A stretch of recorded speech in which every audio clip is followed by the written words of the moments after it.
There we go.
Lord Phaethon, this time let me. Vivian? Vivian?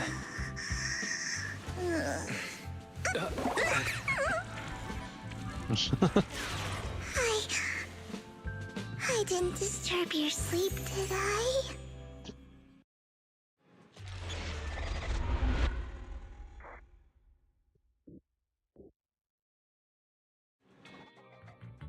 When I got here, the other Lord Phaethon said you were resting on the couch and just let me in. I meant to keep you company while you slept, but then I dozed off myself. I was going to sit here looking super cute, hands cupping my face. You know, like the #1 sleepy face I want to wake up to pose. I can't believe I ended up falling asleep myself. Vivian, are you sure you're awake? That sounded like sleep talk.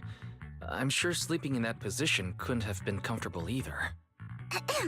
No, Lord Phaethon. I was just worried that I had disturbed your rest. That's some truly Just being able to incredible see you timing. sleeping peacefully is already the highlight of my day. No, my entire month.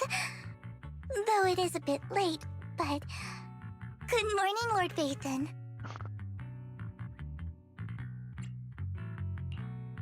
Good morning?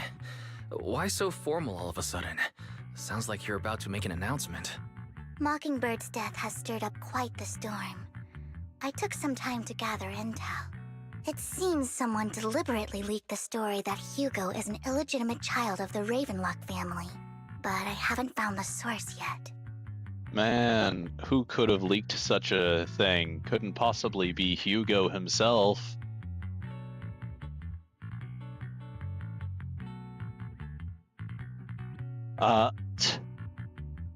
I've read on Twitter that supposedly this story chapter concludes with Vivian sneakily trying to trick the player's sibling of choice into signing a marriage certificate.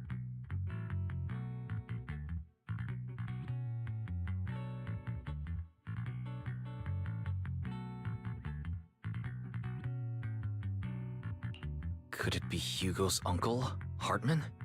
Maybe he's trying to turn people against Hugo and Mockingbird by playing the illegitimate child card. I suspected that too. He could be using Hugo's background to make people believe Mockingbird is just another top's pawn. To the upper class, Mockingbird may be insignificant, but it has a loyal following among regular folks.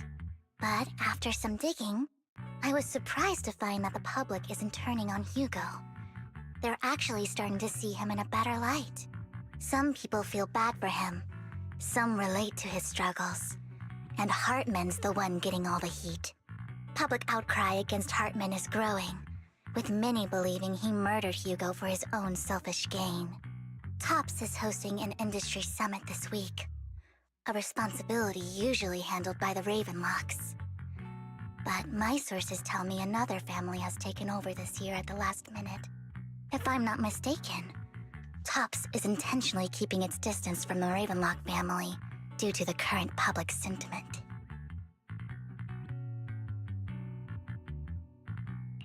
Based on our past experience with Hartman, he's not the type to sit back and let anyone mess with his power or interests. And that's what worries me. Hartman, in all likelihood, must have taken the sacrifice core. And now that he has this bargaining chip, who knows what kind of deal he'll strike with the Exaltists. Sorry for interrupting. Can I borrow Wise for a minute? Oh, no problem at all. I'm sure you have important faith in matters to discuss. Take your time. I'll just be waiting outside. Wait! Don't go outside, Oh, don't mind me, Lord Phaethon. I wanted to browse the videotapes anyway. I'll be right here. Just let me know when you're done. Thank goodness Vivian didn't walk out the main door. Lycon's been pacing around outside for like half an hour and scared off at least 5 customers. He's stressing over what he did to Hugo in front of Vivian, but he really needs to talk to us. Maybe you should go speak with him first? Sure, I'll go talk to him. At the end of the day, we're all after the same enemy. As proxies, we should become the bridge between them. Okay. So, because the timing of everything that ever happens to my life always comes together in such a way as to make me have to step away from streams right at the beginning, I'll be back in a minute.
I have returned with burritos.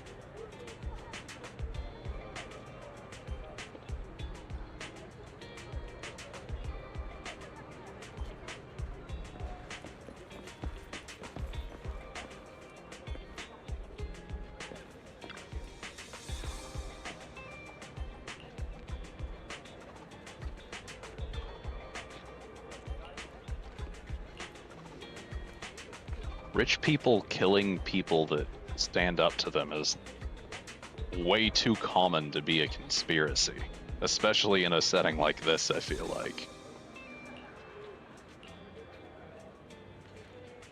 Hugo wasn't an ordinary person. The whole thing going on here is that someone revealed he was one of the elite.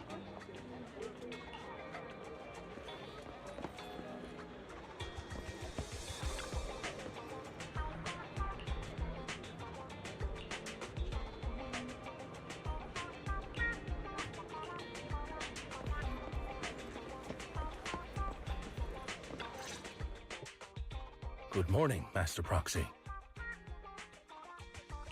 Good morning. Belle just let me know you wanted to talk to us and Vivian about something? Yes, it's an urgent request from the mayor, one that directly affects New Eridu's safety. However, before we get into the details, as a former member of Mockingbird, I'm concerned about Miss Vivian. Hugo made many mistakes and betrayed the principles of Mockingbird, but I'm certain he didn't intend to put Miss Vivian or you in danger. I don't know Miss Vivian very well, and I was the one who took her companion's life. I might not be the right person to comfort her, but I hope she doesn't regret the choices she made or lose faith in the path she chose. Vivian doesn't seem down at all. In fact, she's been actively gathering intel. I think she's handling this with even greater calm than I am. If you're feeling bad about what happened with Hugo, it might be a good idea to talk to Vivian directly. From what I've seen, she's not as fragile as you might think. That's reassuring to hear. I trust your judgment. You've always had a sharp eye for people. Would you mind coming in with me? I'd like to apologize to Miss Vivian in person. Sure, but just to be clear, I'm staying neutral and not picking sides. You both have your own stance on this. As a proxy, I'll do my best to help facilitate honest communication. I respect that. Thank you.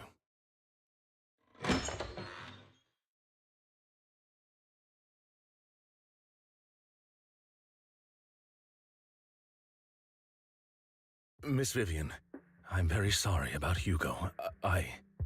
You don't have to explain anything. I'm also part of Mockingbird. I mean, keep in mind, though, that, Hugo is a playable character. In denial is kind of the correct position to be in here, even if she has no reason to know that. Mockingbird stands on more than just gain, so it won't fall when fortunes shift. Hugo had his fixations and ambitions. I also have things I must see through. I'm determined to get to the bottom of the Exaltus and the sacrifices. Miss Vivian, as a former member of Mockingbird, you have my deepest respect. You have my word, whatever comes next. I would never harm you or Master Proxy. As for Hugo, please accept my condolences. Condolences? That's not necessary. Mockingbird has plenty of tricks up its sleeves. This isn't the kind of act that ends so easily. Wouldn't you agree? Realistically, too, Lycon should be suspicious of Hugo surviving just by virtue of how obviously he was provoking him. The end of that last chapter was very obviously either suicide by cop, essentially, or just a dramatic show to make it look like he was killed. And Lycon should be able to tell that it's one of those things.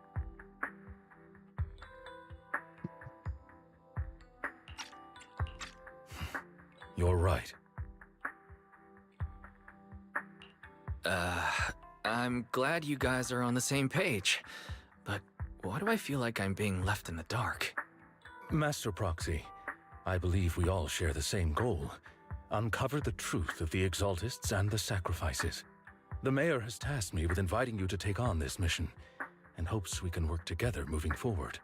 If the Mayor wants to work with us, I trust he will demonstrate his sincerity in kind. Mockingbird will not serve as a pawn for the powerful. That will never change. Of course. While the Mayor cannot handle this personally, he will make sure we have all the intel and support we need. Miss Vivian, I know you have your own intelligence network, but for some high-profile shady dealings, perhaps the Mayor can provide you a different perspective. Please, take your time to discuss. If you're open to collaborating, I'll set up a call with the Mayor so he can speak with you both directly. Belle, Vivian, and I need to think this through carefully with everything at stake. It's not a decision we can make lightly. Of course, I completely understand. When you've made up your minds, you can find me at the Ballet Twins.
I'll connect the call to the Mayor now.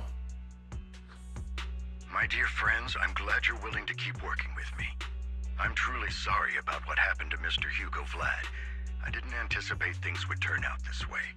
As Mayor, I can't fully condone Mockingbird's actions, but personally, I had a lot of respect for Mr. Hugo Vlad.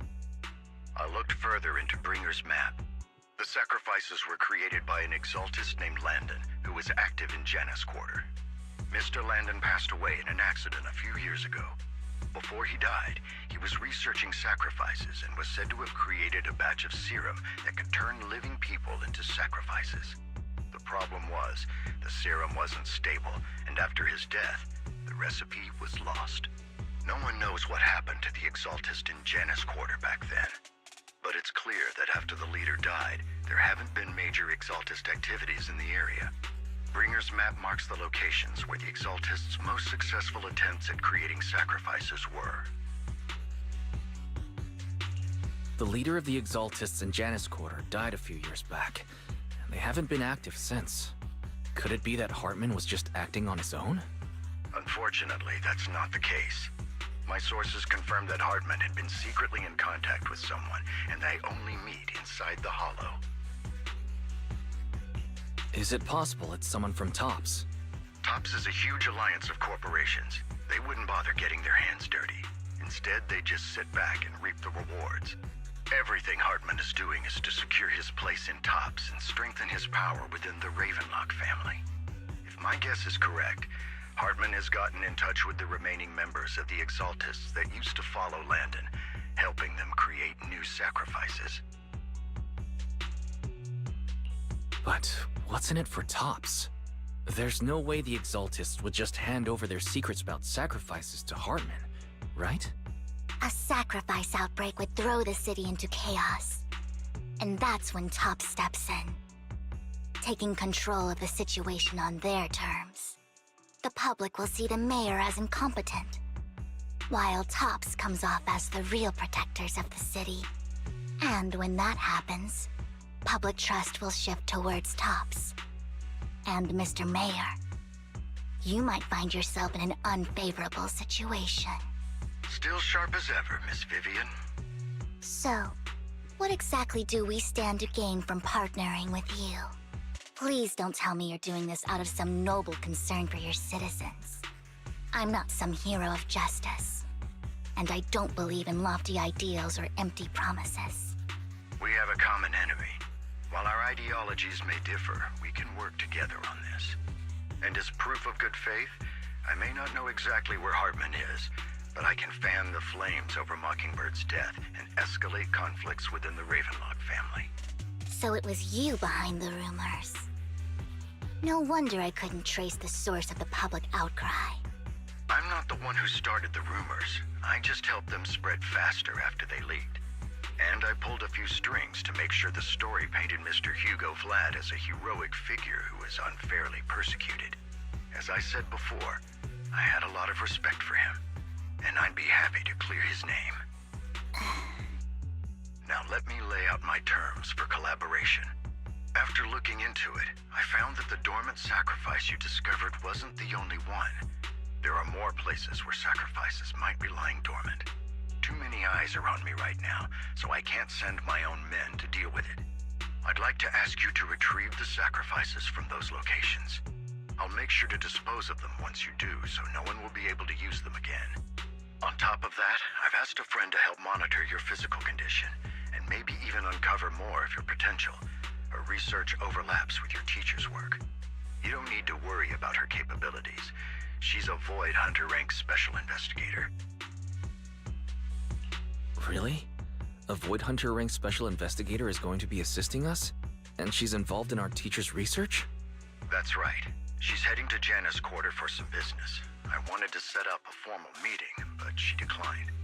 She prefers to assess things on her own, and will reach out when the time is right. She'll let you know the details then. So it looks like you both are on board with this commission and ready to help recover the sacrifices? So, Okay. there are some hints towards, I don't know if it'll be both of the siblings or just whichever one the player is picked, becoming like an actual playable character in 2.0. But from the looks of it, it'll be like martial arts, not any kind of specific weapon.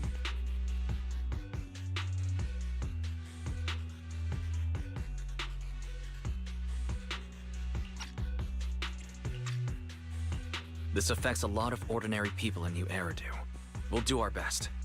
I know you won't let me down. Given our positions, we might not be friends, but we're definitely not enemies. Hey, Okara. Not much is up. As for Nasalis, she said she'd try to drop by, but apparently is helping with some yard work today.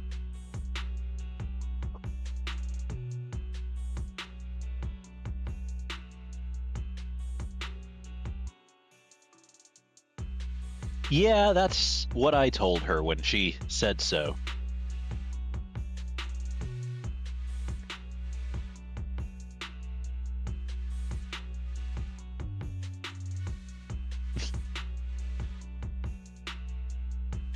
Well, yeah, I try my best to show up at least every once in a while.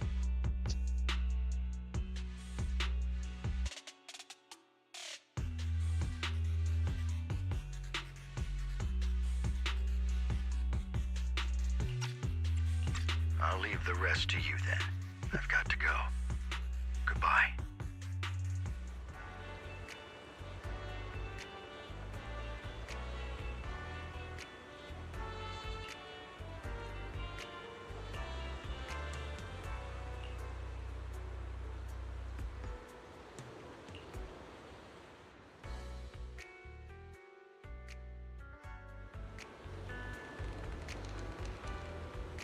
See, Gray, you say that, but you were most of the entertainment last night.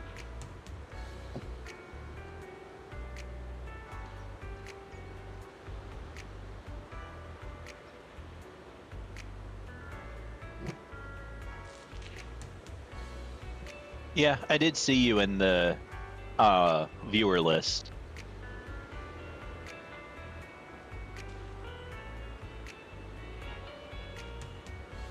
It is what it is.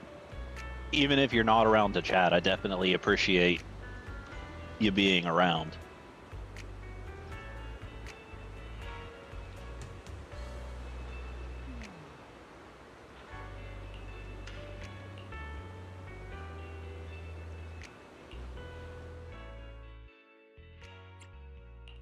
I would never turn down Lord Phaethon.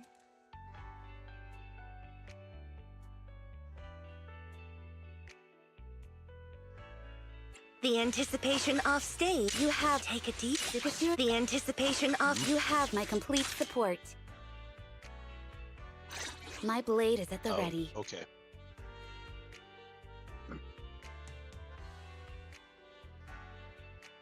I don't think I can double up on the same character. Awaiting orders. Good day, Lord Phaethon.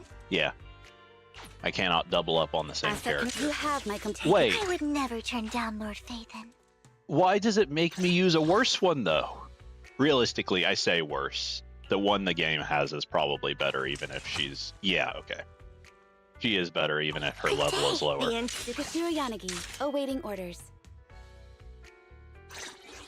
It would certainly be funny if I could double up on the same character, though. That's actually something I can do in a different game I play, but... oh well.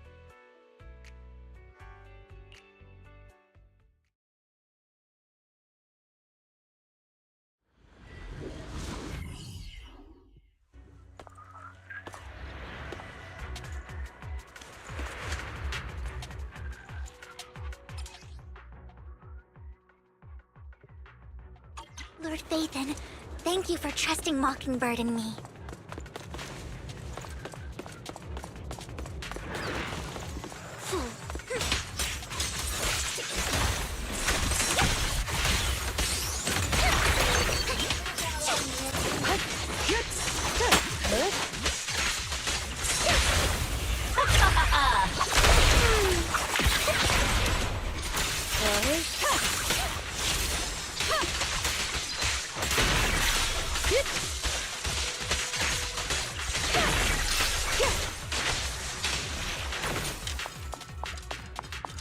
My turn.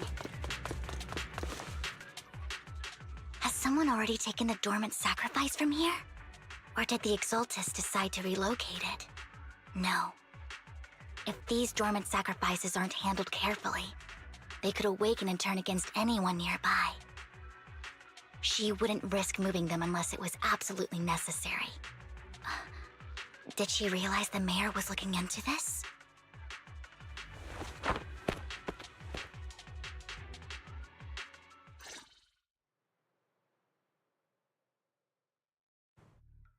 Did Hartman just make up this intel to get a shot working with us at Tops? I've been walking around forever and haven't found a thing.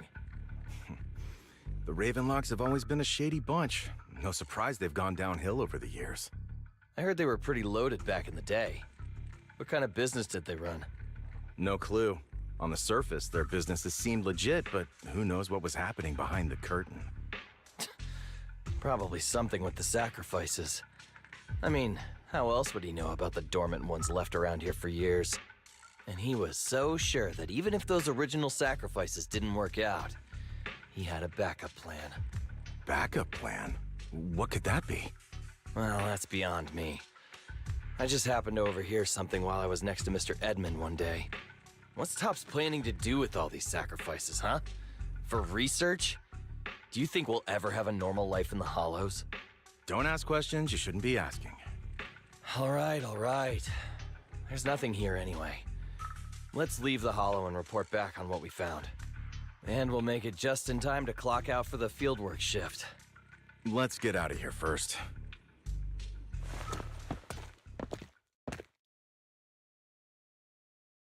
Hartman, that fool.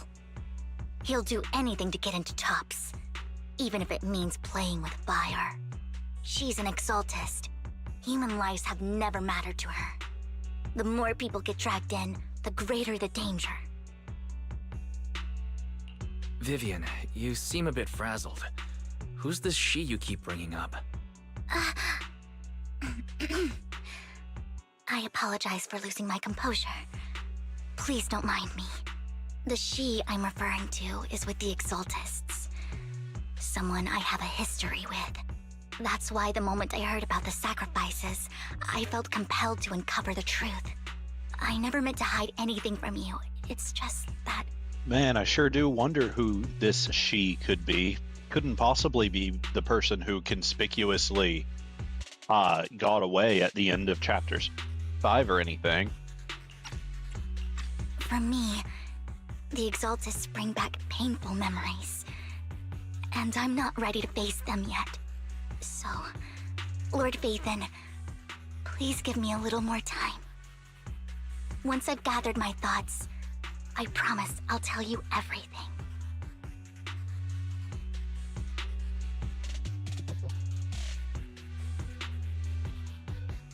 But also, yes, Vivian's little whirl. It's not even a sprint. I think it's just like coming out of normal movement, too.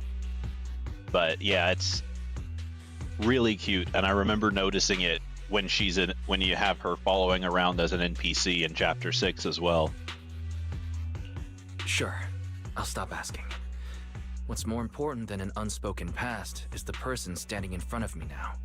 As for everything else, we can talk about it whenever you're ready to share. Lord Vathan, if we weren't in such a hurry, I'd spend 3 whole hours singing your praises. I'll make note of this and make sure to get it done before bedtime. First things first, let's track down those dormant sacrifices. The Exaltists have probably realized someone's after them by now. I wish we knew what Hartman's backup plan is. Lord Vathan, I just can't shake the feeling that something bad is about to happen.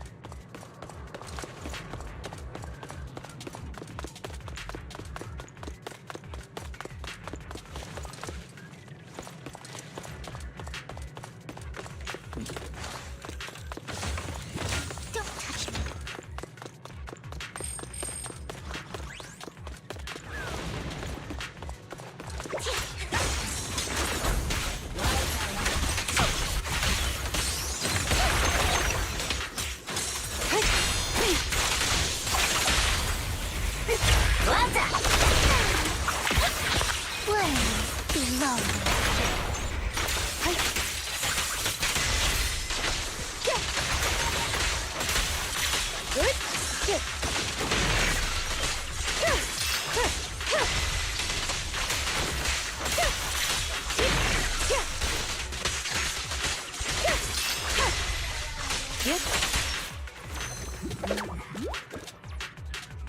I mean, I don't feel like you can spend as much time with people you idolize as she presumably will and not mellow out eventually.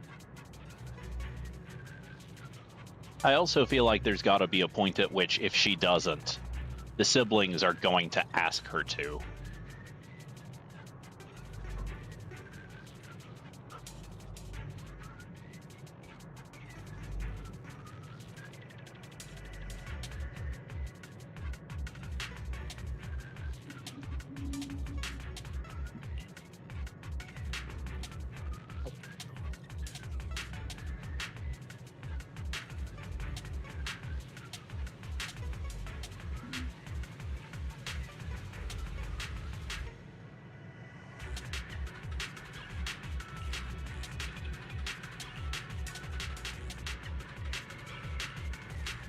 Hugo may have done terrible things, but he had his reasons.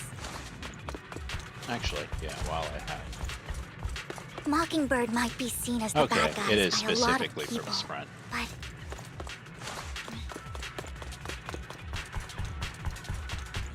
ironically, joining Mockingbird is what put me on the right path.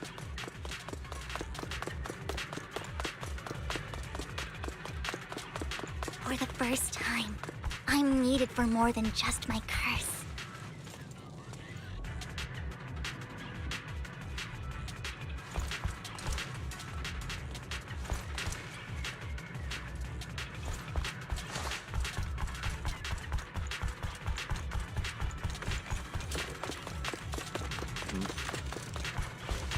It's probably on the stairs somewhere.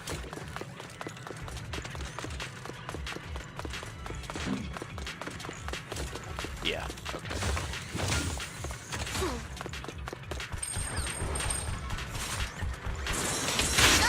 Ow. Ow. I can't see. Ow. There we go.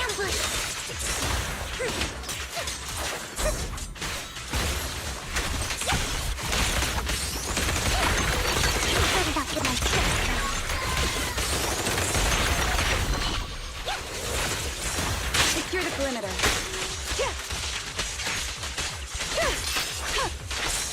Resistance is futile. Nothing here either. Are we too late? Oh my. So, I realize how goofy a reason this is to enjoy playing a character, but I love, in particular with the combination of Vivian and Yanagi, just seeing like 4 different special effects all proc on a single enemy all at once.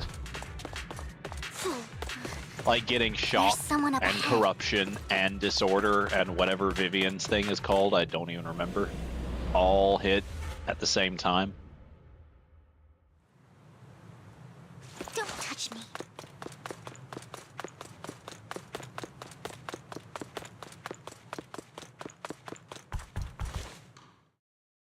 I knew it was you, Vivian. Camille, what are you doing here, sis? Are you destroying the dormant sacrifice? Vivian, don't call me sis. I'm not your sister. Are you trying to stop the Exaltists? I never left the Exaltists. You know what Landon did back then. Lord Landon did it for the Creator. His methods may have been extreme, but they were necessary. Back then, you walked away. You should do the same now. We didn't meet today. Take your friends and leave. What's wrong? Are you being forced into this? I can help you. Help me? Like how you helped her? Vivian, you're crying. You see me, don't you? No, You haven't changed a bit, Vivian. No need to hide your tears. I know exactly what's ahead for me. You've made your choice, and I've made mine. One last piece of advice. Stay out of this. She loathes you. I won't tell her we met today. Don't show yourself around us again. Camille!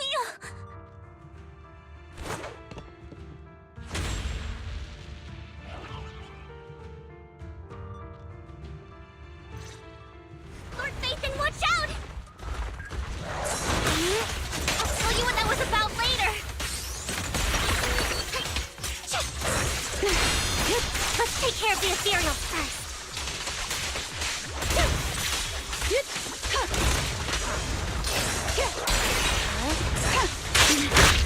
Just this once.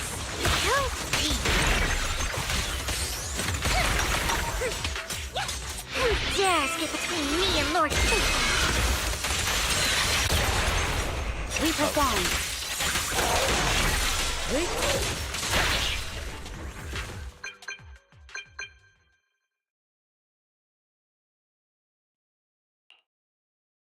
You've been gone forever. Did you run into any trouble? We searched the coordinates the mayor provided. Most of them were already empty. No dormant sacrifices. Camille, the Exaltists have been actively destroying the dormant sacrifices. Why would the Exaltists go after the sacrifices? I saw it too, but I can't figure out why the Exaltists would do this. And one of them is someone I once knew. I thought she would leave the Exaltists after Landon's death, but she stayed. Wait, what did I miss? Why do you know so much about the Exaltists, Vivian? When I was a child, I stayed with the Exaltists for a while. Back then, Landon was one of the most respected figures among the Exaltists in this region. A lot happened. And after Landon died, I left. I can't turn a blind eye to the sacrifices. I know all too well how many lives have been lost bringing them into existence. Ever since I learned a sacrifice had appeared in Janus Quarter, I haven't been able to stop worrying. I won't let history repeat itself. That's why I asked Hugo to investigate, starting with the Sacrifice Corps. Vivian. Please stop. I'm not looking for comfort. I'm just recounting the story for you to understand the situation. We've got bigger things to focus on. But when I do need comforting, I'll come straight to you. I hope you'll make time for me, Lord Vathan. Just so you know, I'm not the easiest to console. Absolutely. If you're feeling down, we'll be here for you. Okay. Back to the matter at hand. That conversation between those two TOPS employees back in the Hollow is still bothering me. They said Hartman had a backup plan, and that got me thinking about some news that was quietly swept under the rug. Lately, there have been mining accidents in Ravenlock-controlled areas. Many workers have died. The families were paid off with huge settlements, way more than usual. No protests, no controversy, and the issue was buried.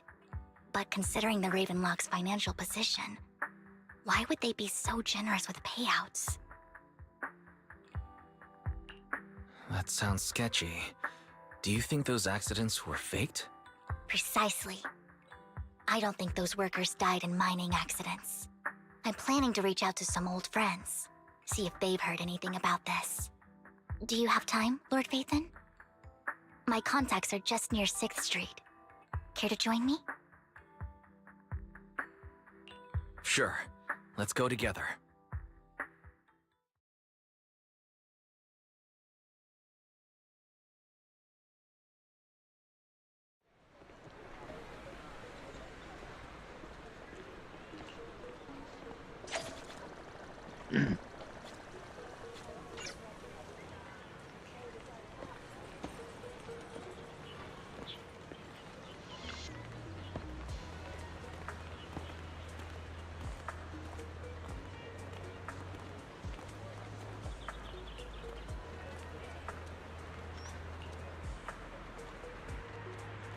An old friend of mine said she has some new intel.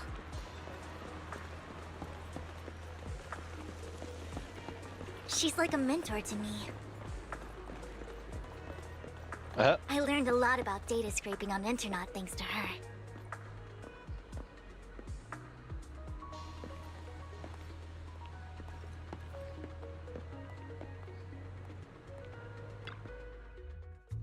Rain! Long time no see.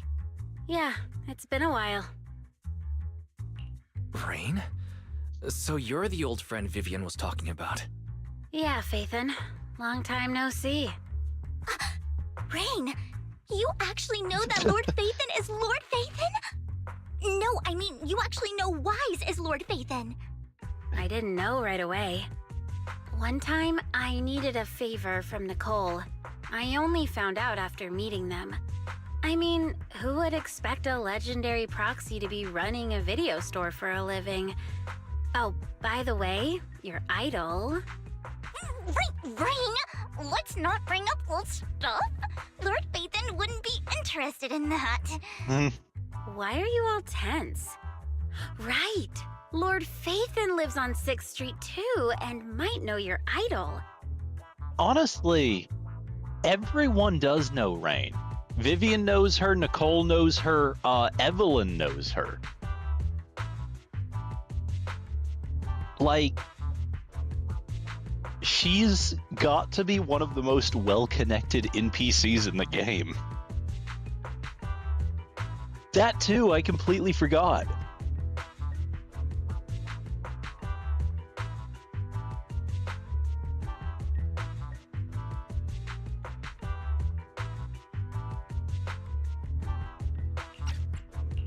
Remember when you traced that post on Internet to 6th Street and actually went to check it out? And you came back all bummed, spouting nonsense. Like there was only a black cat at the location, and maybe your idol is actually a talking cat. Or something like that. I think I know that black cat. It hangs around our shop now. Lord Vathan, please, let's drop this topic. Come on, Vivian. It's been years and you still won't say who your idol is. If you'd just let me, I'd have tracked them down ages ago. I get it. You want to find the person who's important to you on your own. But you've tried so hard already. It's okay to lean on me a little, you know. I'm sure your idol won't hold it against you. I shouldn't have come to see you. Huh? What's wrong? Rain, Vivian said you might have some intel for us. Should we get into that first? All right, let's get down to business. Here's something I'm pretty sure about. The Ravenlock family's claim that those missing workers died in an accident? Don't buy it. The last signal from those workers was near the Hollow, then communication went dark.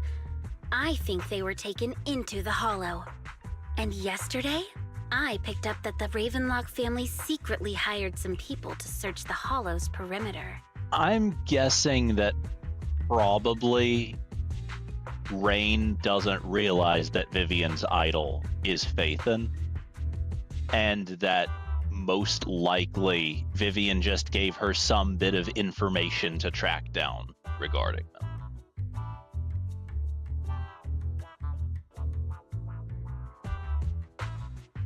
That being said, I feel like the way it's set up, it has to be someone the player knows about. So I feel like the only other real options would be either Enzo, Asha, or Elfie. Because, no one else, there's no one else on 6th, no other named character on 6th Street that it would make sense for that to be. Tin Master is a mass production model, basically. So there's plenty of him around. I don't remember her name, but the girl that works at the gadget shop doesn't even know what W engines actually are. And we don't know of any other character that lives on 6th Street.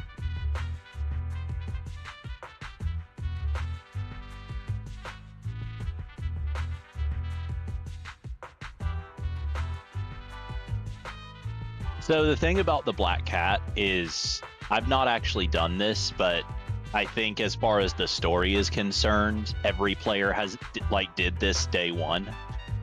But you actually have the ability to actually adopt Inky. And it seems to me like the story has decided I've done so, even though I never actually got around to jumping through all the hoops that involves. So presumably that's why looking for Phaethon somehow ended up leading Rain to the cat. Is kind of my guess. But yeah, if you go to the character archive, Inky is the only non-playable character that has trust ranks.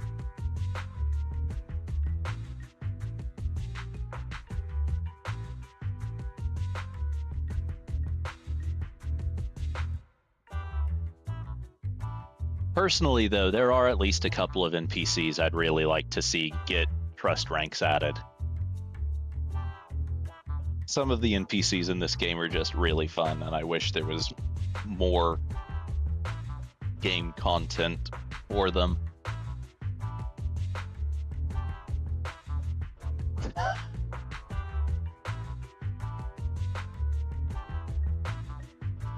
Only the third? Aren't you missing one?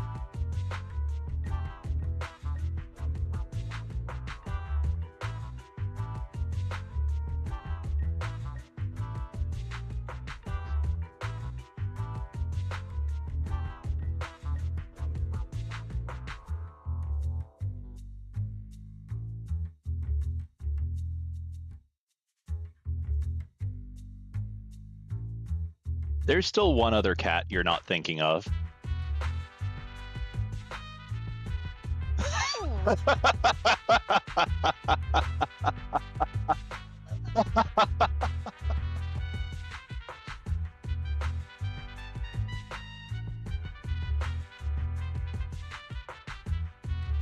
You know what's really funny is that I actually didn't care that much about him early on, but I actually ended up coming around to really like him by the end of his trust events.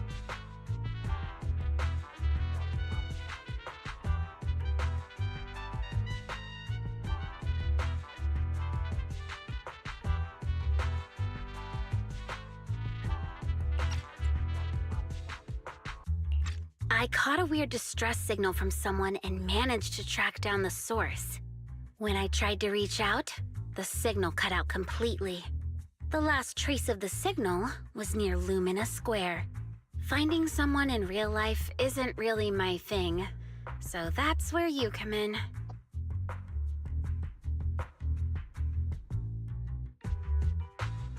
But yeah, like, I'd really love to see, like, trust ranks available for, like, Rain and, for Venus. Trying to think, I feel like there was some Outer Ring NPC as well that I really like.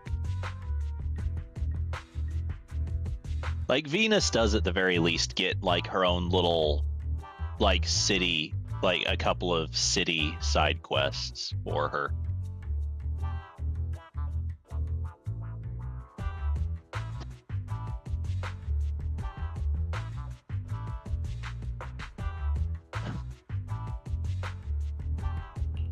Okay, we'll take a look around. You just said this is something you're sure of. Do you have anything you're not so sure of? I dug up some info online, and one thing stood out. A few days ago, there were some creepy sounds coming from an abandoned warehouse by the port. The place was locked up, so no one could see what was happening inside. Not sure if it's related to your search. If you don't find anything useful around here, it might be worth checking out. Well, that's all I have for you. Thank you, Rain. Don't get all emotional on me now. I'm just helping out a friend. This one's on the house. Consider it payback for the favor you did me last time. But if you still want to find your idol, hit me up. I've been curious for what... All right, don't worry about it. I'll manage it myself. Stop being so nosy, Rain.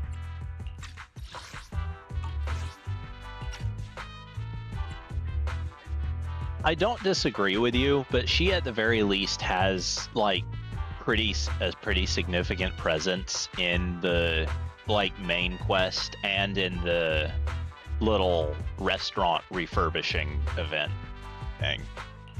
Nosy? Nah, just professionally curious.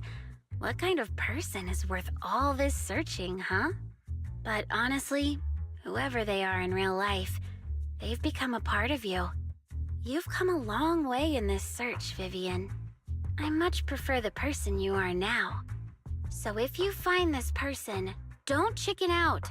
Go meet them. People will appreciate you for who you are. Rain. I might not care about the real world or what it'll be like, but I hope everyone I know can live a good life. I'm counting on you to save the world, guys. All right, I have other business to take care of, so I'll leave the rest to you.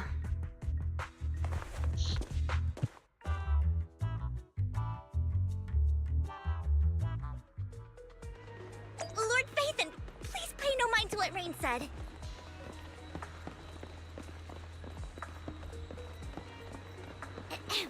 That big guy's up ahead. Let's hurry.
know you helped it too.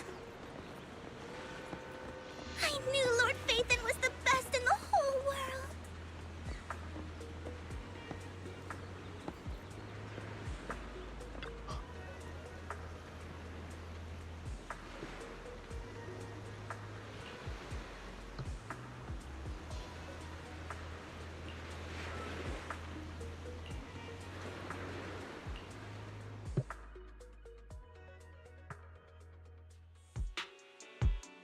Don't take me back, please. I was wrong. I know I messed up. I don't want your money anymore. Please, no. Calm down. Who are you? I won't say anything. Just let me go. I don't know anything. I swear, I know nothing. We're not PubSec, the HIA, or the Ravenlock family. We won't force you into anything. There's no need to be afraid. What do you want from me then? We simply want to know where the Ravenlock family took you and what they made you do. I can't say. I can't tell you. I have a family. They'll hurt them. You never saw me. Please, just stop asking. Don't you wish to see your family? I don't deserve to see them. It's my fault. I was greedy. I did this to myself. But your family must miss you dearly. I'm sure they won't blame you. No, it's my fault. It's all on me. I don't want to drag them into this. If the whole ship is sinking, no one on board can escape. I'm just a nobody. And right now, there's nothing I can do to change anything. If you care about your family and friends, now is your chance to stop the disaster before it's too late. Even a butterfly flapping its wings can send a tsunami surging across the ocean. No one knows how this will turn out. But if you do nothing now, the only thing waiting for you at the end will be regret. We're not here to turn you in, and we won't force you to confront them. You'll be safe with us. I'll help you return to your family. But you must tell us precisely what happened. Hartman offered a huge amount of money, looking for workers to go into the Hollow to guard something. The money was way too good. We all kind of figured something wasn't right. I thought it was just smuggling or guarding some kind of illegal ether resources, so I signed up. After we sent in our applications, Hartman's men took us into the Hollow. The first place we went, there was a strange box. When we got there, they handed us some pills, saying they'd improve our aptitude for ether, for us to last longer in the Hollow. But after I took them, everything went fuzzy. Something was definitely off about those pills. When I woke up, I saw my coworkers dead in front of me. And there was blood all over my hands. They said something about me being a good experiment, moved me somewhere else, and locked me up. They wanted to inject me with something. I got scared and didn't know what was gonna happen. But then a blonde guy found me, gave me a carrot, and let me go. So I escaped. I didn't want to kill anyone. I sure do wonder who that blonde guy could have been. It wasn't your fault that your coworkers died. You were just a tool in their hands. Do you remember the place they first took you? Do you know what was in that box? I only remember the first place was like a rooftop. I think it was on top of a tall building. What exactly was in that box? I can't remember. I'm not lying. Those pills they gave us, they make you hallucinate. I took just one and my mind felt like it wasn't my own.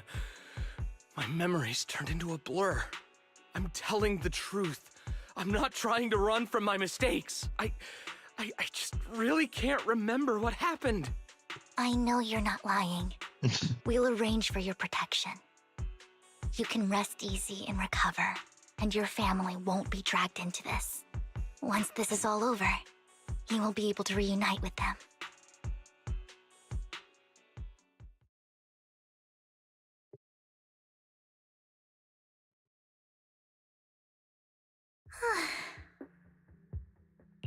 Sometimes I wonder if you've had some kind of special training, Vivian. No matter who you're up against, you seem to analyze the pros and cons and make a judgment in no time. Actually, I wasn't always like this. I used to run away when things got tough.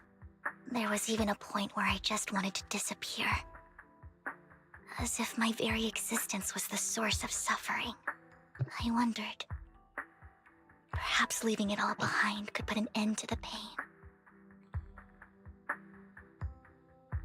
It's hard to picture that.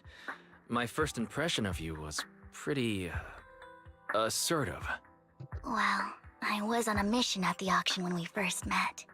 And just as Rain said, I've come a long way from who I used to be. Speaking of Rain, it's quite a coincidence that you two know each other and are actually close. You even know one Denny Boo. That surprised me. We might have crossed paths without even realizing it. Enough about me. Tell me more about you, Lord Phaethon. Where have you been? And what have you experienced?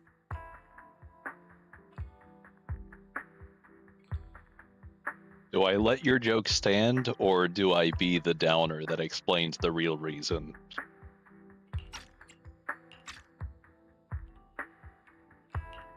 Looking back, it feels like I've been through a lot lately. Belle and I even lost our Phaethon account. It's a long story, starting with how the Cunning Hares took something from the Red Fang gang.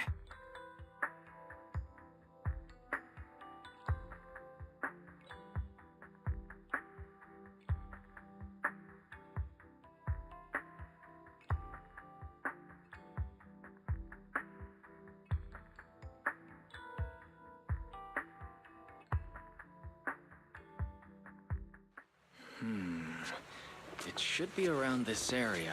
Belle told me there's a highly rated store here.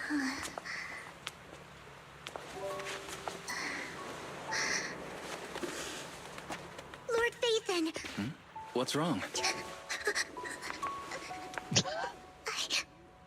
I've seen that black cat on 6th Street. That harmonica in the outer ring you mentioned. I've heard it before, too. I've even been to the monument outside Hollow Zero. But none of that was a coincidence. It was me.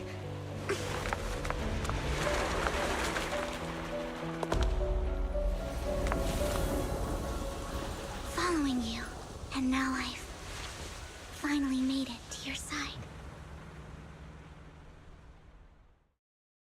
Ever since I was little, I had been seen as the bringer of bad fortune.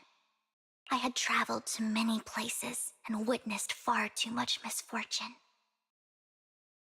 Every tear I shed brought disaster. I've heard too many curses to count. On the one hand, hearing the entire story recounted by whichever sibling would be really entertaining. On the other hand, that would extend the length of this quest by at least an extra hour.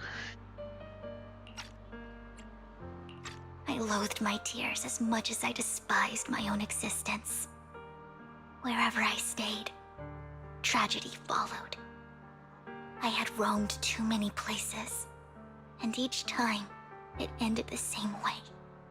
I didn't know where I could go anymore. One night, I stumbled upon a post discussing me. Whether they knew me or not, everyone seemed convinced that I was the source of the curse.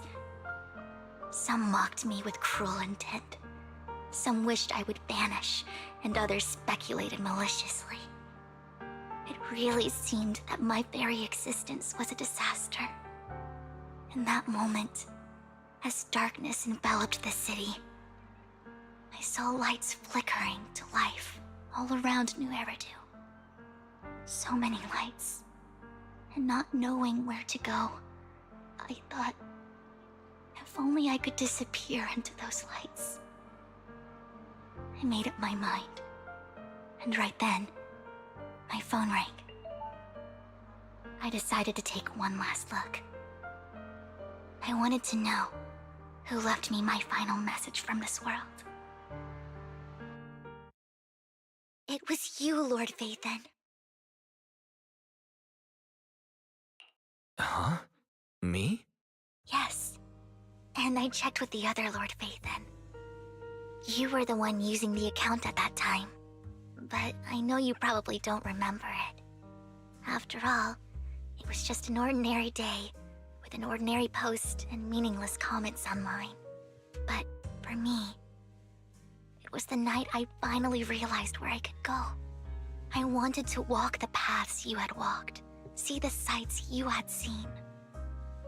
And then, one day, share it all with you, face to face. So, I have to ask, what exactly did I say in that reply? Well, you'll have to figure it out for yourself. I'm not telling you. You're putting my memory to the test. So, Lord Phaethon, thank you. Not only for that comment you made that day, which was a silver lining for me, but also for giving me the courage to become who I am today. The Vivian standing right in front of you now. Lord Phaethon, I truly like who I've become.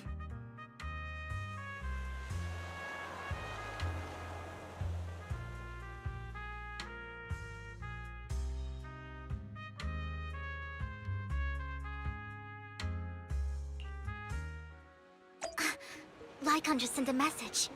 There's an update. Let's head back to the video store and go over the details together.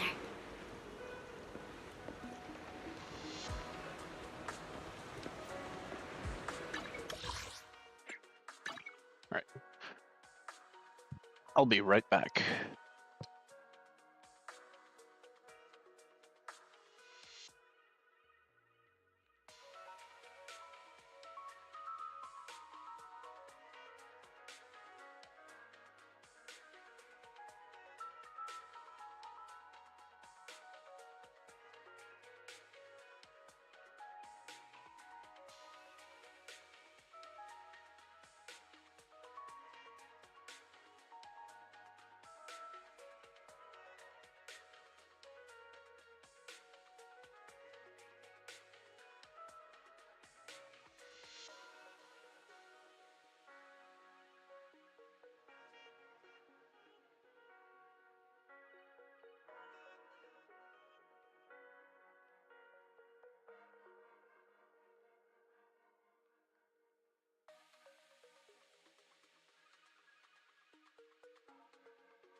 I have returned. This is new territory. Cool. Honestly, there's a chance I'll be able to push through this entire thing tonight. I guess we'll see, won't we?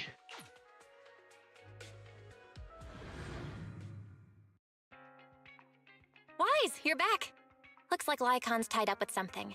He said I should just chill until you're back, and then we can talk online. I'll call him now. Master Proxy, Miss Vivian. The gentleman Rena brought back has stabilized and calmed down now. Based on his account, we've identified where Hartman is hiding the core. He also mentioned that Hartman plans to trade the core with a group of people. We suspect that this group consists of members from the Exaltists. I knew it. Now that we have the location, it would be splendid if we could seize the sacrifice core before they do. Precisely. We hope you can head to the location as soon as possible to secure the sacrifice core. All right, we'll get there right away. I have other matters to attend to, so I'll leave the retrieval of the sacrifice core in your capable hands. The mayor's friend that he mentioned before will also be assisting you this time. The target coordinates have been shared with her, and she'll meet you there. Please ensure your safety, and I wish you all the best.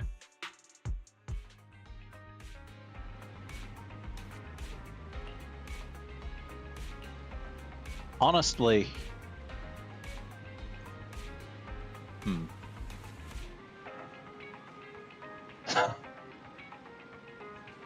well done. Honestly, if you want, I could hop into Discord, because I do actually often, like, I'd probably mute here or deafen here and there, but I do actually a lot of times play this, like, in a voice chat with Nasala.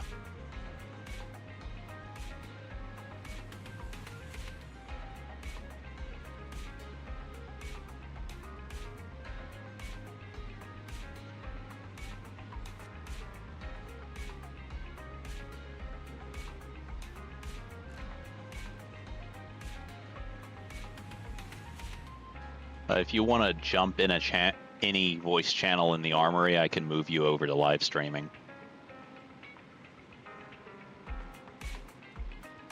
Or actually, I could also just go ahead and... Oh, you already have live streaming, so you should be able to see the channel yourself. Welcome.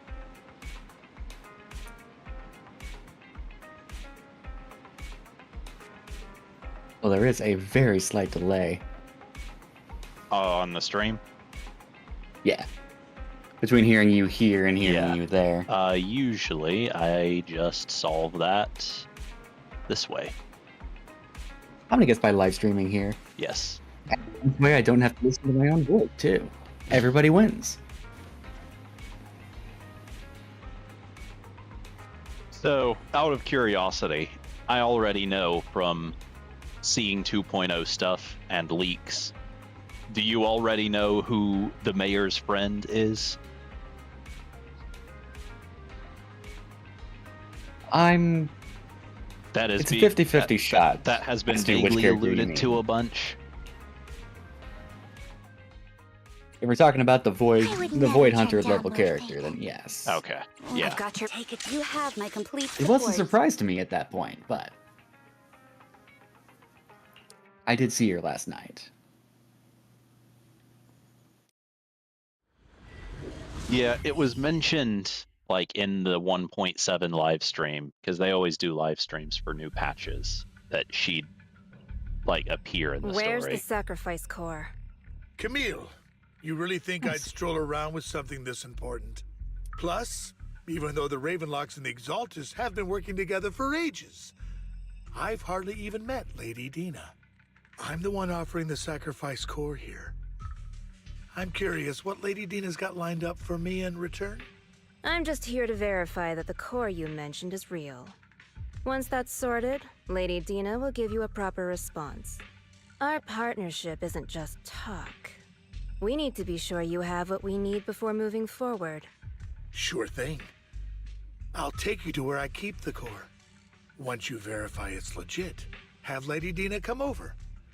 We'll lay everything on the table face to face. All right, lead the way. It seems Hartman is trying to bargain for more. What a greedy and insatiable man. It's just that... Why would they only send Camille for something as important as the sacrifice core? And I can't shake the feeling that Snow Camille looking doesn't want ass. Hartman and Dina to meet. They're what? Why is that? President Snow looking ass. Ah. So this He Dina does look they like were he'd fit talking right about, at home in the Hunger is Games, she though. the leader of the Exaltists? Kind of. Lord Vathan, I really think we should hurry. We must get to where Hartman keeps the core before anyone else does. I honestly recall very little from the Hunger Games. I got really tired of hearing about it towards the end of its popularity. That's I've mapped out a understandable. short I watched the route, first movie, but there will be I've read the materials along books. way. I'll leave I the read the fighting to you, books, Vivian. and I watched the first two movies, and I think that was it. Don't worry, Lord Vathan. Yeah, I was You are going to in watch the capable second movie, hands. but then they split the I'll third into ensure several your safety. movies. And I decided I wasn't interested anymore. Sounds about right. Ethereal! Stay away from Lord Vathan!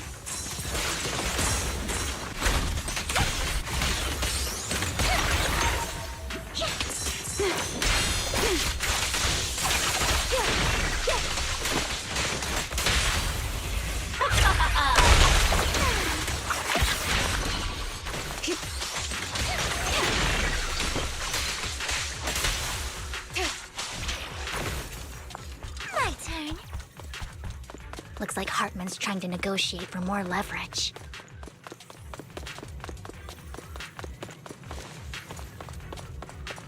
Let's get out of here before we're spotted. Don't touch me.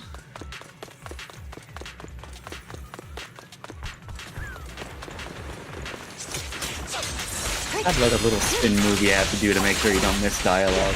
The dialogue moves so slowly in this game, unfortunately. Only during, like, Keep moving, Lord Vathan. I feel like that's only the case, like, during combat, like, when you have characters running around like this. And I'm pretty sure the reason that's the case is so that players who are, like, playing with audio in a different language have the time to read whatever they can't understand.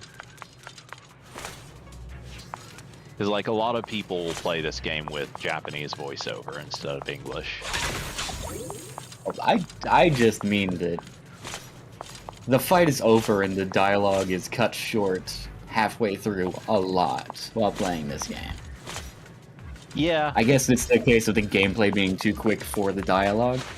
Honestly, that's the reason why I'm bringing Yanagi, is like, if I want to bring an anomaly character to use with Vivian, my options are Yanagi or Miyabi, and none of these fights will last if I'm using Miyabi.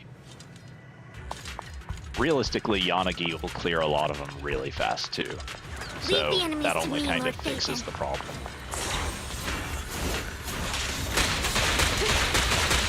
Just this one.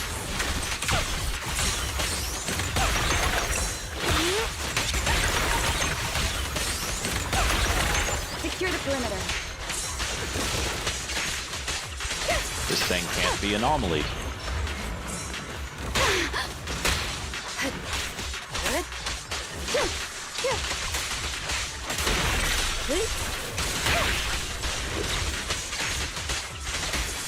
Surrender.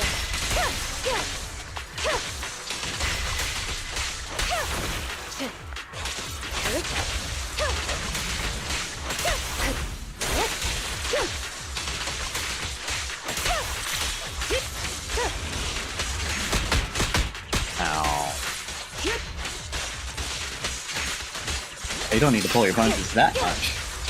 Well, it'd be a whole lot easier if, you know, that thing wasn't in a corner where I can't actually do anything about any of its attacks, other than just be hit by them. That's understandable.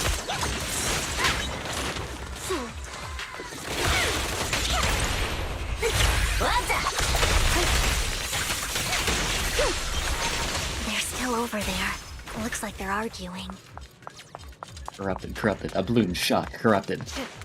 And then I just completely It's our waste chance. Yanagi's skill Let's because hurry. everything's already dead.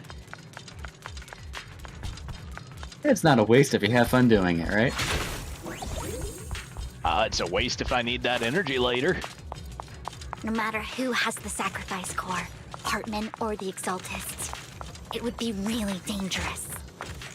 I mean, it's a story mission. When are you really gonna need it? Our best move is to seize it I before they do mean, and destroy it. that last fight in the Silver Soldier song story was also a story mission, but I still nearly failed it. That sounds like more of a skill issue to me. Yes, the skill issue is called having to use Soldier 11. Hand over what's in the Oh, box. she wasn't too bad.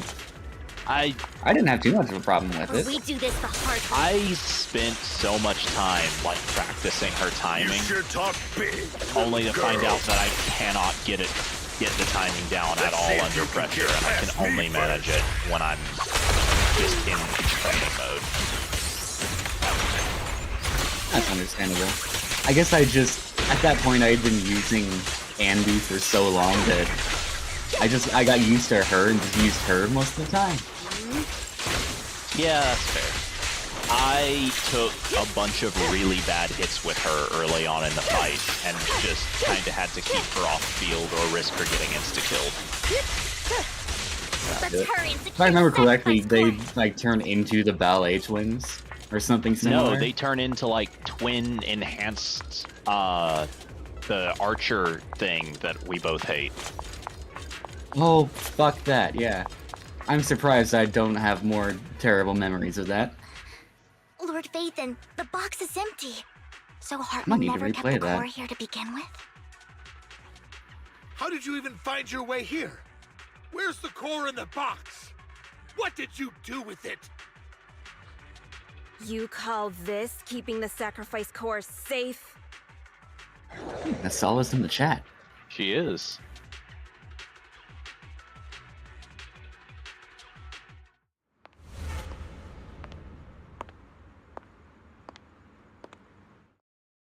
Vivian, it's been ages. Dina! Oh my, you actually remember me. So sweet. Look at you, thriving. I thought you'd totally forgotten about our past. So, tell me, do you ever dream about the people you've killed? Are they crying in your head all night? Back then, I had no idea. You had no idea? While you were soaking up all that love from your daddy and everyone else, She you had used the no same idea what animations was as going Twiggy. on. Yes, I wasn't. that was my first thought too. Lady But Dina, yes, the Miss the Vivian answer is didn't just actually... yes. Wonderful. Camille, when did I say you could meet up with Hartman today? We had Twiggy, now welcome Sticky. I just wanted to make sure the sacrifice core is legit. I was worried Hartman might try to pull a fast one on us. Really? So loyal. I thought you'd be more like the old days. Just a few words from Vivian, and you'd be plotting my demise. Just like what you did with Father. I won't, Lady Dina. Don't even think about betraying me, Camille. You owe me for what went down back then. However, I do understand your worries. This core, it's fake. No way! I got this straight from Hugo. It can't be fake. How can you just claim it's fake without any proof? Ugh, seriously?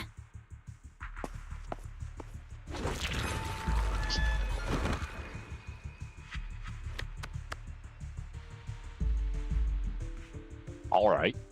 The sacrifice core can max out the ether particles within human bodies in no time at all.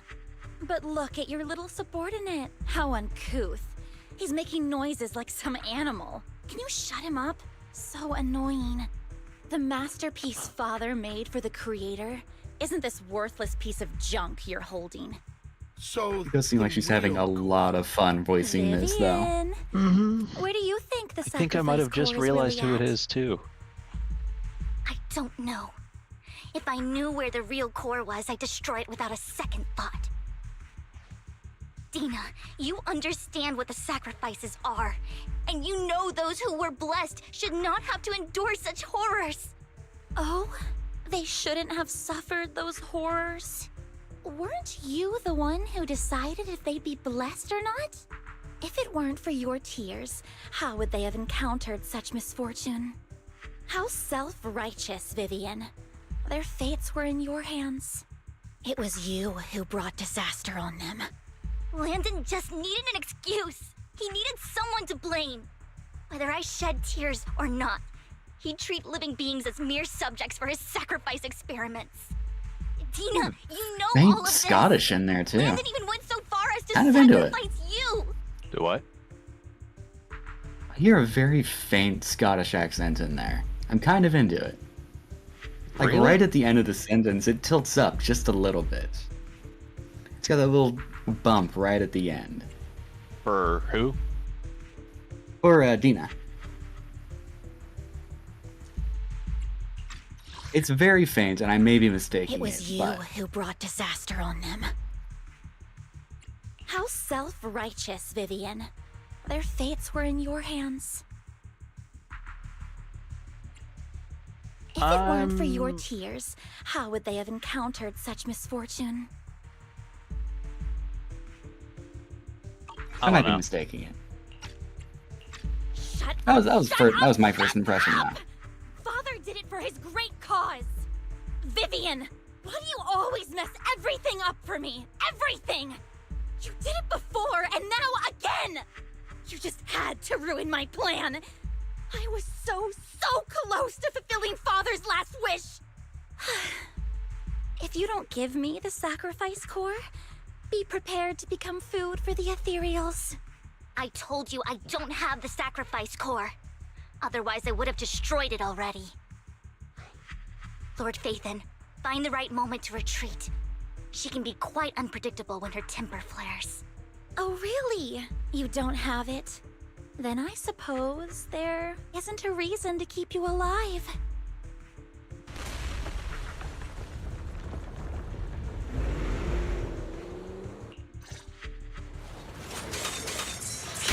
More ethereals are coming. Get between me and Lord Phaethon.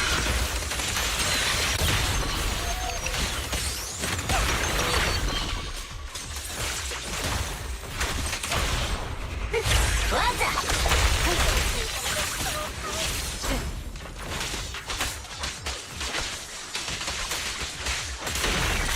Good. Resistance is futile. Too many. No chance to get out of this.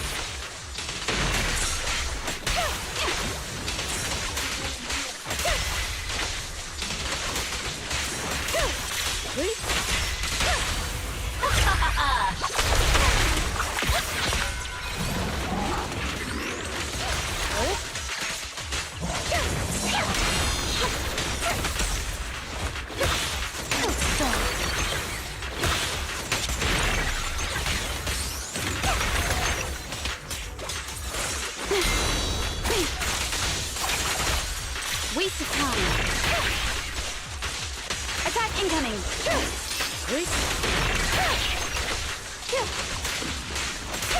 Such provocations don't go unanswered. Surrender. Stay away from Lord Oh, there's more. Oh, there's more. Okay, There's never mind. so many.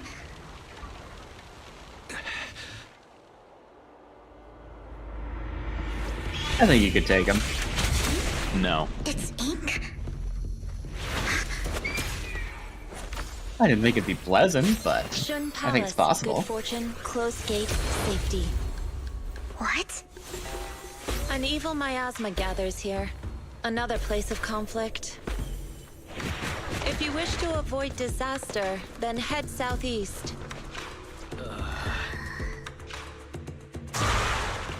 Now! Thank you.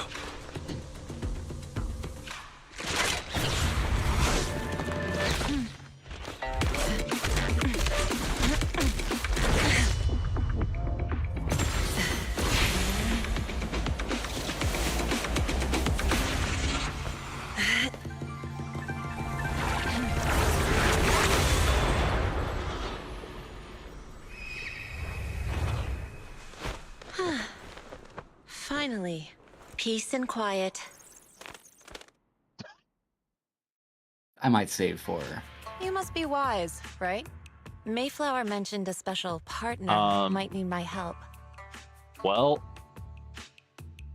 good luck, because she's probably going to be the first character of 2.0. Which means the next banner right after Lighter.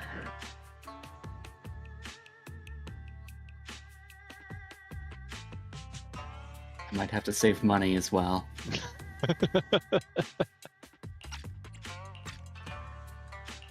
May I ask, who are you? I'm the 13th generation master of Yunque Summit. You can call me Yixuan.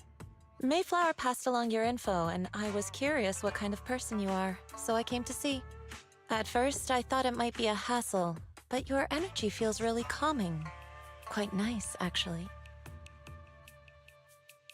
So, you're the investigator the mayor mentioned? Yes. He also asked me to be your temporary teacher and offer you a bit of guidance. Guidance? What does that mean exactly? Unfortunately, this isn't the right time or place to talk. I have some investigation work to catch up on, and it seems you've got quite a lot on your hands, so let's part ways for now. I'll find a good time to visit you soon.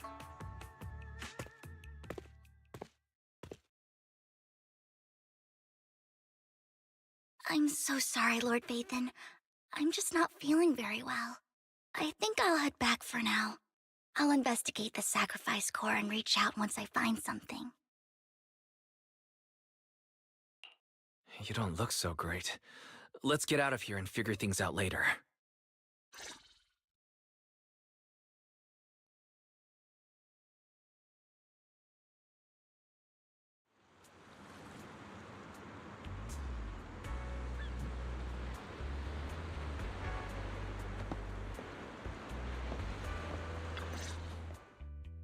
Lord Vathan, are you going to rest now? I can head back later, Vivian. You seem a bit off since we left the Hollow.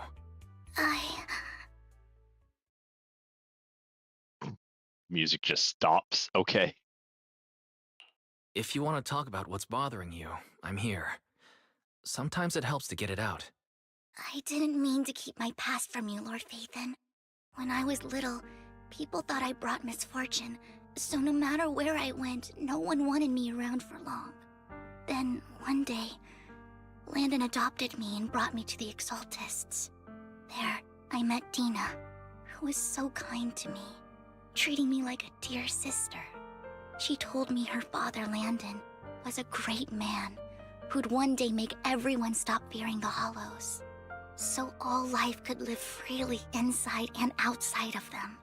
Dina helped Landon pick people for the blessing, and everyone in the Exaltists respected her greatly. Those who received the blessing would have a better ether aptitude, allowing them to enter the Hollow freely without fear of sudden disaster. Back then, Dina would chat with me every day, always about the Exaltists and her father. But things between us shifted when Landon asked me to step in for Dina. Landon told me I didn't only bring misfortune, and that if I listened to him, I could actually help people. After that, he'd take me to meet people, and if I shed tears, he'd give them a blessing medicine. Those who got the blessing could dodge calamities. At first, I was ecstatic, thinking I could help others. I shared my joy with Dina, but that was when she started to pull away from me. Was that blessing medicine the same sacrifice serum Bringer had? Yes. To be precise, it was an early version of the sacrifice serum. Landon's medicine wasn't stable. The medicine Landon developed could boost abilities quickly, but also sped up the development of ether corruption. In the end, most people turned into ethereals, and a few became sacrifices, losing all human consciousness. The ethereals were killed while the sacrifices were given to the higher-ups of the Exaltists. The Exaltists wanted the sacrifices to hold human consciousness, so Landon's medicine was seen as a failure, and he gradually lost influence within the Exaltists. One day, I saw Dina, and tears streamed down my face. In a bid to save his reputation, Landon decided to let his own daughter receive the blessing. I had always thought that getting the blessing was a good thing, until I saw terror in Dina's eyes that day. That evening, I broke Landon's rules for the first time, and followed him out of the Exaltist's residence. I trailed him to the Hollow, where I witnessed someone who had been blessed becoming corrupted. In the end, that person became an ethereal. Then, without hesitation, Landon killed him. Before Landon returned, I went back to the residence and snuck into his study. And there, I uncovered the truths I just told you. And just a few days later, it was time for Dina to be blessed. I wanted to save her and stop anyone else from getting deceived. So, that day, I told everyone present that Landon should be the one to receive the blessing, not Dina. At first, Landon argued, and no one believed me. But, in front of them all, I looked at him and let my tears fall.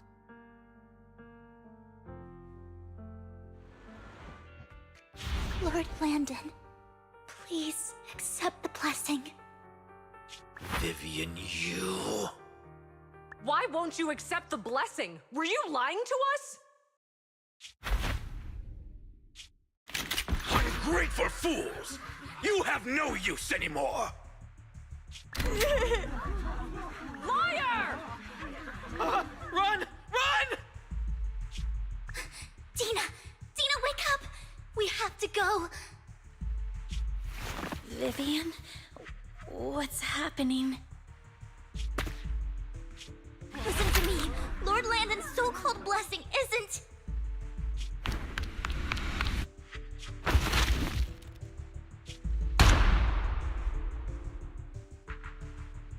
Father!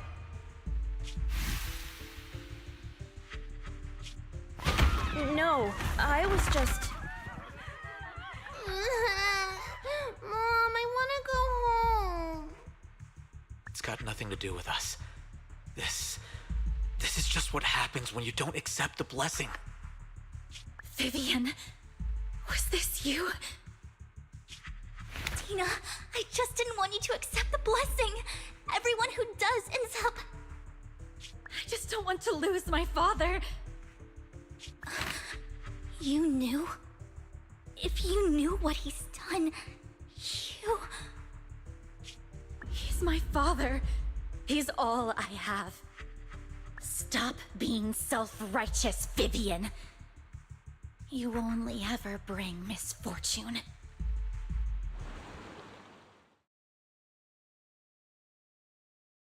I thought once Landon was gone, Dina would leave the Exaltists. I never expected her to continue his research, or that Camille would stay. Camille lost her entire family in a hollow disaster, so she's always supported the Exaltists. She's not a bad person. She's just someone searching for hope. She joined the Exaltists very early on, and even watched Dina grow up. That day, she was just so desperate to save Dina that she... All these years, she's been following Dina, taking care of everything out of guilt, I think. But I didn't just fail to save Dina. I trapped her. I see misfortune approaching, but I can never change its course or avoid the bad ending. Maybe I really am a bringer of misfortune. No, you're not the one causing trouble. Whatever went down with the Exaltist, it was Landon who was pulling the strings. As for Dina and Camille, they knew the truth and they made their choice. The hollows and the disasters they caused took more than just their loved ones. Not all survivors cling to obsession and hatred like those two do. Lord Phaethon. You need to believe in yourself, Vivian. From what I can see, you're handling this sacrifice crisis pretty well on your own. Besides, you told me you really like who you've become. I hope that you can believe in that, at the very least. Yes, that'll always be true. Thank you for listening to my story today.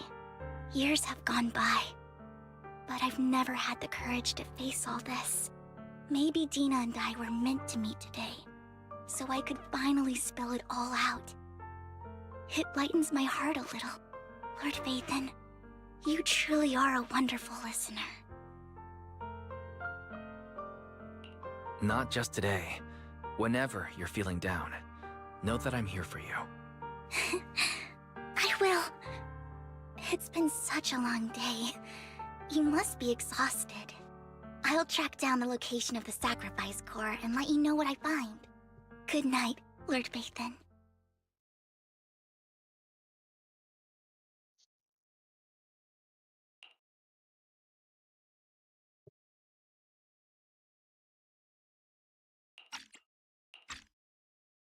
Whoops. Oh well.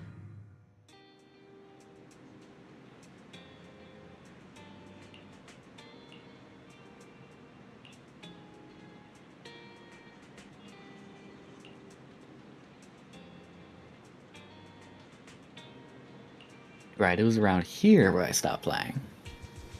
Are you sure? Possibly.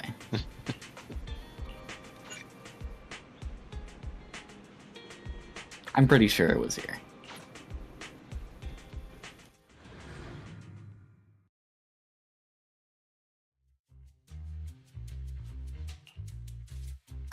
Shawl, I didn't expect you to be working here. She knows everyone. I was just covering someone's shift. The screening Yep, here I don't is remember this super conversation. strict, and I was afraid the supervisor would realize I was new and subbing for someone, so I hid in the control room during the supervisor's inspection.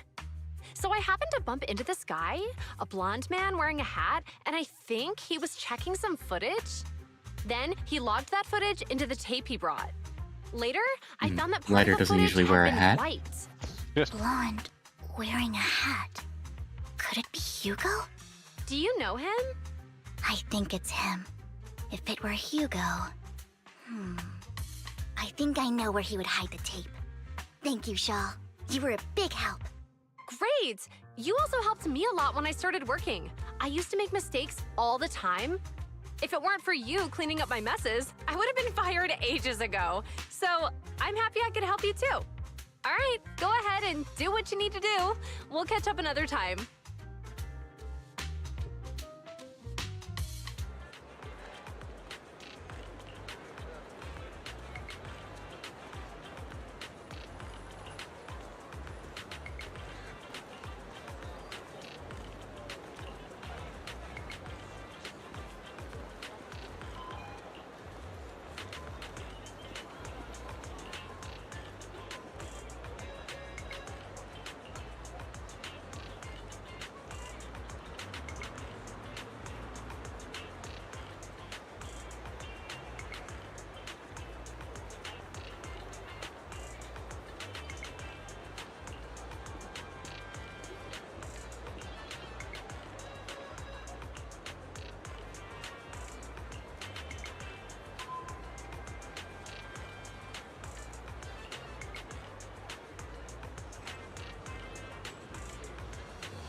Oh, I found a bird, alright.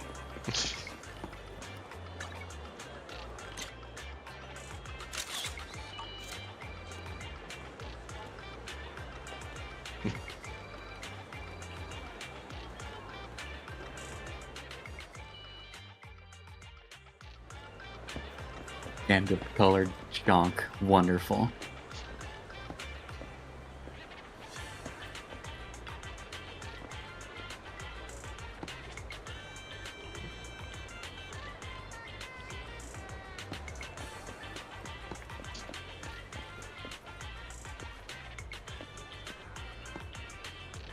Is the bird I'm looking for going to be Robin?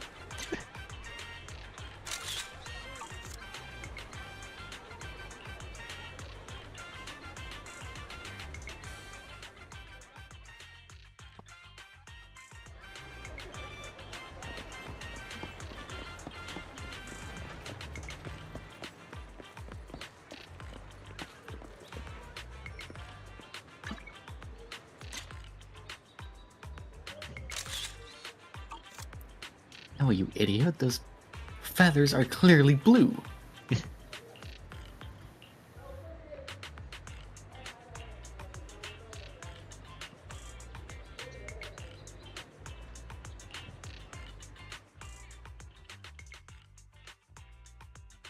You could just put a live bird on top of the box where he hid the stuff and told it very firmly to stay there.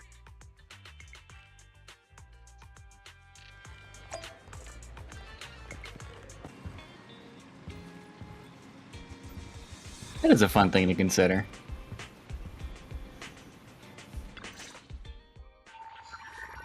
Is she as short as Miyabi without the ears? Possibly.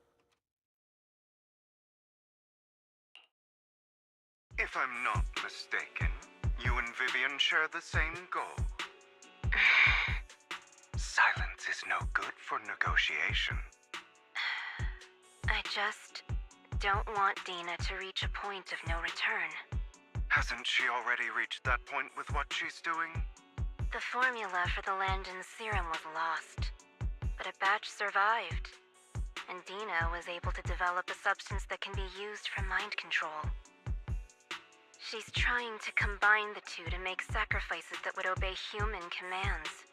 If the dormant sacrifice and the remaining Landon serum are destroyed, we can put an end to this. Dina's concoction can't create sacrifices on its own. And the sacrifice core? That belongs to the creator, not her. Although I find Landon's methods despicable, I can't deny that the Exaltists and the creator are leading us in the right direction. I just don't want Dina to spend her life trapped by her father's mistakes. I mean, no offense, but I find your protectiveness rather weird. I will confirm the location of the dormant sacrifice and find the chance to relay the information to you. I do not want any of my people to be going into danger.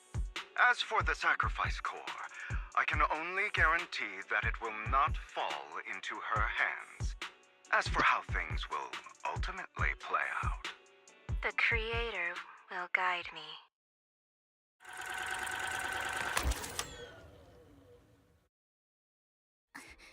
Camille was actually destroying the dormant sacrifice? Compared to Camille's motives, I'm more concerned about whether Hugo has more plans lined up. Hugo... Wise, Lycon just sent a message saying he's got something urgent that he needs to talk to us about now. Alright, let's patch him in. Master Proxy, I apologize for disturbing you. We have just learned that the Ravenlock family will host a banquet tonight. This banquet is rather special, as they're allowing members of their family to invite business partners to attend. With Hartman at the center of controversy, there are many members of the family who are eager to use this opportunity to replace him. The mayor has been spreading rumors of a young tycoon who inherited a sizable fortune and is looking to partner with a person from an old and influential family. This information has lured a young man named Burton from the Ravenlock family. So, you want me to pose as this tycoon and use Burton to infiltrate the banquet? Correct. And Hartman's study is also located within the venue. I see. Hartman's study might hold valuable information. It seems like there's nothing left for me to do. You can attend as her +1. +1? Lord Phaethon, please go with me! Master Proxy, it seems Miss Vivian requires your presence, so... Yes! Just your presence will help me immensely! Sure. If we go together, we'll be able to keep an eye out for each other. I'll accompany Vivian. I'll send you the time and place for the meeting with Burton. If you encounter any danger, please evacuate immediately or contact me for backup. I hope everything goes well for you tonight.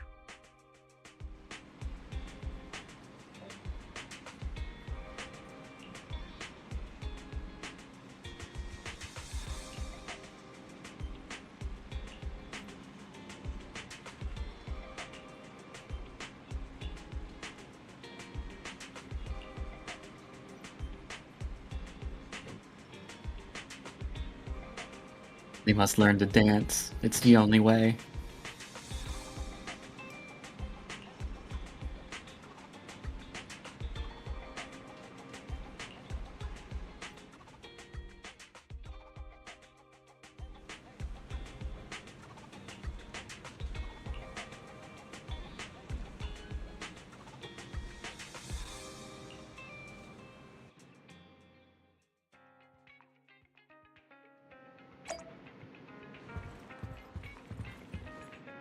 So I completely forgot about this. I don't know why just now this occurred to me out of the blue. According to the last rank of Jane's trust event, there's a kitchen somewhere in this building.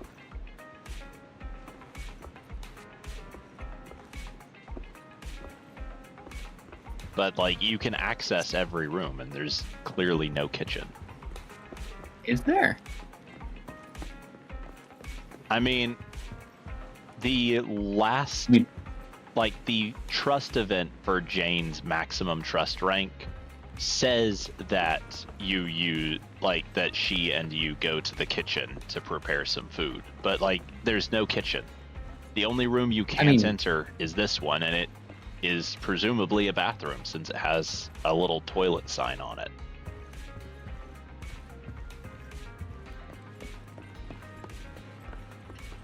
Well, it would be the simplest explanation. Maybe it's one of those fold-out kitchens somewhere. Realistically, I expect the answer is the developers forgot there wasn't a kitchen. But honestly, that was something that occurred to me even before it was mentioned in something, is like, even if you don't have a kitchen, I'm surprised they don't have at least, like, a microwave or a toaster oven sitting somewhere. I mean, when you've got the noodle shop right next door. I suppose.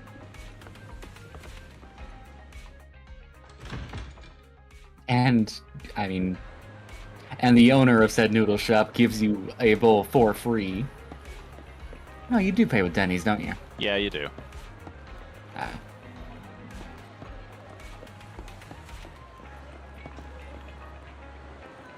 I'm sure he would give it to us for free, though.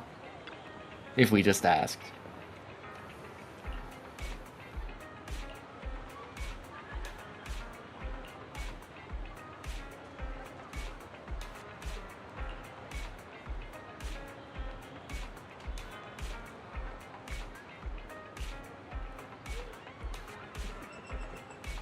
Oh, he's going in that. Okay.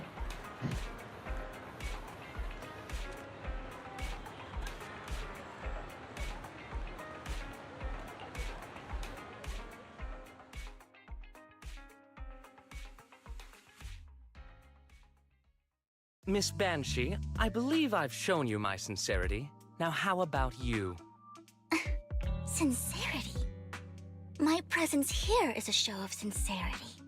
If we're to work together, Miss Banshee, you should drop your pretentious act. I am well aware of the ways of the Ravenlock family. If I were to come empty-handed, I probably wouldn't even be able to make it out the front door tonight.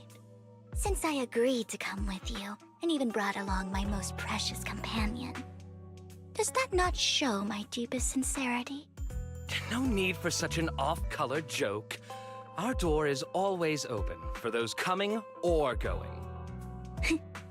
We both know what's what, so let's cut the small talk.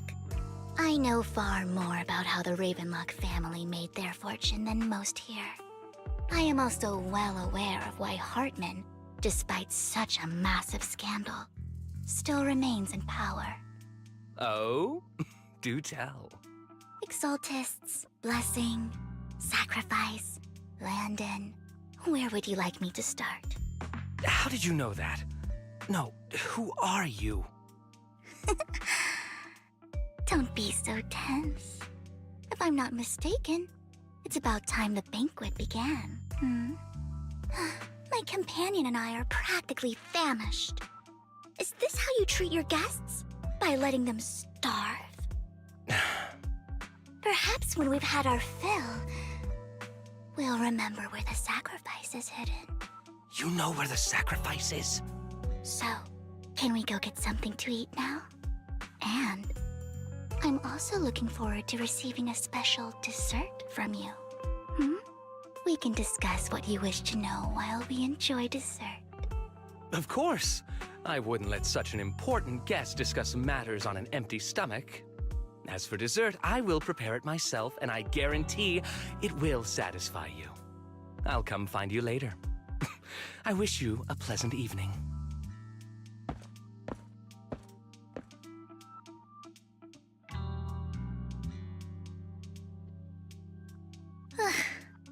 these kinds of people are exhausting to deal with. I really don't know how Hugo used to put up with it.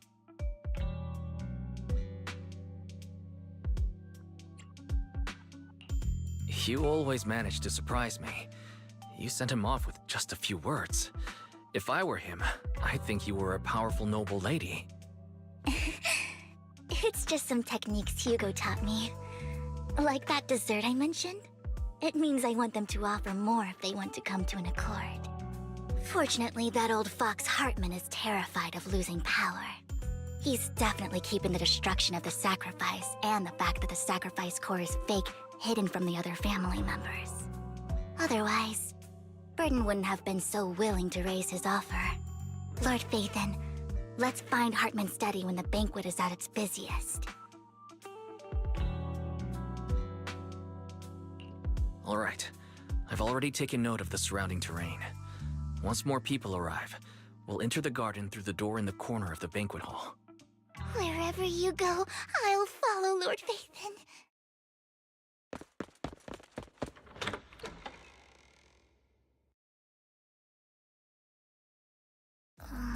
Isn't this going a bit too well? The security outside of the manor is really strict, but maybe it's more lax on the inside? Just in case, though, let's contact Lycon. Right. Having some backup would be safer.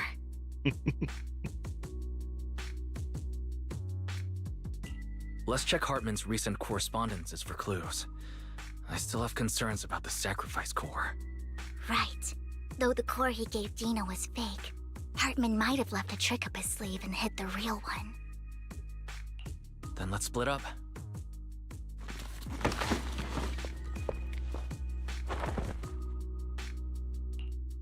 Ooh, stuck under a cramped desk together. Is the catering at the Ravenlock family banquet not to your satisfaction? So much so that these two distinguished guests felt the need to come to my humble office to scavenge for food. Don't want to come out? Well, after all, you don't have long left. Burton, that greedy idiot, fell for the mayor's trap. But I never expected that he would bring you into my territory. I suppose I should thank him. Otherwise, I would have had to go to great lengths to eliminate you. Vivian, Phaethon, give Hugo my regards.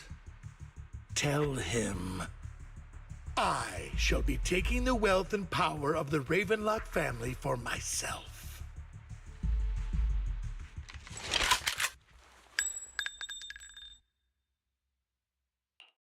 The bullet. How? Dear Uncle, why must we be so distant with one another? You can just tell me what you want to say directly. Hugo, He racked the slide in that revolver so well, too. I wouldn't have guessed. Uncle, you must know a Ravenlock will never stop until they get what they want. Did you really think I would be defeated so soon? When I have yet to trample you into the dirt. You filthy bastard! You only know how to resort to these petty tricks! Petty tricks?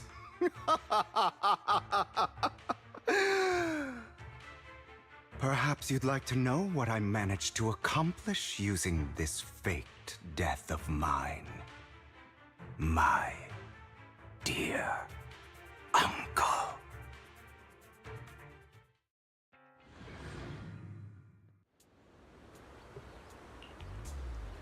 Faking my own death. Hope it's all worth the theatrics in the end. It was just to keep Hartman off my back, but maybe I went a little overboard. The manager must be pretty shaken up. I should apologize at some point. Damn, that dude looks different than usual. I don't think I've actually commented on this, but I actually really, really like Hugo's voice acting. Guess I'll also bring Lycon along. He does a very good job. He's my partner in Yeah. crime, after all. So You can tell he loves this role. yeah. Speaking of Lighter, I actually just remembered. Have you seen, like, because Lighter is the best stun for Evelyn teams, and as soon as Hugo actually releases, will be the best stun for Hugo teams. And of course, everyone uses Evelyn with Astra. People are going to use Hugo with Lycon. Have you seen all the memes on Twitter about Lighter just going around third-wheeling gay couples? That is absolutely incredible. He's just like me, for real.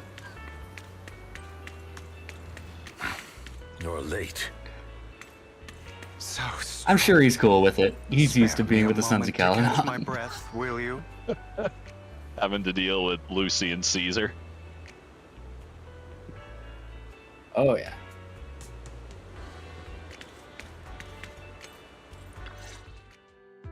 And Bernice and everyone that deals with Bernice. Lycon, you think too highly of my physical capabilities. Well, thank you for your cooperation. I must say, if nothing else, at least your acting skills have improved.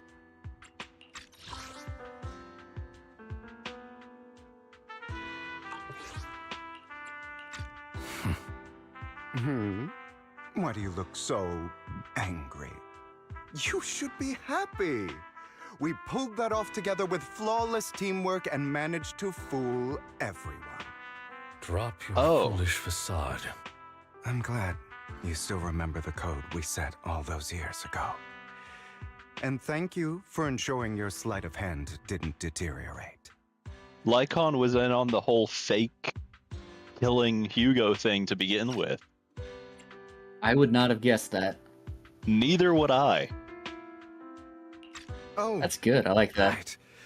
I should also thank the blood bag hidden in my clothes and our other props. Do you remember when we last used this trick? It was probably ages ago. Sometimes I really don't understand you. Have you never thought about what the consequences would be if I didn't understand your code? If I decided against helping you? Or if I just couldn't control my strength properly? You'd understand it. Of course, if things really did go awry, I had alternative plans. You wouldn't be so arrogant as to think I'd bet everything on you, would you? You're insane. Aw, I'm flattered. So what exactly is the purpose behind all this? Surely after going to Lycon such did a great lengths good to job at erase your acting, own too. existence, you don't just plan to hide here and reminisce about the past with me. Don't try to brush this off. I've already helped you enact your plan. Tell me the truth. Don't get your tail in a twist. I have more plans that require your assistance, so naturally I would not hide anything from you. Simply put, as things stand, whether as Hugo Vlad or as Mockingbird, I am doomed to die. Seems you've made quite a few enemies. As a member of the Ravenlock family, I negotiated with Edmund and managed to obtain resources from Tops for my future plans. I also confirmed what attitude they held toward your master, the Mayflower family. Meanwhile, I used my identity in Mockingbird to strike a deal with Hartman and gather information on their collaboration with the remnants of the Exaltists.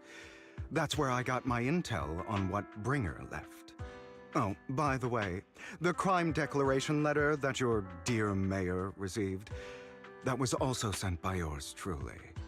He's probably figured that out by now, right? Though I'm not sure if he told you. The mayor learned about the sacrifice attacks through his own means, but lacked an opportunity to take action. That warning letter was precisely what he needed. You aren't hopeless yet. How delightful.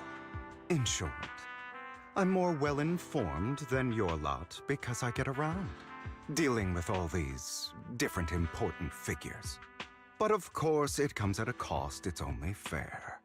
After all, you can't hide the smoke from a wildfire. Rather than trying to carefully tame it and risk setting yourself alight, it's better to let it burn free. When I helped you put on your little act, killing you in front of everyone, You left the sacrifice core to Hartman. That was intentional too, then? Thank you for telling me. And it worked like a charm, didn't it? Now no one cares for me anymore, and all eyes are on Hartman. A perfect situation for keeping the Ravenlock family in check while dealing a cutting blow to the Exaltists behind them. Another crucial point is Vivian and Phaethon. I must sever any ties they have with me or Mockingbird. Although I feel bad for Phaethon about what happened, but it had to be done.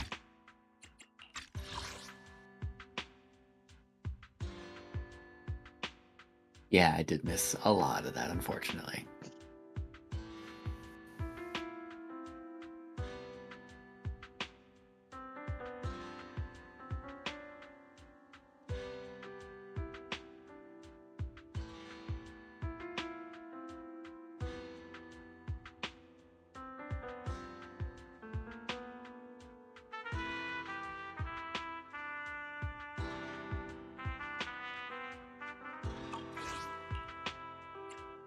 That's the only way they would be safe, allowing the plan to continue. I noticed that you never turned your blade toward Master Proxy. So, those words you said back then were also... I will bloody my hands. I will carry the weight of my sins. I will become the Abyss. Obviously, it was all an act. My acting has always been impeccable, as you know. Hugo, you're taking such a tremendous risk. Why? Would you believe me if I said it's for justice? But unfortunately, it's not. I want revenge on the Ravenlock family. And I will make sure that despicable excuse for a human being, Hartman, suffers a slow, torturous end. Of course, I also promised Vivian that I would help her investigate the whole thing with the Exaltists. That's all. You don't look too good. Is it your wounds? No. This is the first problem I plan to resolve. Lycon, do you have a place that is sufficiently discreet, quiet, and can take a lot of damage?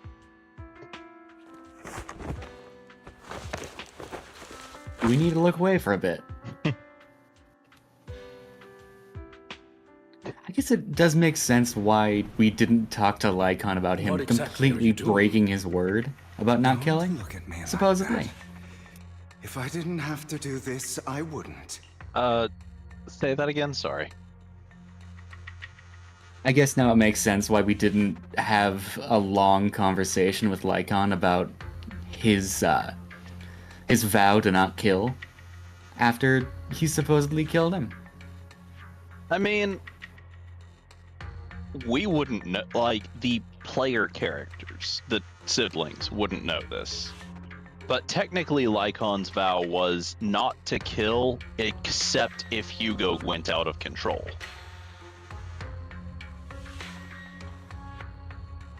Yeah, I guess it makes sense. Like, Still though, like, no one would know that except Lycon himself.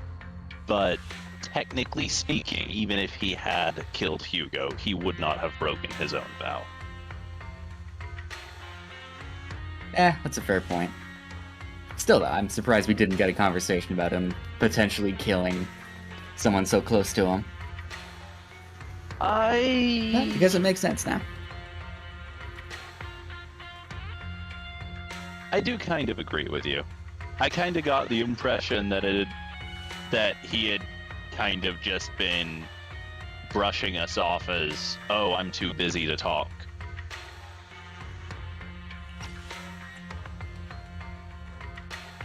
Hartman recently obtained a bizarre substance, most likely from those crazy Exaltists. After use, it allows control of the victim's mind, to some extent. You were dosed with it. To be more precise, Lycon, I deliberately allowed Hartman to put this drug in my cup to facilitate our previous collaboration.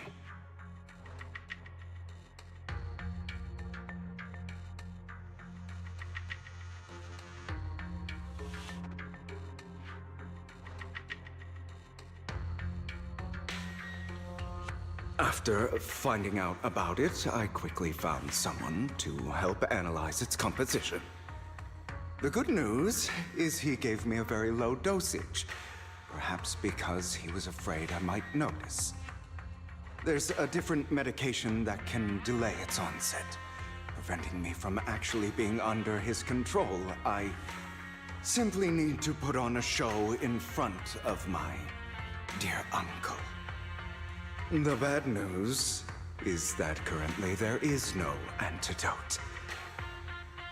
When I delay those effects, however, they will accumulate and erupt when my body reaches its limit.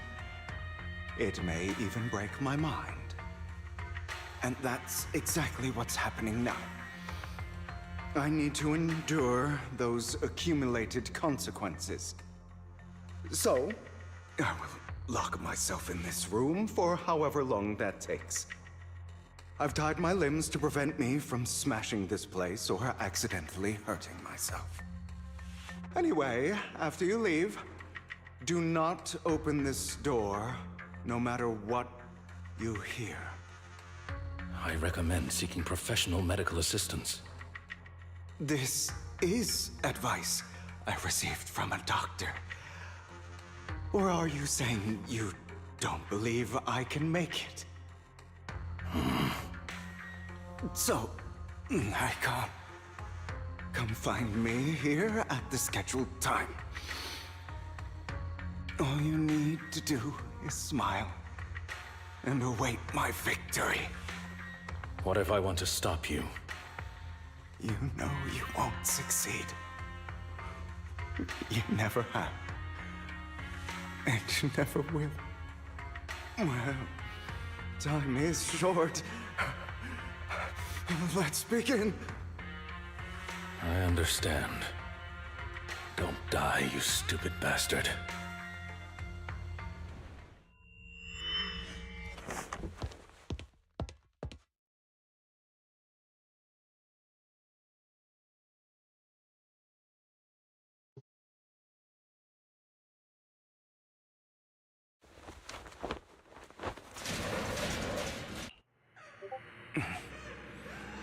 Is this because the side effects haven't worn off yet? The icon's late. I'm surprised. Or is something wrong with time itself? Looks like someone's over there. Might as well go ask.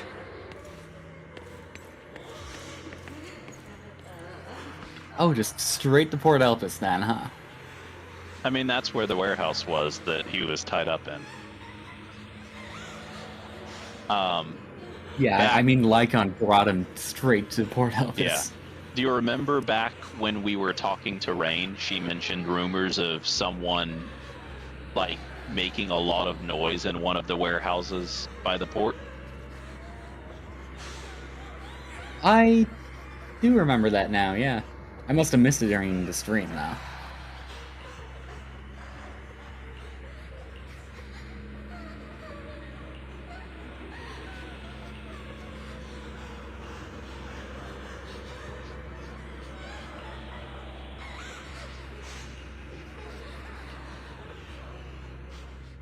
It's all your fault.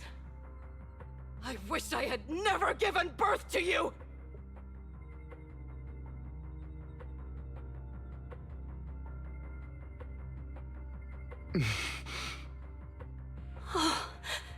Everything will get better if you just die, right?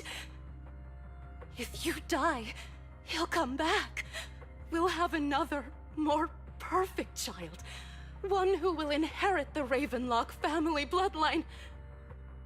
Then I'll be able to escape this pain.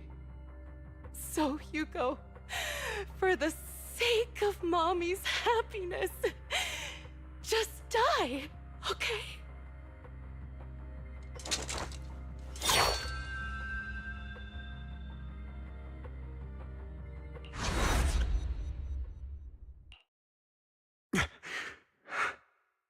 So, I wasn't awake yet after all. That's because you don't want to wake up again. Who are you? Reaper from Overwatch. I am you. Hidden deep within your heart. Your most true self. You want to kill her, don't you? Your so-called mother. Every time she beat you without reason, when she tried to gouge out your eyes, when she sold you into that hell, laughing all the while. You wanted to be the one to end her life. Why not admit your hatred? As you are, you can hunt her down and make her pay for the living hell of a childhood she made you suffer. Yes, I hate her. I hate her because she was foolish and shallow, greedy and stupid. I hate her because she doesn't deserve to be a mother. She did everything she could to try and get into the Ravenlock family, believing she could live a life of luxury without having to do anything and never realizing she was a pawn, discarded from the very beginning. So she chose to blame me. Blame me for my heterochromia. Blame me for my very existence. But I won't kill her, because I know it won't change anything. She was incapable of loving me, just as she is incapable of loving herself. Have you been brainwashed by that dog? Keeping up the act of being some magnanimous and forgiving fool? Don't compare us. I've simply come to understand love or hate. I make my own choices, and they have nothing to do with anyone else. She sold you to the Ravenlock family for a huge sum of money. She used that money to start a new life without you. While she was indulging herself, you were going through hell in the Ravenlock Manor. Does it not torment you? Do you not feel the hatred? Do you not want to demand answers? Kill her. Only by killing her can you be truly free. For a long time, I thought the same way. But now, well, I want to make a different choice. Stop lying to yourself. You never had a choice. This weak-minded thinking will only lead you to failure. Like before, you'll be nothing but a worm, trampled into the dirt by those so-called elites. Do you still not get it? This is how the world is, and always has been. Hesitate and you'll be the victim. If you don't grab your knife first, you'll end up being on the other end of the blade. If you want to change anything, you must first become the one who makes the rules. Just like that woman. The only reason she could treat us that way was because we were weak. So listen to me. Find that woman, kill her, and prove to this world your strength. It's what she deserves. Why forgive them? They don't deserve it. I'm not forgiving them. Or rather, I don't care about them. They don't even matter, at least not yet. You know, perhaps the person I hate the most, the one I truly cannot forgive, has never been someone else, but rather my weak, powerless past self who could do nothing but hide inside a closet and cry. I hate myself for having neither the strength nor the courage to resist. I hate myself for begging for so-called familial love, even after being treated so terribly. I hate that despite the pain of my wounds, I still hope to receive the carrot and not the stick. And that me is you, correct? So, I forgive you. I forgive myself. You'll regret this, fool. Your pretty words mean nothing. You will ultimately return here to me.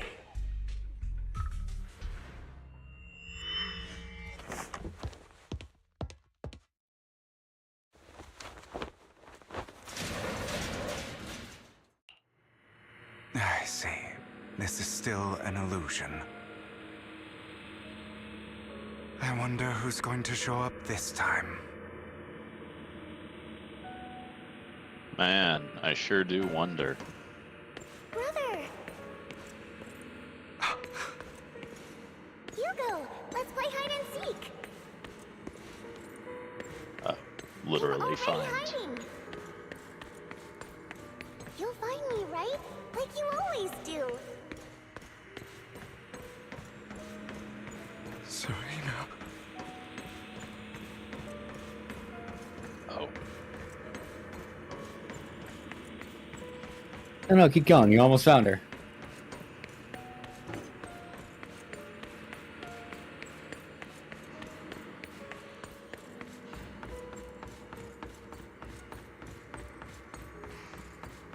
Story is very well done, by the way. I found an even better hiding spot this time. Harder to find than any place you showed me.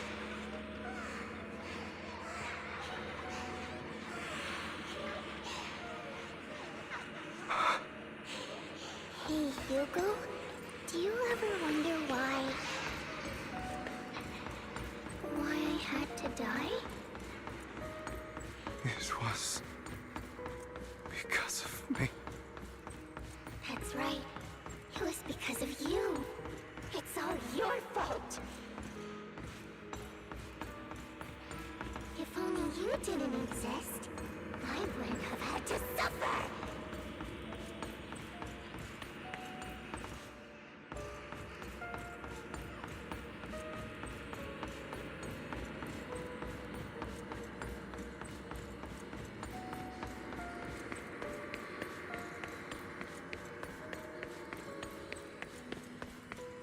Still looking in the wrong spot. I can't believe you still haven't found me after all this time.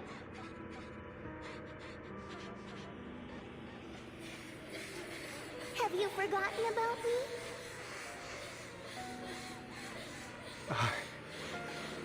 I haven't forgotten. It's okay. I'll forgive you. I'll still be nice to you, just like before.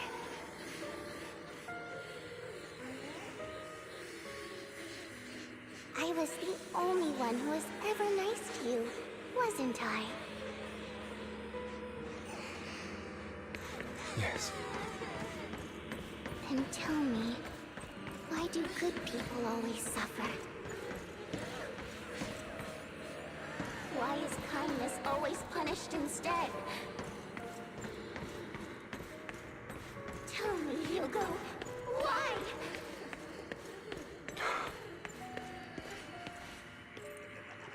Hugo, are you lost? Go back the way you came. I left you a surprise there.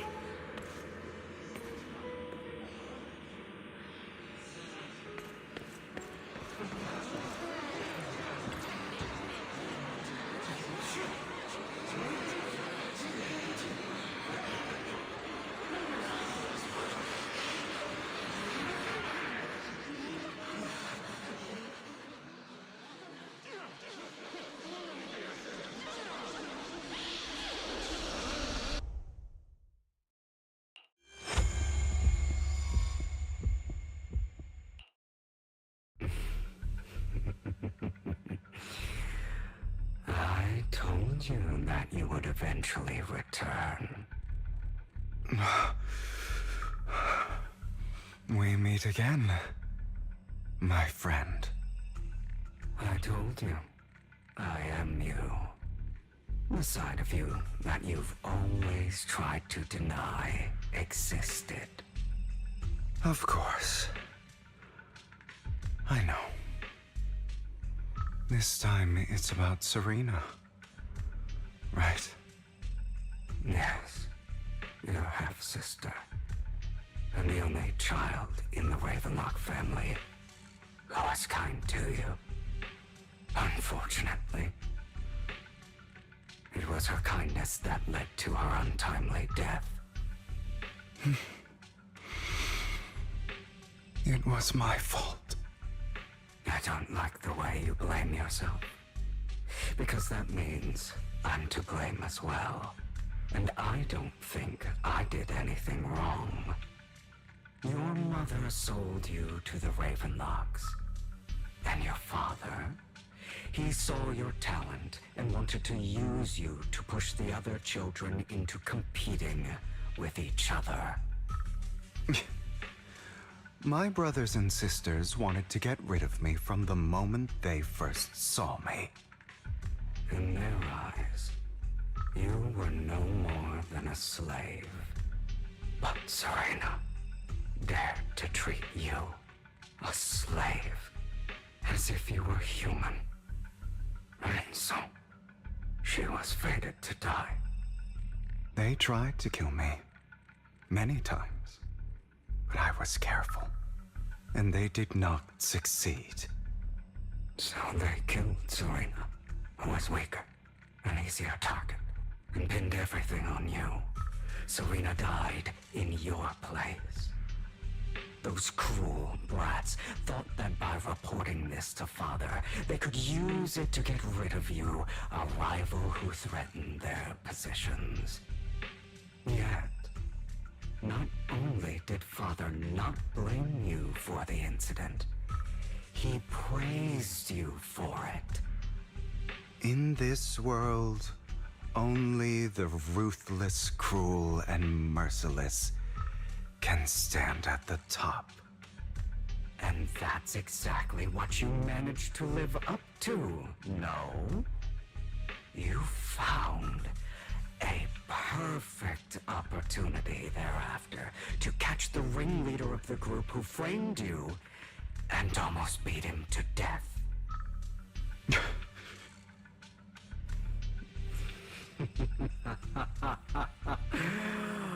Oh, you should have seen the expression on your face back then. Oh, crazed and manic with utmost delight. I don't remember that.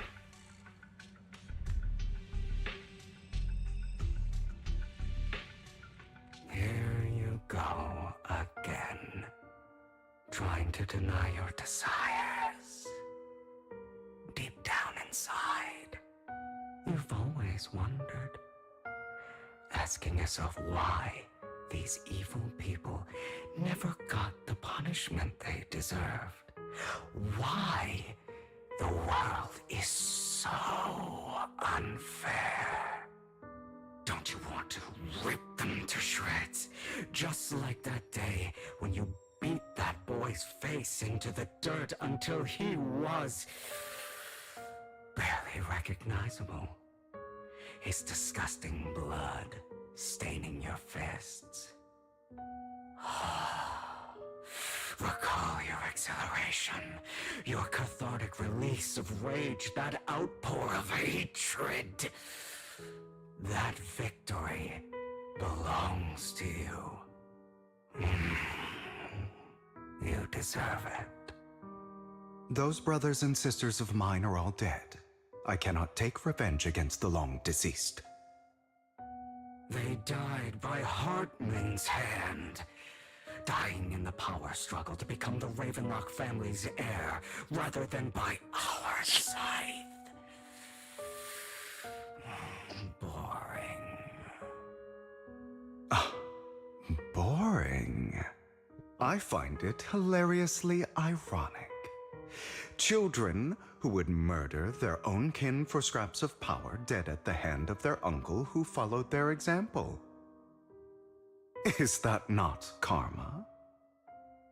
Power struggles pitting kin against each other, betrayal, suspicion, and hatred between people of the same blood. It's like a curse written into the Ravenlock family's genes. Laughably stupid. Don't forget, my dear, that the same blood flows through your veins.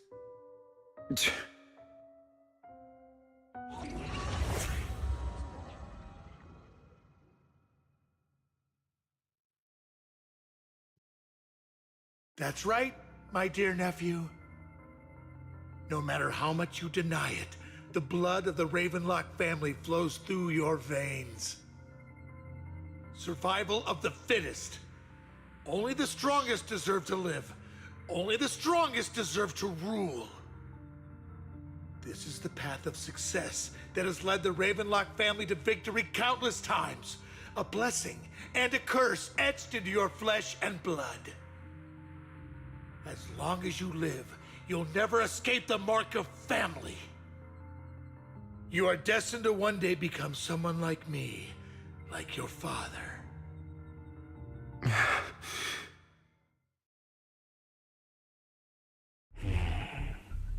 Is that fear I sense? I can see you trembling. Why does the Ravenlock bloodline terrify you so? I won't become like my father. Never. You won't become a failure like him. So relax. Our power eclipses him, and so does our ambition. So, do not deny your own desires. Do not resist your own ambition. This is the talent you were born with. The best gift fate has ever given you. Admit it. Deep within your heart lies a spark, yearning to ignite a raging inferno that will burn everything down. And I am that spark.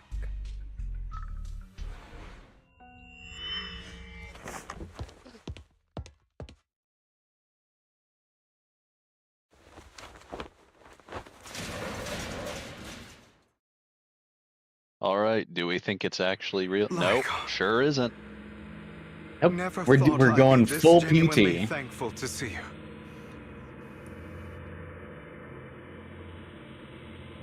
Seeing you means this never-ending nightmare is finally over, right? I doubt it. No, we still got the tripping balls filter. I mean, he is drugged. It wouldn't be entirely unreasonable to still have that filter even once this is over.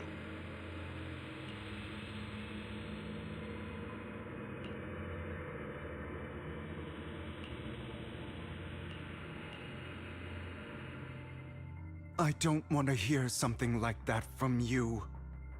You have no idea what that man, my father, is really like. A person who stops at nothing for their own interests and ambitions. Just like what you're doing right now. And what do you think I'm doing this for? All of this was part of your plan. You knew where the Ravenlock family was going to be, so you set Mockingbird's target there. To seek revenge, you plotted to assassinate your own father, but he was too vigilant, and you failed. After almost being assassinated, your father was furious and locked everyone in the hall, but was unable to find the assassin. And what a coincidence that a hollow disaster just occurred in the vicinity. So he used it to eliminate all the unfamiliar faces there, turning them into victims of the Hollow, an easy feat for the Ravenlock family. So, the one who killed innocents was my father, not me. You knew what choice an extremist like him would make, and you used the chaos to once again attempt an assassination. This time you succeeded. You killed your own father at the cost of innocent lives. Admit it, Hugo. You don't care about anyone else. The only thing you care about is your revenge. How is that any different from your father? Enough. I'm tired. I may hate him for betraying me, but he wouldn't say something like that. What? You aren't Lycon. You're the other me, hidden deep within my heart.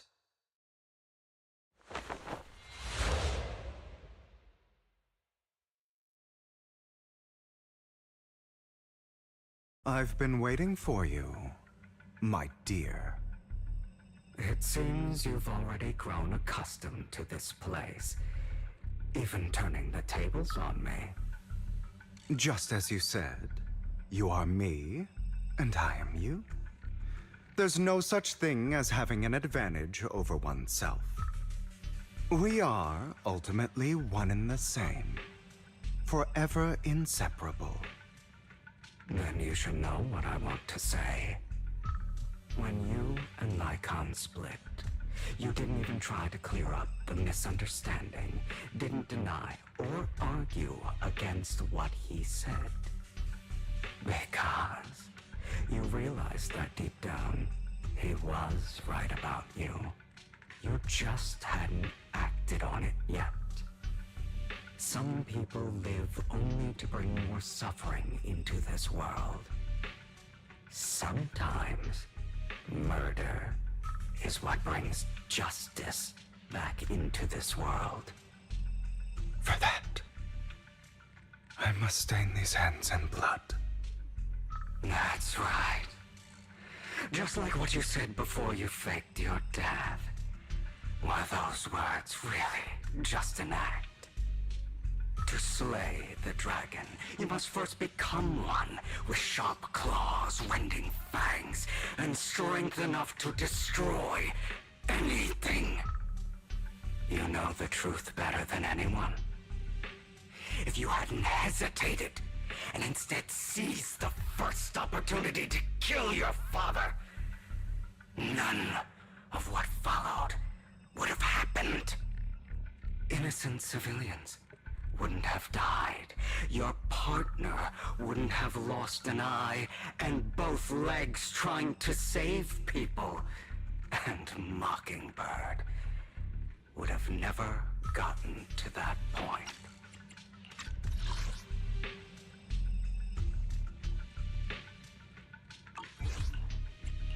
You can save more people. Save good people. Save more lives than the evil ones you take. I've spent countless hours in regret over that incident. So why not submit to your true nature? You want to be the judge, jury, and executioner of this world. And you can. I wasn't responsible for Father's death. The true mastermind is my uncle, Hartman. His schemes to kill the head of the family were all so he could take control. Mockingbird was simply unlucky enough to get caught up in it. So, for a behemoth like the Ravenlock family, with its roots so deep, a single person's death, regardless of who that person is, wouldn't change anything. Of course, whether it's Tops, the Mayflower family, or even the entire world, it's actually all the same. I refuse to be dragged down by pointless hatred any longer. You foolish, stubborn idiot. Do you understand the power of hatred? Have we not come this far precisely because of it? Or are you going to follow Lycon and Jack's twisted logic? Come on. You don't actually trust anyone? Otherwise, why would you hide this whole scheme of faking your death from them?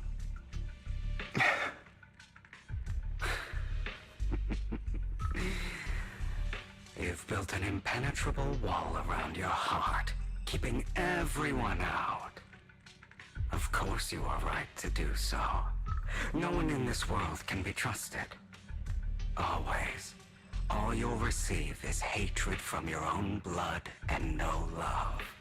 Suspicion from your companions, and betrayal that comes all too easily. But the most ridiculous thing is that you want them to trust you. You stay silent and long for them to notice your suffering. You yearn for your companion's understanding and trust. Idiot. That's why you are incapable of exploiting them for your own ends. You care about their safety even more than your own. But remember, only the weak need companions. And we are children born from hatred. We are different from them. I will never be like them, and I don't need to be. Come.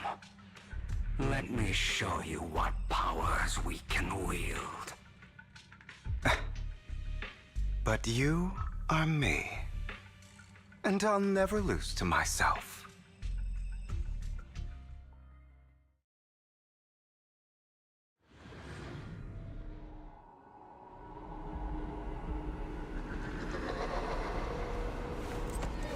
Oh. That's just You gonna have a double ghost fight? I think it's a cutscene. I don't think I get to actually fight him.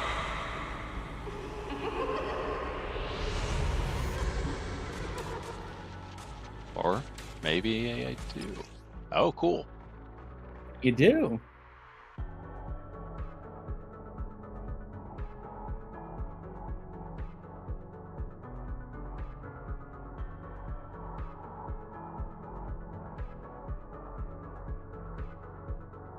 Oh yeah, he is very reliant on a stunner.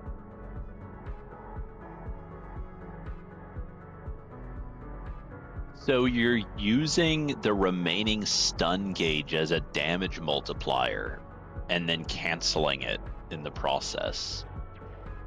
Think about I've heard about that. the injustice you've suffered. If you choose to forgive, you're betraying yourself. You know that. Letting you consume me would be the real betrayal to myself.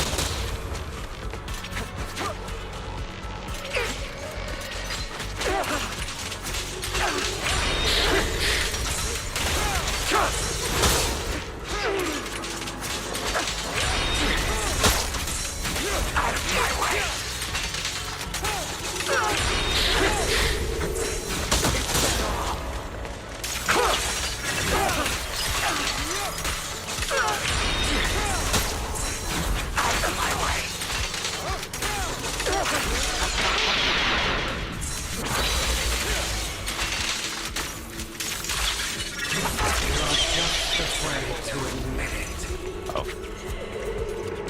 Yeah, it is a lot of damage though.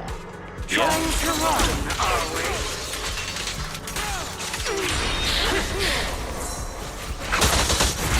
I was too far away to actually dodge him. Surprisingly enough, he'd probably make a good teammate for Lycon. Yeah. Crazy idea, I know.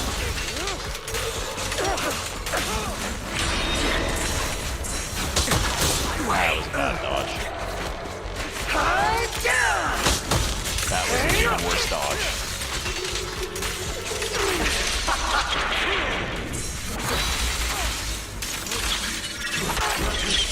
That is a lot of damage.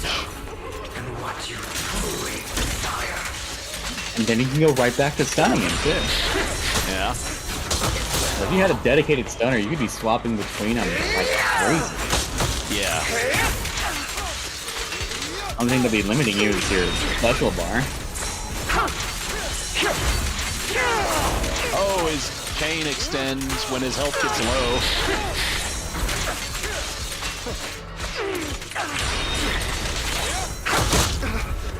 Give up! Prepare to kneel before me. You're trying to kill me. I think you can just get rid of me. I have to do it again. I'm not sure I can manage to do it again. For what it's worth, thank you. Don't be afraid. You and I are inseparable. You're part of me, just as I am part of you. Fancy words won't change anything. Rather will that sick coin trick. No. It's not just platitudes. I finally understand now. Some pain only fades when it's seen. When it's accepted. So I won't fight you anymore. I won't hate myself anymore. Please stop this point, it's very distracting. Weakness, hatred, malice, strength, forgiveness, justice.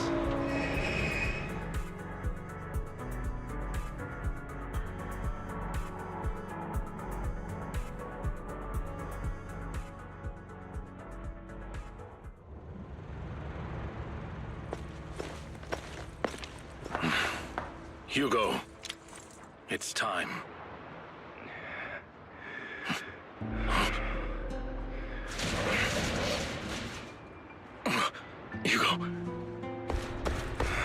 Hugo, you... Did I scare you? I made it through. I won. No praise for me, my dearest partner.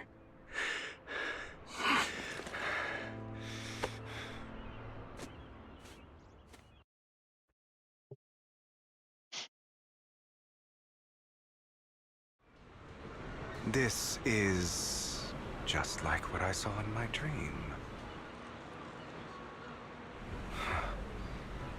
I guess there are still some lingering side effects.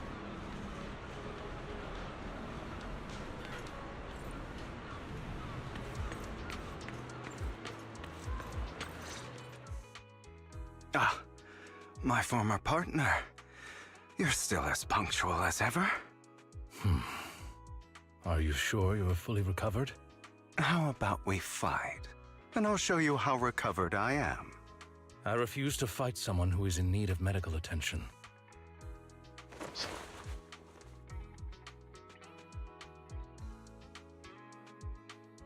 How thoughtful. It's an HIA commemorative coin. Or perhaps is this simply part of Victoria Housekeeping's professional care? I'd rather you not starve to death.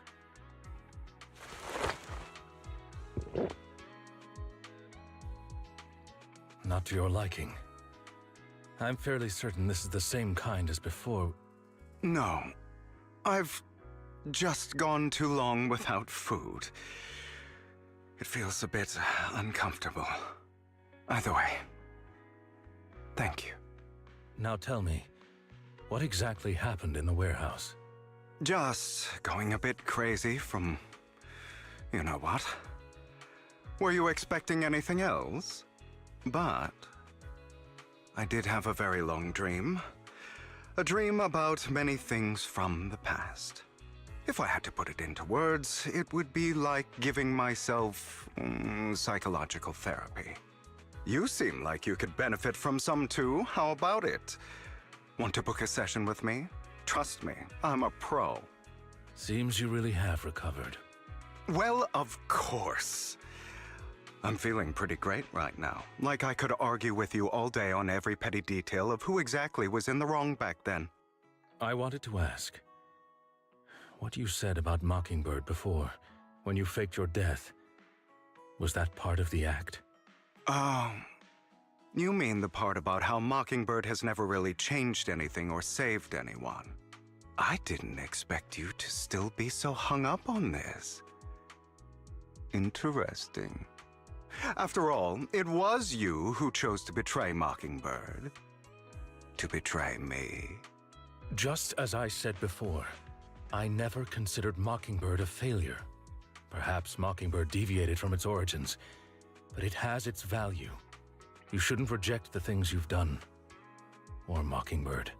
I have contemplated this before. Yes. Mockingbird has helped some people and has genuinely managed to cause trouble for those who abuse their positions of power for evil. Yet those in high positions still possess immense resources, and the people we helped remain destitute and suffering, willing to become slaves to those in power for scraps. But just as you said, even if what we did was childishly idealistic and flawed, as little as we actually achieved, even the slightest change is by no means meaningless. Nothing holds more value to me than Mockingbird.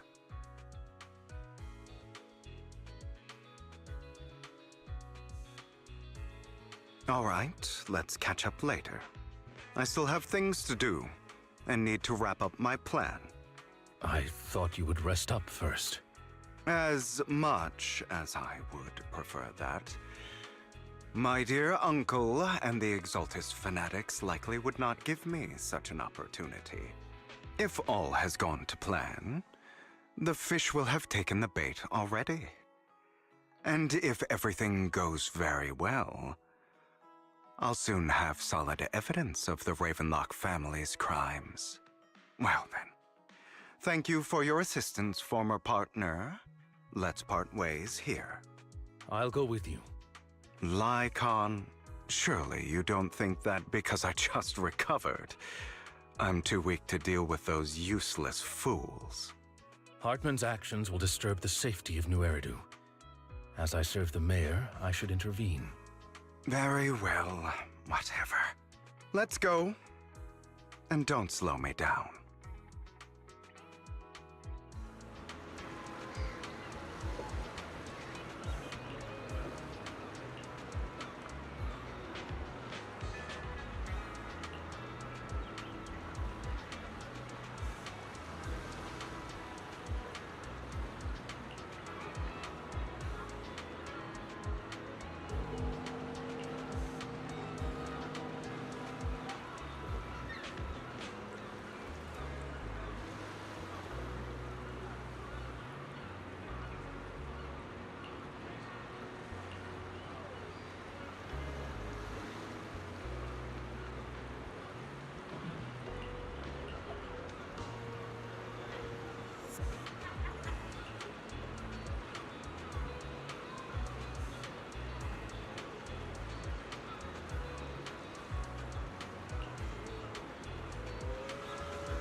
Please, you are welcome to beg.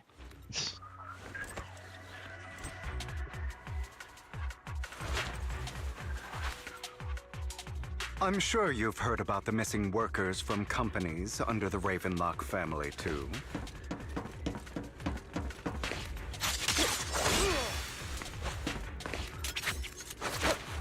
I know where they are.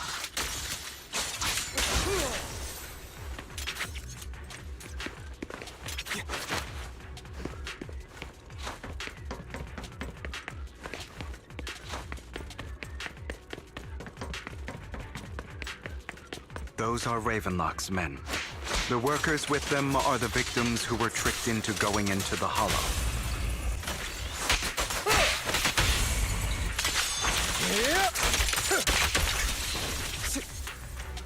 Come on, let's get them out of here.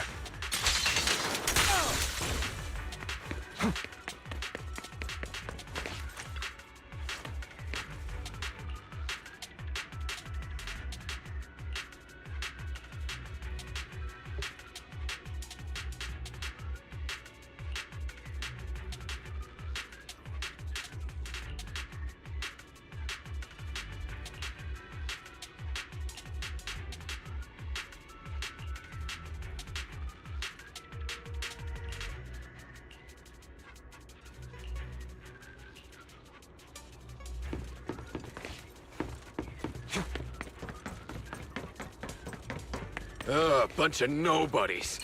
Annoying as hell. Kill them! You're welcome to try.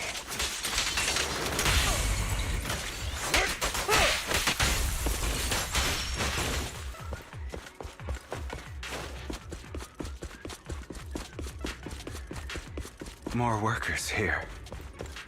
And quite a lot of them.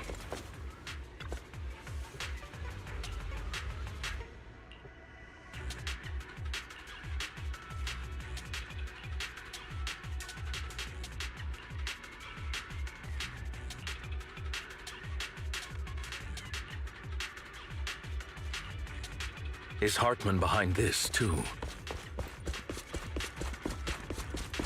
Of course. He threw them into the Hollow like offerings for the Exaltists. To him, those workers are just another resource, no different from the ether his company mines in the Hollow.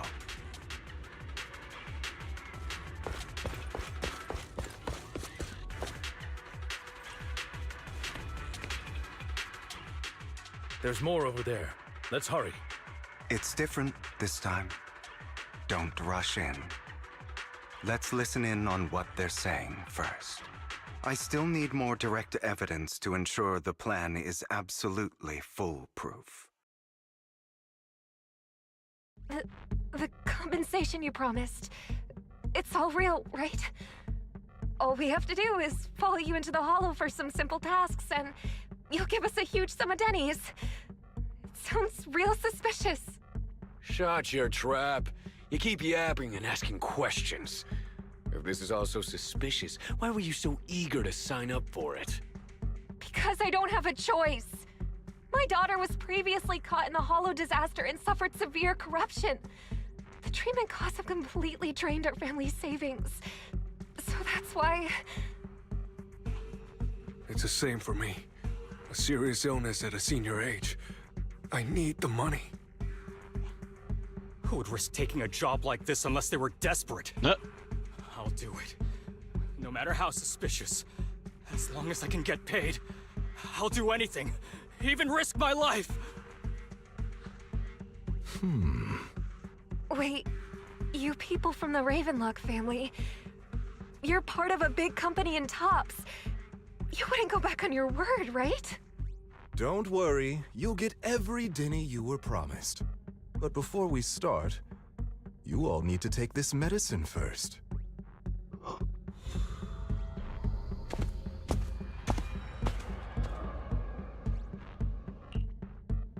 Bro, should we really be doing this already? These workers keep talking. We're wasting time like this. And the sooner they take it, the sooner it'll be over.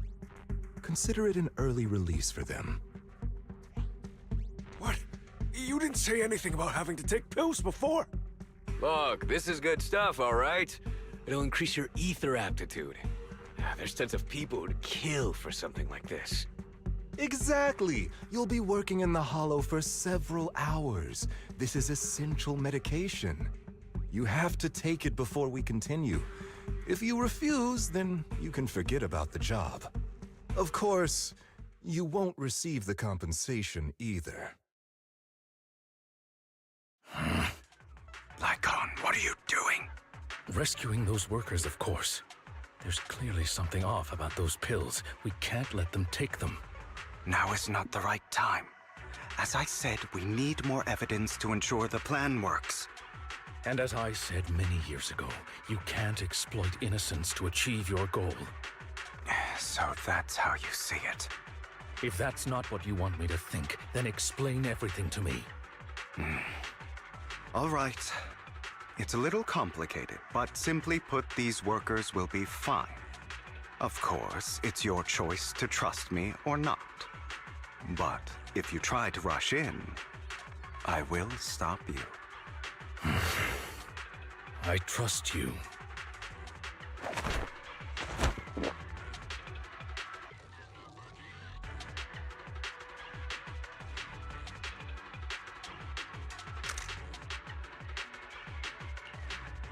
All right.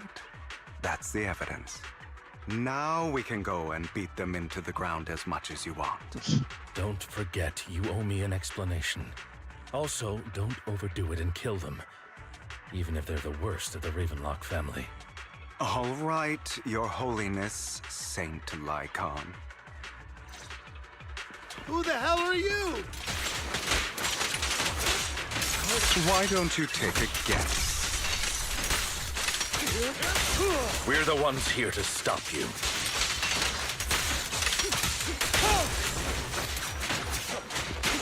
You can't remember the last time we worked this well as a team.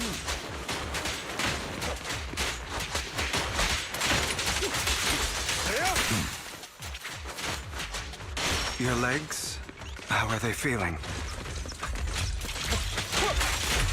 I'm fine. To be honest, I think I prefer the way you used to fight. Let the party begin. You had a lot more aggression. Repent! I've merely learned to control my strength. Madness dance. When I need to be aggressive,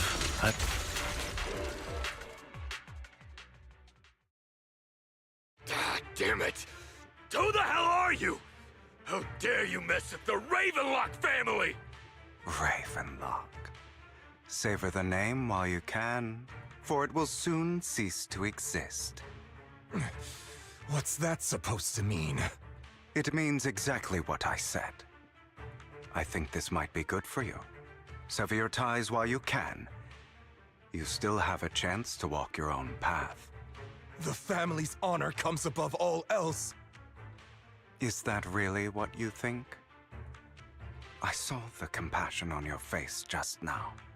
You're not from the main family, right? That's why you were assigned to these trivial tasks. But in reality, there's no need for you to keep playing this boring game for them. I don't have a choice. From the moment I was born into the Ravenlock family, You always have a choice, if you're willing to act. All right, let's end the small talk here.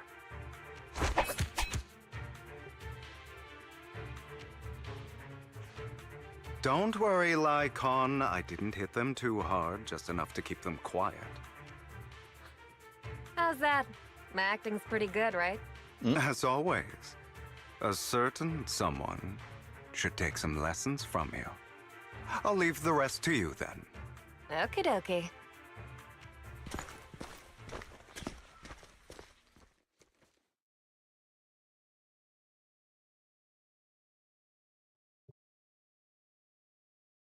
Okay, now can you tell me exactly what's going on here?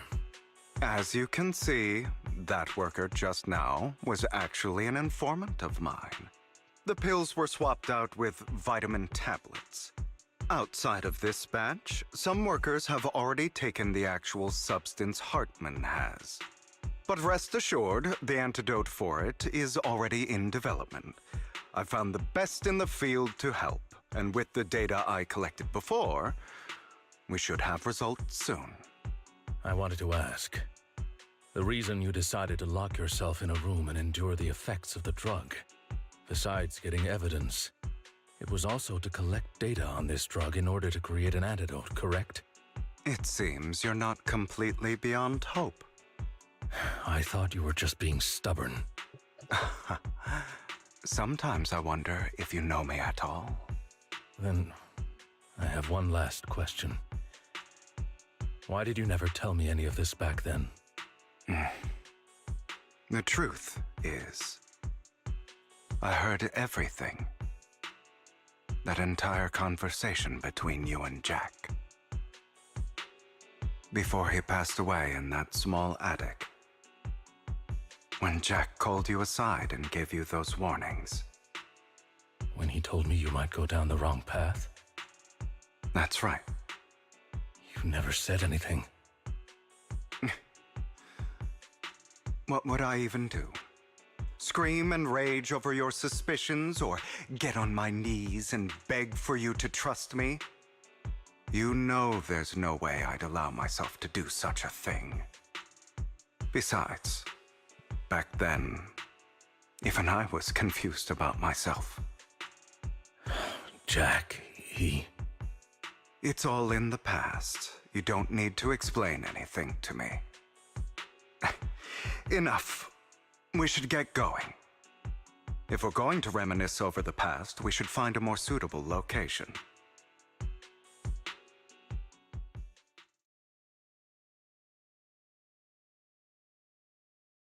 Lycon? That incident back then. I didn't do it. It was a scheme Hartman devised to take over the family. It was Hartman who killed my father, too. I only discovered the truth long after the fact. I did indeed attack my father, and I thought he was dead. But he wasn't. I couldn't kill him. And even before that, if I hadn't hesitated, none of what followed would have happened. Even now, I still think they deserve death. But I no longer care to personally deliver that fate. They're beneath me. And I have more important things to do. I know we may never agree on that point, Lycon. I once wanted to fight against those ugly truths that defined me, but I discovered that the more I rejected them, the more painful it became. So, I could only accept that crazed, hateful, and malicious side of myself. As long as I know I will never become like my father, like Hartman, that is enough for me. You've changed. But I think that might be a good thing. Don't patronize me. You've changed a lot too, compared to before. I still disagree with Jack's words, and I won't forgive your betrayal. I will walk the path I believe is right, even if I must tread over thorns and through the mud. But I will also allow you to walk your own path, Lycon. Should I say thank you? You're welcome. Come to think of it, we haven't talked about your legs and eye. It was just an accident, not your fault. I'm doing well now. I hope you are too. On the contrary, perhaps I should be the one apologizing. I misjudged you. I used to think you wanted power, that everything you did was for your own ambitions. I thought you wanted the power to pass judgment on all in this world like a god. I am a god. I am my own god. Or you could say that in this world, everyone is their own god. There are many things that we are powerless to change. But there are also many choices we can make. Just as I said before, I am the only one who can kill me or save me. I'm glad you think that way. Let's go. I still have one last thing to do. To witness the end of Ravenlock.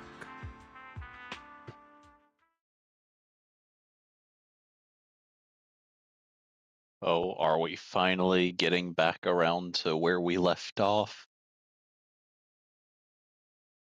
before? I had Really forgotten think you that can take my they were place being if I threatened by a die? gun. Never, you filthy bastard! Your little tricks mean nothing. As long as the Ravenlock family stands, I can still get back on my feet. You still don't get it, do you? This was never about avenging my father. And I don't care about taking your place. I didn't come this far just to kill you. That'd be pathetic. Right on cue. Why don't you take a look at this, Uncle? On behalf of TOPS, I'd like to clarify that we had no involvement in the Ravenlock family's actions. TOPS is officially terminating all partnerships with the Ravenlock family, effective immediately. We will have no further affiliation with them. Are you crazy? What the hell do you get out of ruining the Ravenlocks? You want to be a petty thief forever? Thief? Oh, Uncle. Allow me to reintroduce myself. I'm the name people whisper about. The one who robs the rich and gives to the poor. I'm the master con artist who can fool anyone, anytime. I'm the leader of Mockingbird. The one who turns every headline into my own stage.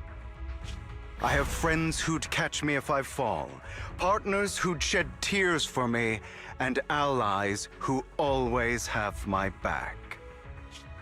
I am Hugo Vlad. You're the one who needs the Ravenlock name. I never did. You ungrateful bastard! You should have never been born. You flatter me. Same goes for you, Uncle.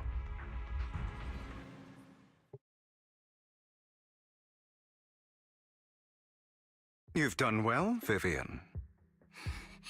You had better give me an explanation. And here I thought this would be a touching reunion. What's with all the anger? Hugo, I'm a member of Mockingbird too. And I mourned your death. Listen, Vivian. I don't want you or the people you cherish to get caught up in danger because of me. I've always been selfish, so I don't hesitate to use you all as variables in my plans. But it is because I am selfish that I also don't want my failures to affect my treasured companions. In any case, if you were in the same position, would you not make the same decisions? Lycon's taking care of everything outside. We should go. Also, Wise, thank you. And I'm sorry for the whole act where I threatened you. It was the only way for Hartman to drop his guard against you and leave you be. I, Hugo Vlad, am forever indebted to you.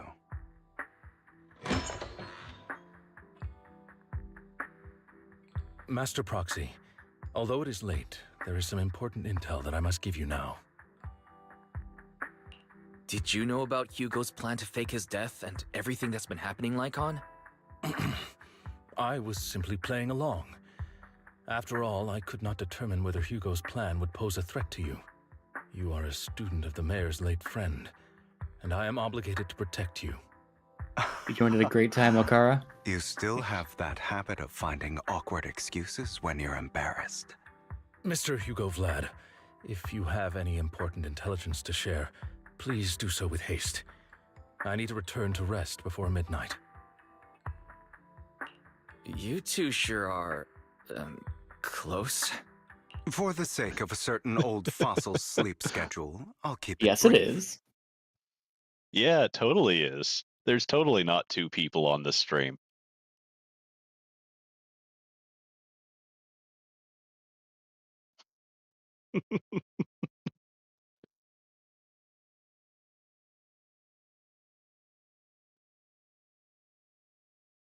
The channel is mine now.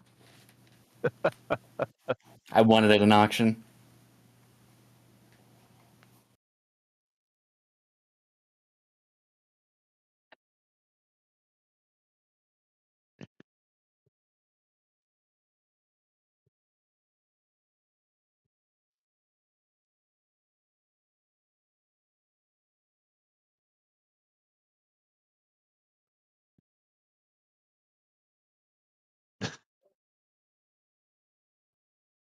I mean, I kept telling you plenty of times, no cooking of mine was ever going to take off. I love this story very much. I agree, but it being just kind of that being a comment just in the middle of this ongoing conversation was pretty funny. Very funny. I mean, to be fair, I hadn't said anything for the past, 10, 20 minutes, so... I mean, neither of us did for good reason, but... Yeah, that's kind of the problem with streaming Zenless and with streaming Star Rail is a massive chunk of every stream is just dialogue playing while I listen to it quietly. I mean, unless you want to just react to every single piece of dialogue spoken. At the very least, Star Rail does get the occasional sound of what's the word? Psychic damage being received. Oh, that sounds wonderful. I'm sure that doesn't get annoying. No. The sound I make when I receive psychic damage from the game itself. I did not know what you meant by that. I learned from Camille that Dina intends to embed the sacrifice core into the sacrifice. Apparently, it will make the sacrifice much stronger. Sacrifices created this way will not retain their minds and will indiscriminately attack all living beings, including their creator. So the Exaltists don't do this. It would bring them no benefit. But Dina's concoction can control people's minds. If a person takes the pill and is injected with the serum Landon left behind, the sacrifice would be under its creator's control. Although the dormant sacrifice has been destroyed, Dina found a batch of that serum her father created and wants to create new sacrifices. Putting aside the sacrifice for now, Hartman's sacrifice core is fake. We don't know where the real one disappeared to. The real core has always been here. Yeah, that's what I figured. Here? In Lord Phaethan's video store? Vivian, do you remember when I suggested you give that collectible to our dear proxy? I remember. Dear God. But that was just an ordinary pendant. And I've met the person who submitted it. She has absolutely no connection to the Exaltists. How about our dear Wasn't that crappy proxy painting? take out that pendant so we can take a look? That crappy pendant you can win during the auction.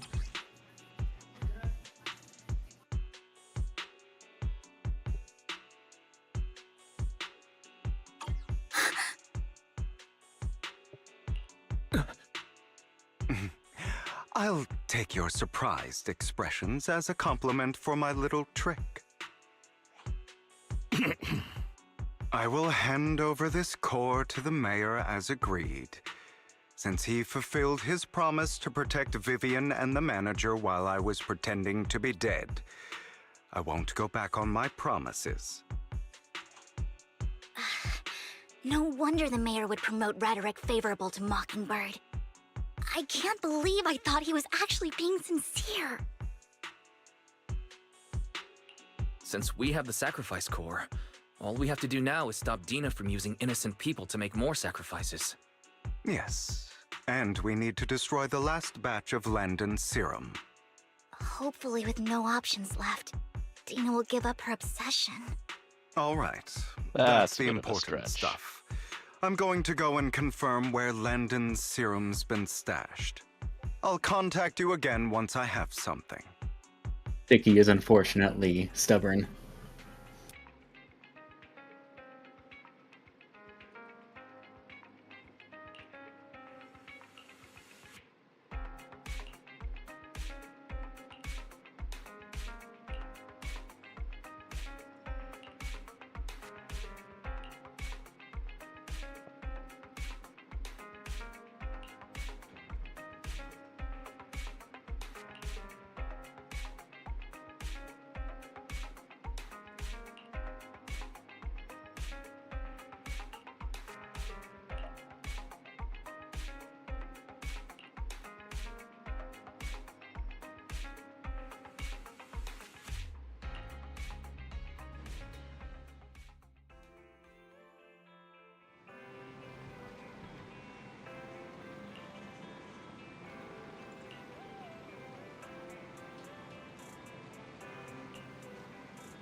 Break time. That's what I'm figuring out. I mean, there can't be too much left, right? That's what I was thinking. I'm looking up, like, average length for the quest. Well, we've only been at it for 3.5 hours. Yeah. Yeah, this should be, like, the end of it, so I think it'll be fine for me to go ahead and keep going.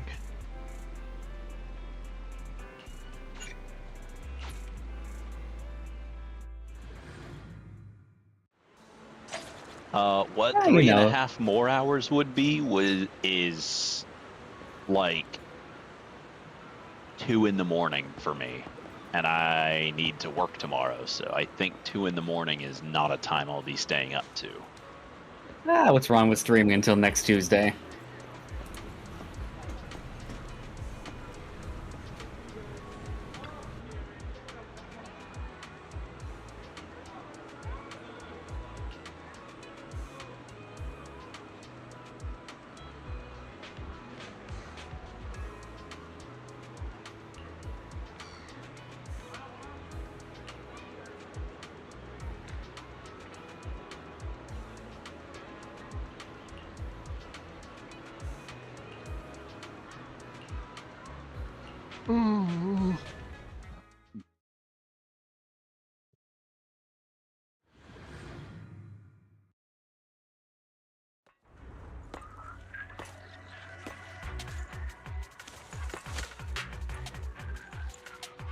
Landon's stash should be somewhere nearby. You got an impact in Lycon, I did some digging. Some of the missing workers burst were brought here DPS. too. You go. Yeah. And I'll field anomaly. This is Dina's getting ready to make not her a move. good team. It's like 2/3 of a good team, and then a character that just doesn't fit with the rest of it. Don't worry, we'll clear them out.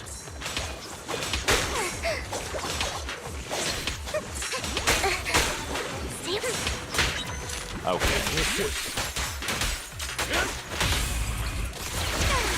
Maybe a bloom will do something.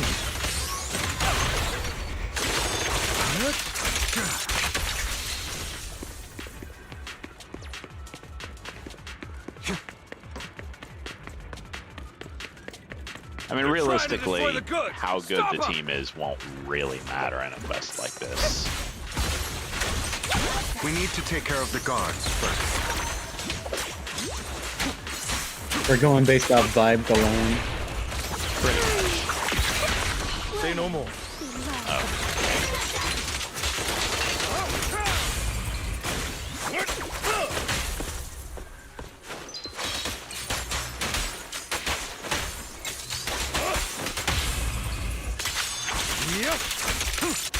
Some of the serum is stored in this warehouse.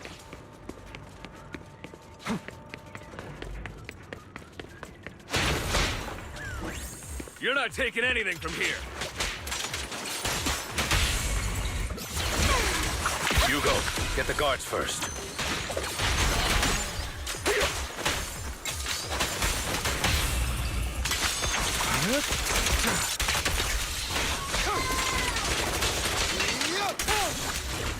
You just stepped into your own graves. I don't know. Actually,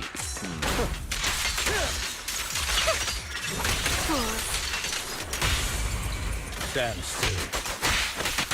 Who do you think would be a decent third for Hugo and Lygon? Astra. Oh, I mean- that's the generic answer to every who's the good, like, last character to add to a team. So I hate to jump to it, but realistically, that probably is the best option. Either Astra for just general big damage, or Sokaku for extra ice damage.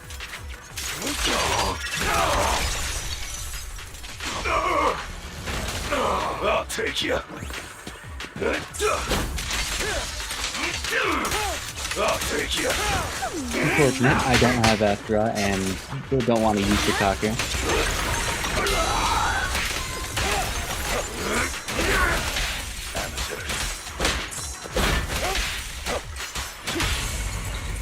Truth is a beloved fairy tale.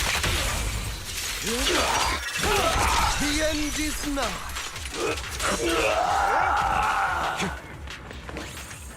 Caesar wouldn't be bad either. God damn, that More of totalized. Landon's serum Yeah. survives than expected.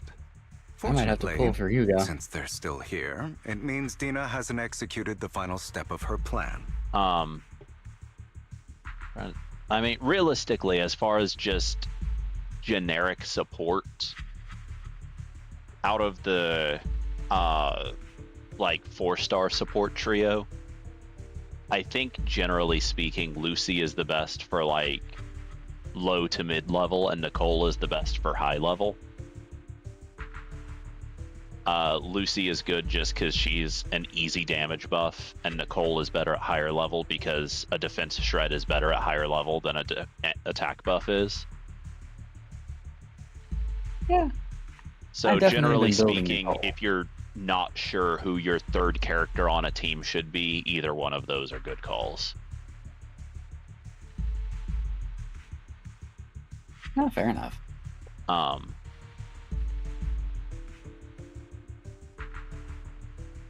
But yeah, Hugo, either Lycon or Lighter, and one of those two would make for a pretty good team.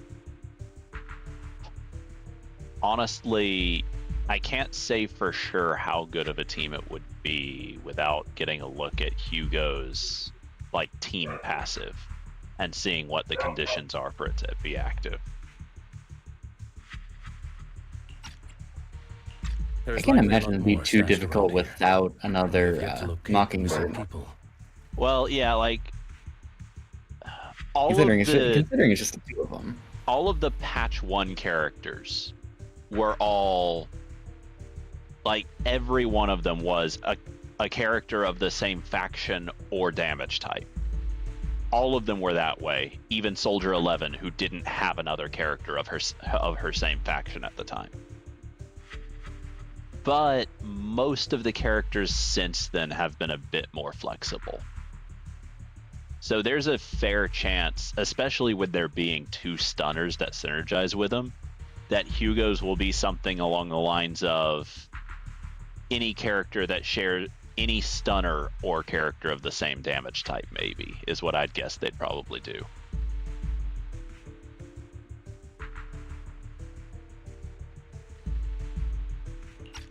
I can see that.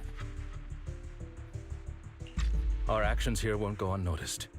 Perhaps they're making plans to deal with us on their side. With Landon and Dina's concoctions combined, she may be capable of creating a sacrifice that obeys her. If it comes to that, this will get far more troublesome. How about we split up? Hugo and Lycon will destroy what remains of the substance around here, and Vivian and I will go search elsewhere. Very well. Let's go with your plan. But be careful if you encounter Dina and her people. According to Camille, she's absolutely obsessed with completing her father's dying wish. Who knows what she may try? Let's part ways here for now. And perhaps the other manager could use Eos to guide us. Sure. I've been feeling way better these past few days, so just leave it to me. It's only now that I realize how fortunate we are to have two Lord Faithins. Yeah, but I feel like our work's doubled. In the past, Wise and I would only ever work on the same route. Greater power means more responsibility. And in any case, I'm sure the mayor would be able to provide double compensation. He's a very generous person, after all. Right, Lycon? I will request additional compensation from the mayor. It's not about compensation. It's just... I'm still not used to us being separated in the Hollow, so I'm worried about Wise's safety. Oh, but I have no doubt in your abilities. I just haven't gotten used to it yet.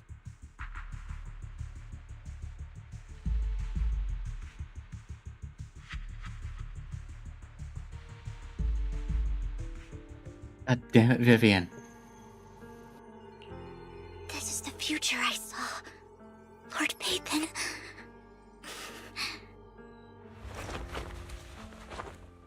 This is your fault, Vivian. I'm sorry. This time, I will make sure the future I saw does not come to pass. I don't want to bring you misfortune. That's all I wish for.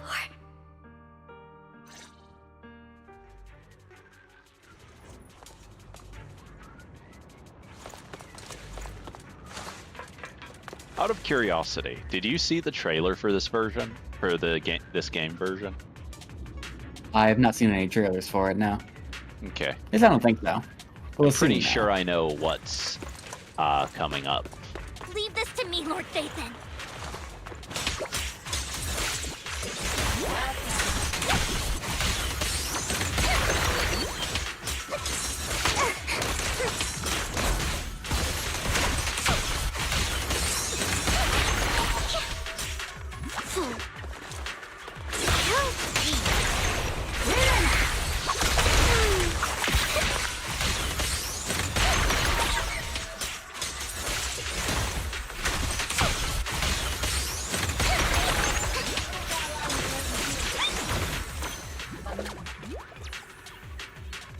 Lord Phaethon, there might be more serum here.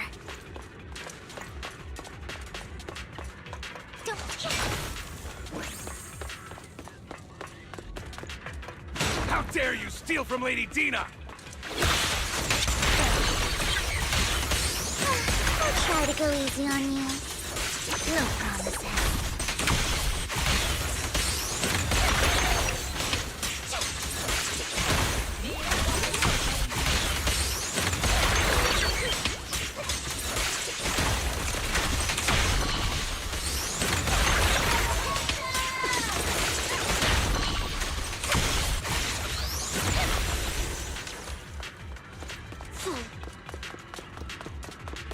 There are containers by the fissure.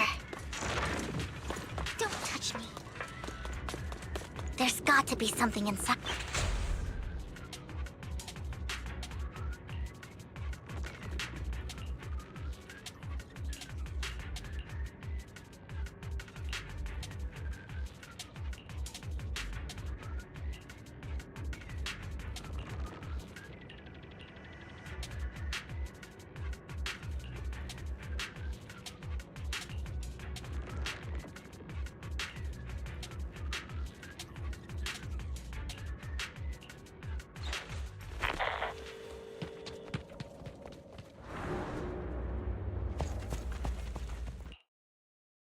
It must have been tough for you to find this place. Vivian, if you had stayed out of it, I wouldn't be so eager to get rid of you. Those people have been taken to safety. You're all out of options. They're just mere test subjects. So what if they get away? There will always be people consumed by greed, and therefore, they will come willingly to me.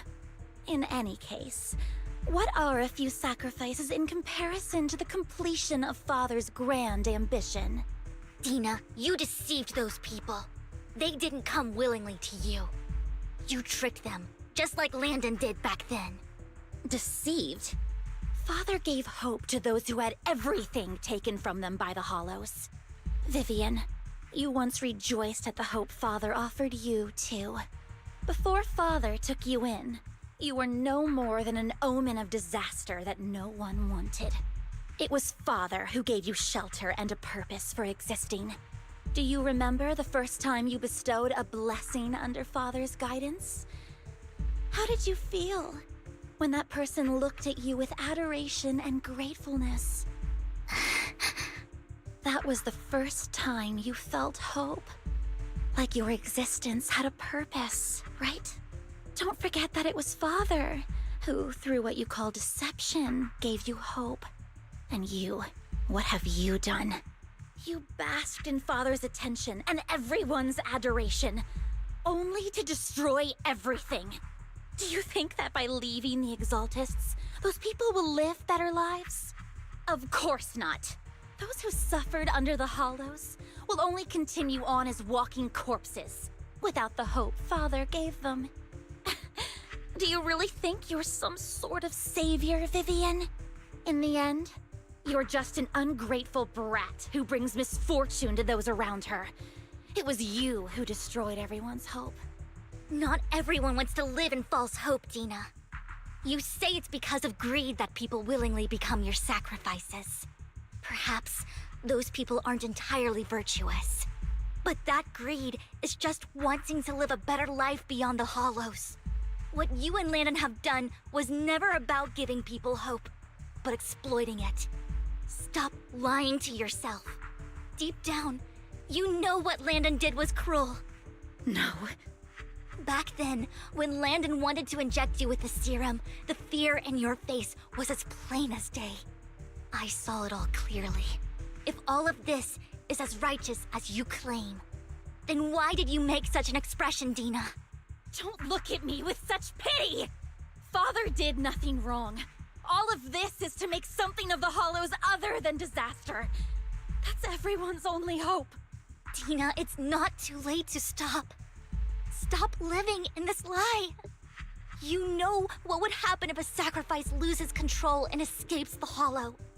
It's not the Hollows that are to blame for those people's deaths, but the hope you keep talking about. That will cause more despair and claim more lives. That is merely the necessary sacrifice to accomplish a greater goal. No one deserves to be a sacrifice. Your hypocritical magnanimity disgusts me. I can always go and get more test subjects if they've escaped. And I will be able to replicate Father's serum with enough time. With you gone, I'll be able to complete Father's gift to the Creator and fulfill his last wish. Camille, release the failed subjects. Lady Dina. Camille, are you going to do what you did before? You keep saying you'll follow the Creator, but it's all lies. Lady Dina, the Hollows took my family from me. I understand that there's no way to get back what I've lost. It was Lord Landon who told me that the Creator would guide me. One day, Hollows will no longer be disasters. Everyone will be able to survive inside them. I look forward to the day when this hope becomes reality. I watched you grow up, and I know that you've always looked up to your father. He gives you hope, and I destroyed that hope with my own hands. I know the pain of loss, so I've always felt guilty. I want to atone for the hope I destroyed. But Dina, I don't want to ruin more lives. And I don't want to continue watching you destroy yourself. Vivian is right. Not everyone wants to live in false hope. So, please, stop. Camille, are you abandoning me too? I'm not abandoning you. I just don't want to see you go past the point of no return. The point of no return? I passed that point ages ago. No, Dina. You can still turn back. I'll be your way back. Where are you going, Camille? I made a deal with Hugo and the mayor. If someone needs to take the fall for this, let it be me. I did it. All of it. I've been forcing Landon's only daughter, Dina, to research how to create sacrifices. I colluded with the Ravenlock family for my own gain. Everything Dina did was under duress. Since I've kept her captive for so long, she doesn't have the skills to survive as an independent member of society. She'll need a caretaker and teacher. Someone who will look after her and educate her. No! I refuse, Camille! I refuse to accept this! Dina, I'm going to dispose of those failed subjects. I won't allow it! You'll die! I won't allow it! You can't leave me. I command you! You've always followed my orders, and you will follow them now! It wasn't your orders that I've been following. My younger sister, who was stolen from me by the Hollows, also had such beautiful red hair. When Landon told me the Creator could bring me hope, you were standing there, right behind him. I was certain, then and there, that this was the hope the Creator had given me. Start over, Dina. You still have so long, so much time. You'll make friends, find people who love you, and make many beautiful memories. That's not what I want! Camille, you're not allowed to die! I won't allow it! I won't allow it! Goodbye, Dina. And I'm sorry, Vivian. I'll leave the rest to you.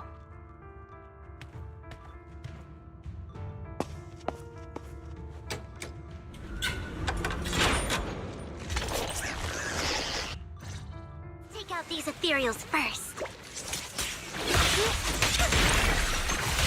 We can't let Camille's efforts go to waste.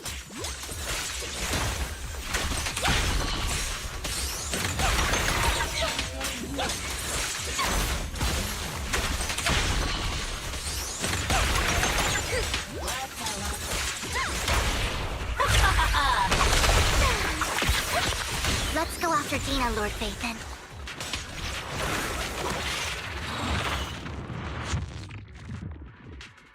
Using Vivian on field is extremely awkward.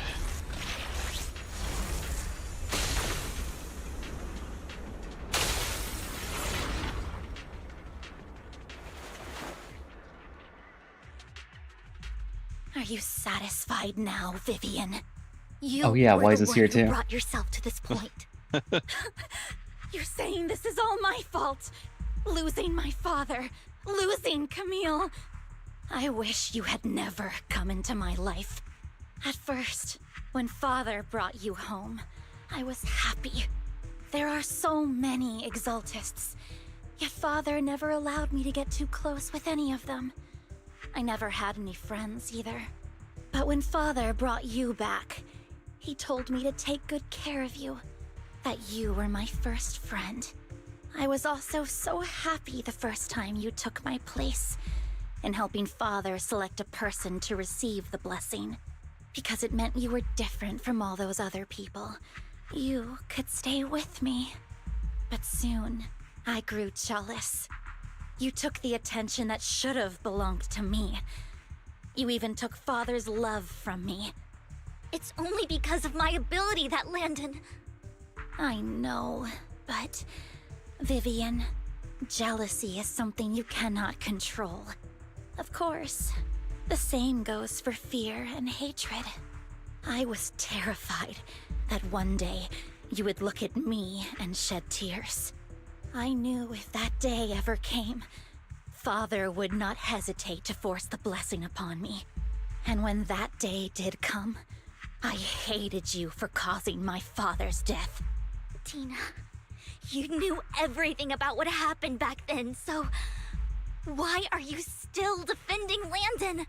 And why didn't you tell me back then? If I had known earlier, maybe I could have found a way. Because it's the only thing that makes me more special than you, no? It proves I had Father's trust. I was more useful to him. Vivian, you said you wandered without a home ever since you were young, hated by anyone you encountered. You were happy to gain recognition from everyone and help Father when you were among the Exaltists. But in the end, you discovered you were being used, so you felt betrayed and hurt. Then, what about me? All I ever had was my father. I've never known a life outside of the Exaltists. Ever since I was young, my only purpose was to help Father select who was to be blessed. The only purpose I had was my father and the Exaltists. I've never been taught anything else, Vivian. It is what little value I have, and have ever had. In the end, you took even that from me, and completely destroyed it. You think you're doing good and fighting evil. You've only managed to affect a small part of your world. But have you ever wondered if maybe that's all there is to my world? I never wanted to hurt you. You were also my first friend. And that's why I wanted to save you back then. Save me? You and Camille all talk about saving me. Why don't you understand? To me, loss is so much more painful than death. Tina, you can start over. Everything Camille did was so you could live on. Let's leave the Hollow together. There are so many amazing places in New Eridu. This time, I'll take care of you. I've also met so many amazing people. I'm sure they'll love you too. Okay, Tina? Vivian, I can't forgive you. And I don't want to forgive you. I have nothing left. If what little hatred I do still harbor were taken from me, well, I refuse to be so pitiful. I won't apologize, Vivian.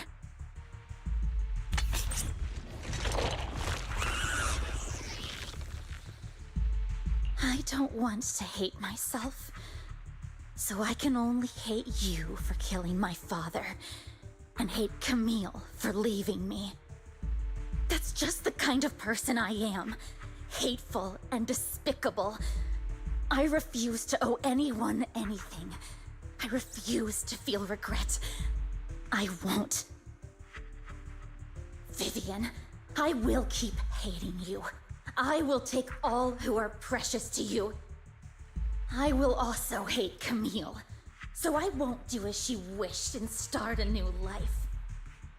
Vivian, if you had never existed, if I had never, you would be...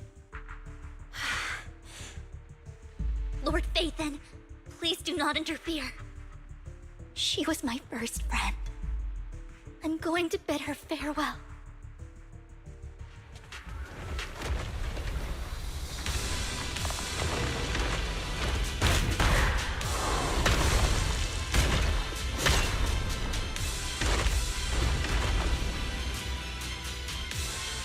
Tina, soon the pain will be over. Lord Phaethon, don't come any closer!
Oh, good night, Akura. Oh. Yep, fair enough. I'll work tomorrow.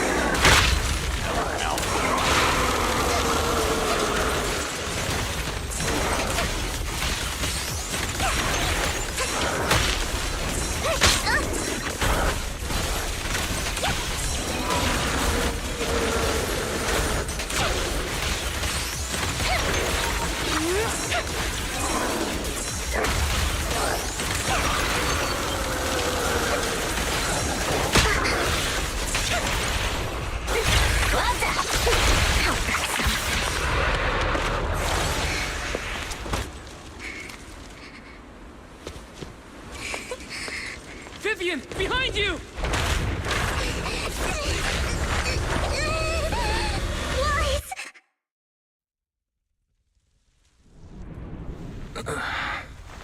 What happened? What the...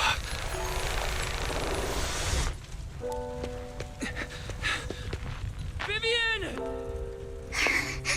Lies. Don't come near me. This is my own choice.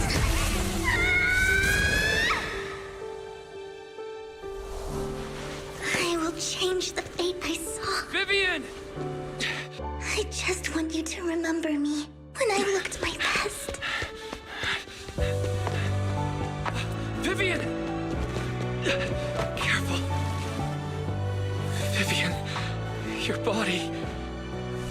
I'm sorry you had to see me like this, but I don't want to be the one that only brings misfortune anymore. No. There's got to be another way. It's so warm, and the night is beautiful. Vivian?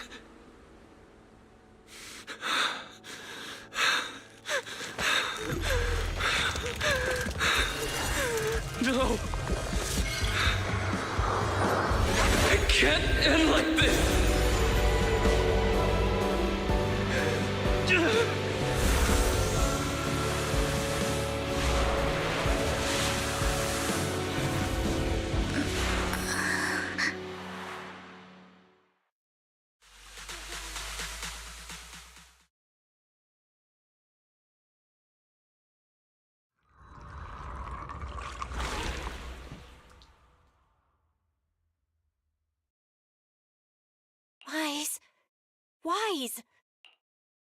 Wise, you're finally awake. I'm at the store? I remember I was with Vivian. Wait, she injected herself with Landon's serum. Is she okay? Hugo and Lycon This is brought not you going to out of help the her hollow. obsession at all. You scared me to death. Thank goodness you woke Yeah. up. And you said Vivian used the serum on herself? But she looked fine to me, bar a couple of scratches. Hugo sent me a message earlier saying he got her checked over and she was all right. Do you remember what happened? The situation was dire, so Vivian used the serum on herself to defeat the ethereals. I saw the crystallization process starting to occur. I can't describe exactly what happened. I saw something blurry, but I just wanted to stop Vivian's corruption process. I don't know exactly what I did, but then I lost consciousness. What happened after that? When I let Hugo and Lycon there, it was just you and Vivian lying there on the ground. We couldn't wake either of you. Let's put that aside for now. Do you feel any discomfort-wise? I'm a bit dizzy, but otherwise, I'm fine. Don't worry. So there was something that came to mind earlier that I didn't end up mentioning, but that I feel is worth bringing up now. And that's the fact that a weirdly large number of trust events, especially the ones for max rank, involve characters mentioning how weirdly calming of a presence the siblings have. They do mention that a lot. Even the first time you meet Yi Zhuan, she mentions it.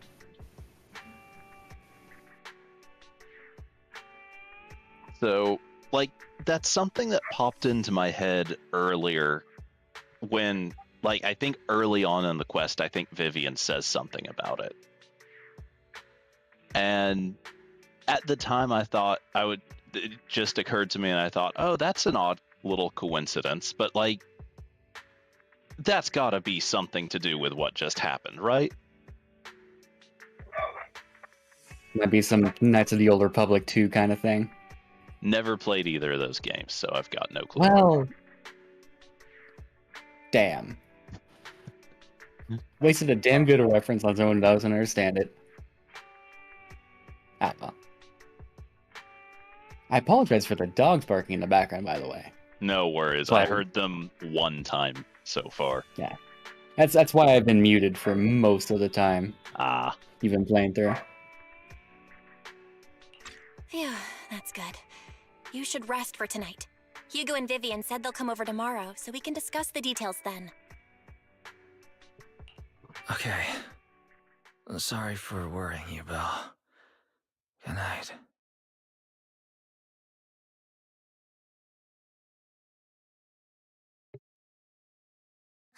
Lord Phaethon!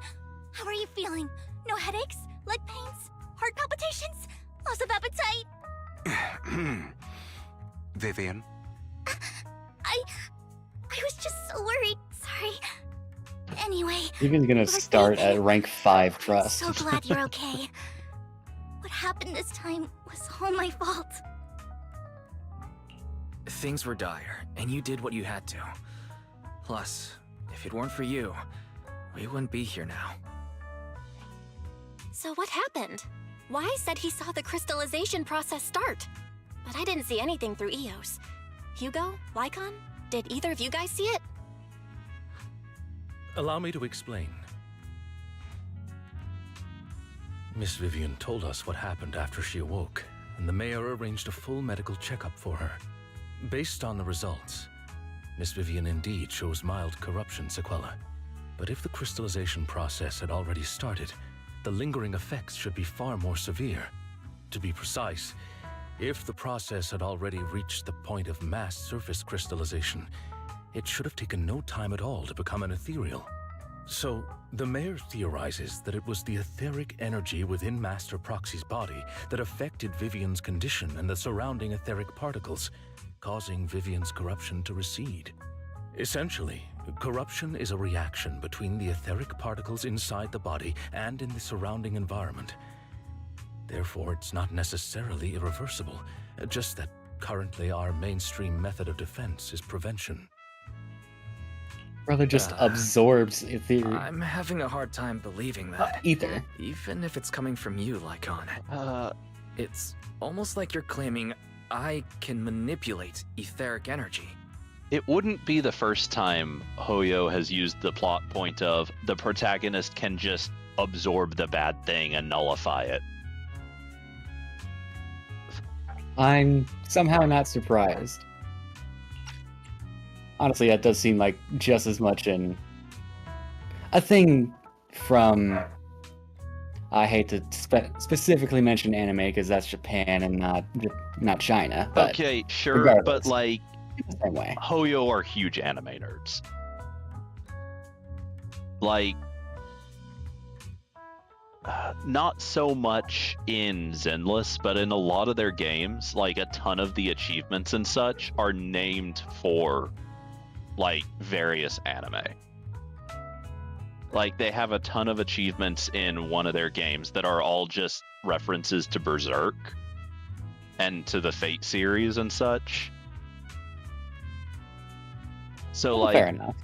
No, Hoyo is not a Japanese company, but they take most of their inspiration from Japanese media. It does seem like something that would come from that kind of art form, especially. Master Proxy, you are special. This is a gift your teacher left you. A gift from our teacher? How come I never knew about it? I don't know all the details, so I cannot explain everything to you. My apologies.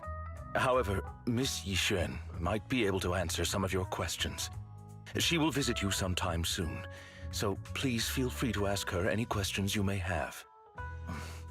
She has quite an eccentric personality. If she causes you any inconvenience... Who fucking Can I doesn't file a have an complaint about eccentric her with you if personality she here? does? Master Proxy, you have always been a people person, Yeah, so I trust like- you will handle things just fine. Have you met Rena? Yeah, I was about to say, even if we put aside just all the people that the siblings know, like, Rena is on her own pretty eccentric.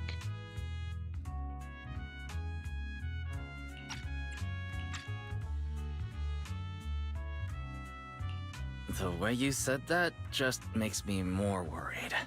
In any case, the mayor has asked me to give everyone his most sincere gratitude. Unfortunately, the mayor could not come personally, but has promised everyone a favor. Provided it's within his means, he will offer his unconditional assistance once. There is no time limit on this favor.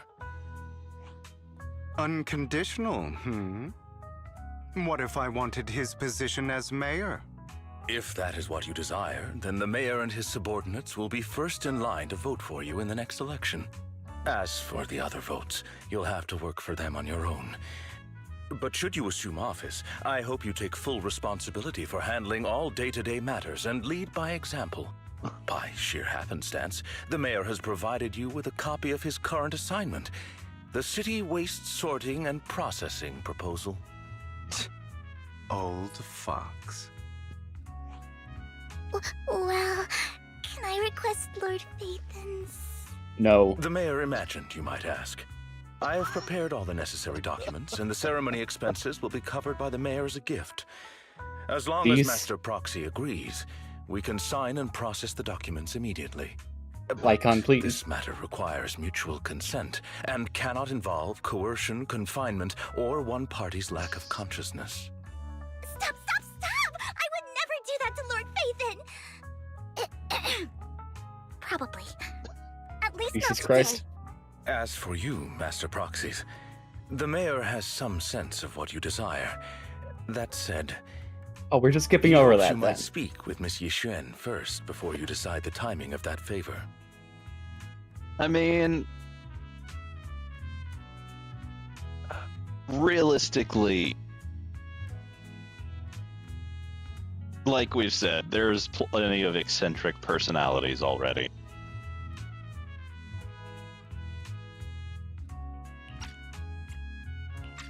I don't think even Bernice would do something like this. Not unless it were incredibly funny.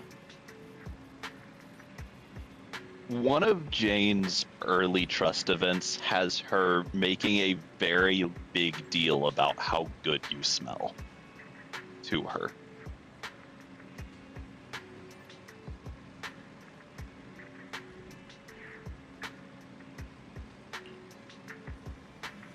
I'm not even going to bother commenting on that.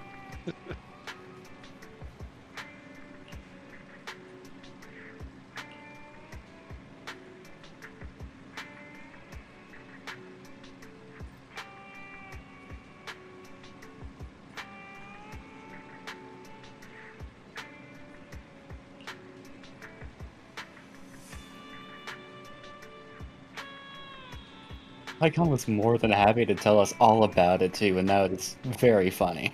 Yes. Also, in terms of eccentric personalities, Trigger does canonically kind of just stalk the siblings all the time during her time off.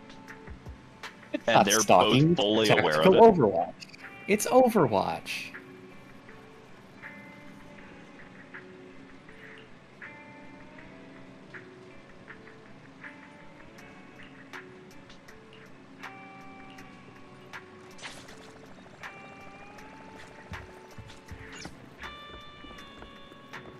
We get to the room, Vivian's just hanging from the ceiling.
Oh boy.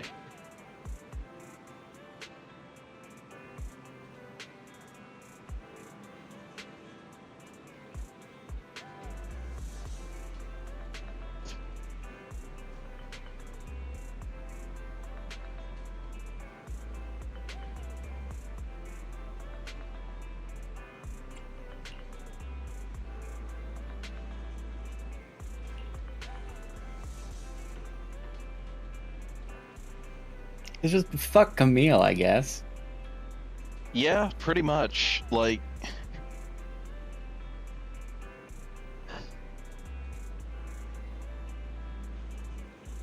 Gave her the biggest out and killed herself in the process, and she still decided that was the correct response. Not to say I didn't like the story, but her as a character, I will not feel bad about her.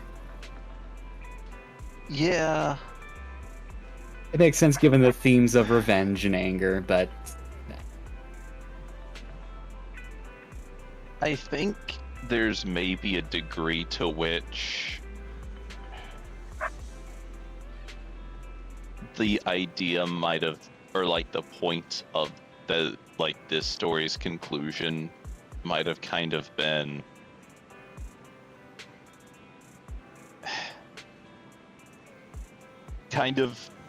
honestly kind of the whole thing Hugo has been saying from the beginning. There's some problems the good guys can't really solve.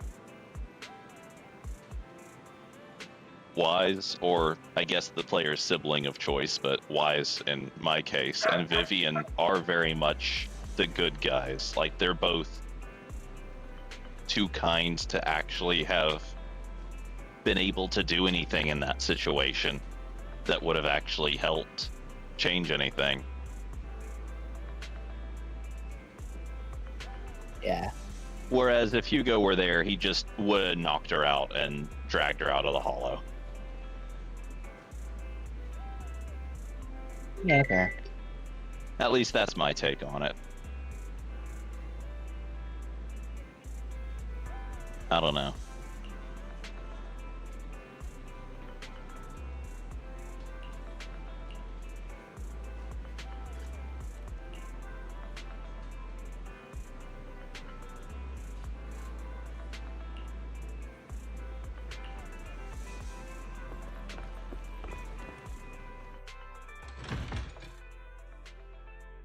I remember them called. Oh, she's just here now. Miss Noodle Arms herself. Yeah, I remember seeing people talk about her arms, but like actually seeing her character model, they really are pretty puny. I mean, it's not like she's the first. I mean, remember Caesar. Justice for Caesar's arms. I don't know. I mean, she hides it with a lot more clothing and, you know, the shield and such. It's also but a lot harder to really pick up on when a character is actually moving around, as opposed to when the character is standing almost completely still and you have the opportunity to just pan the camera around as you please. And she's just posing dramatically, specifically, so the player can look her over. Verb. Oh, I didn't even notice the bird. He's looking at those arms. Ugh. Understands. I did not Who expect that stands such like a that? spiritual entity would exist here. It appears this street is a geomantic gem. A spiritual entity? His name is Howl, and I guess you could count him as a neighbor of mine. Is there anything special about him? No, I was simply a bit surprised. It's rare to find such an intelligent individual of this breed. Well, that's insulting. Even huskies can be really smart, like Howl. You're right. Yet, being overly intelligent comes at a price. It must stay here for prolonged periods of time, parted from its owner and unable to move about freely. Both a blessing and a curse. However, it seems quite happy. We've strayed a bit off topic. Since you're back, let's discuss our partnership.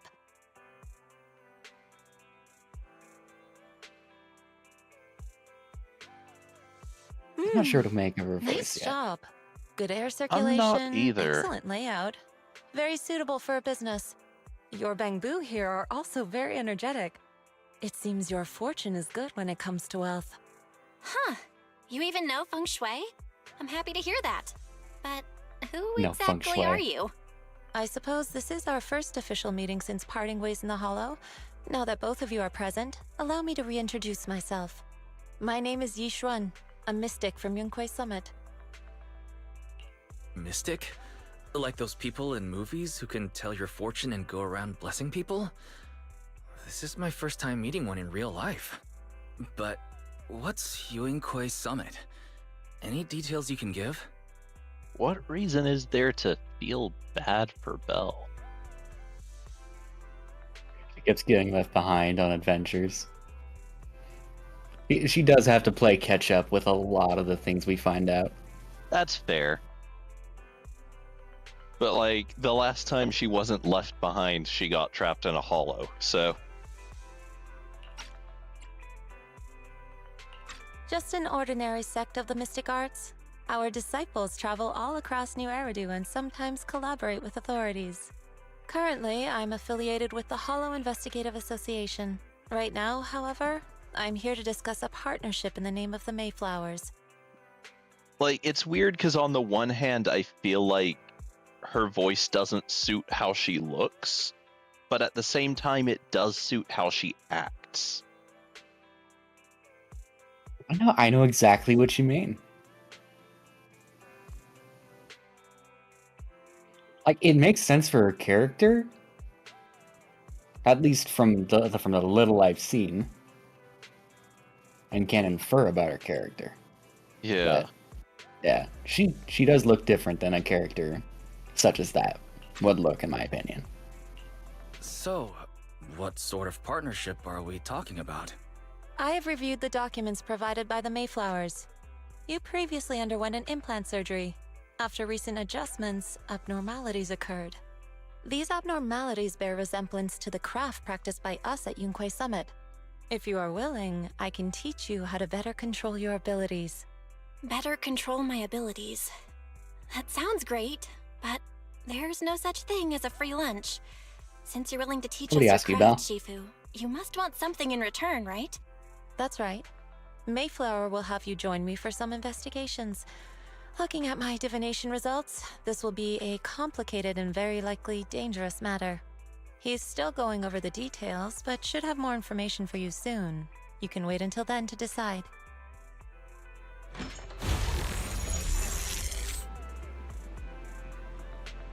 What the hell was that noise? I was wondering that as well. Is her bird charging up?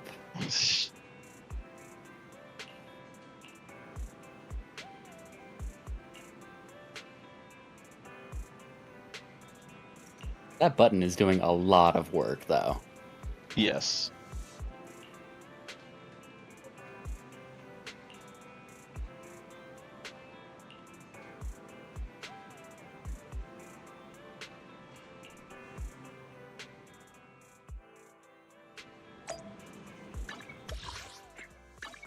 $18, you see this shit?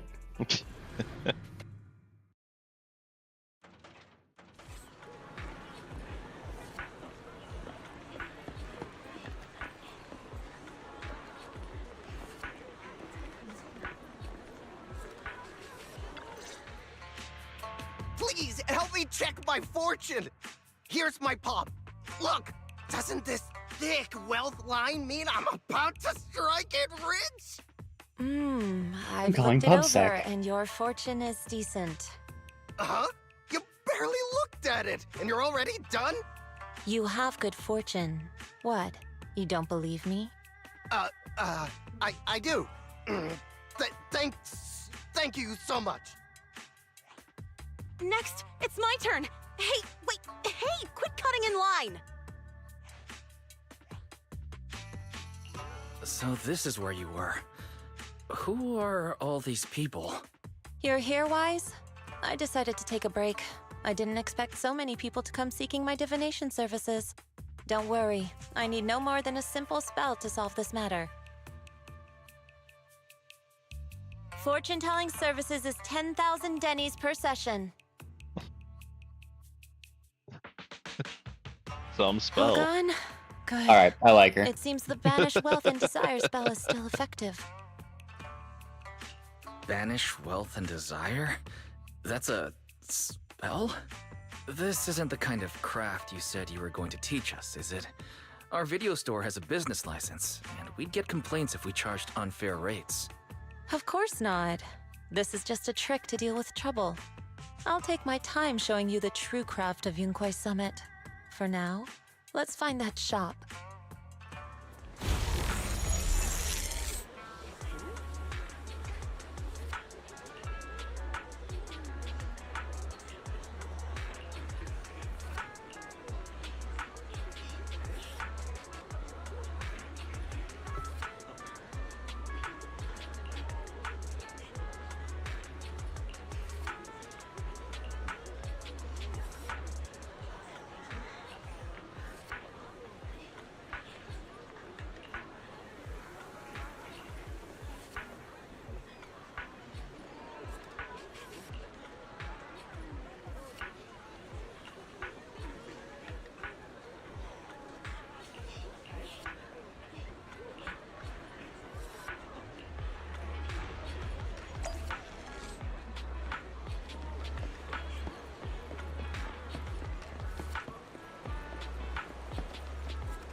So you also do every one except for the first one?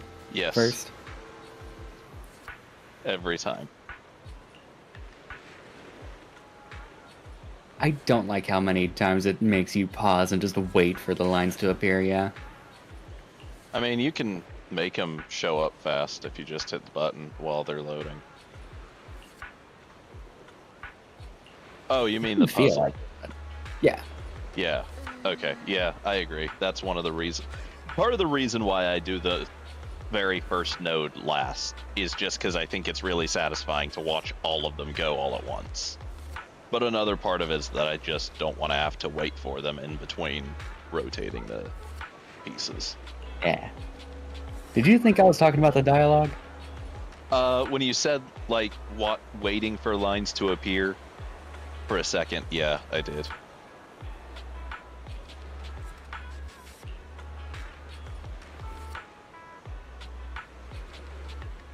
Sorry about that. Apparently everyone thought I was talking to them at once. Neat. But no, I've figured out how the dialogue works for the most part, I think.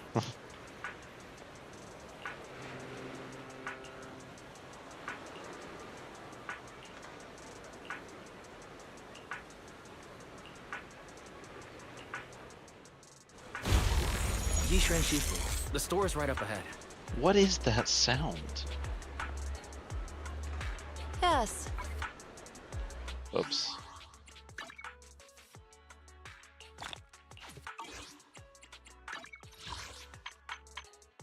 May have accidentally canceled out her dialogue line there. Yep. Oh well. Trigger's shooting at you in jealousy.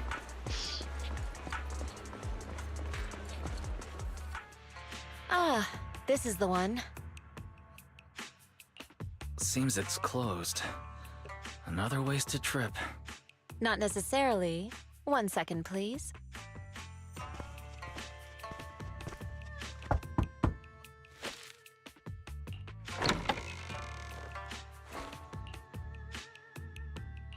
Huh? Is there someone inside? Relax. The boss prefers to do business with people they know. They like their peace and quiet, so they rarely open for customers. I'm an old acquaintance and just wanted to retrieve something. What a strange private business. Shifu, what exactly are you retrieving? Just some things needed for our future investigations. You'll know in time. Really? Shifu, I feel like you're always so mysterious. Rest assured, I'm not hiding anything from you. It's simply because the correct time has not yet arrived, so there is no need to rush. Since we've already obtained what we came for, let's part ways here. There will be plenty of time in the future. We will certainly meet again. So supposedly, according to leaks that of relatively questionable validity, she will be an entirely new, character class when she releases.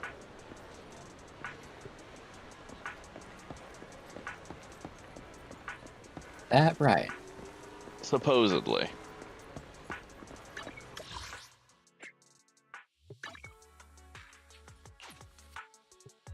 I'm not entirely sure I'm inclined to believe it, but every time I've not believed it about a Hoyo game in the past, I've been wrong. All one of time. Well, that's 100% right there.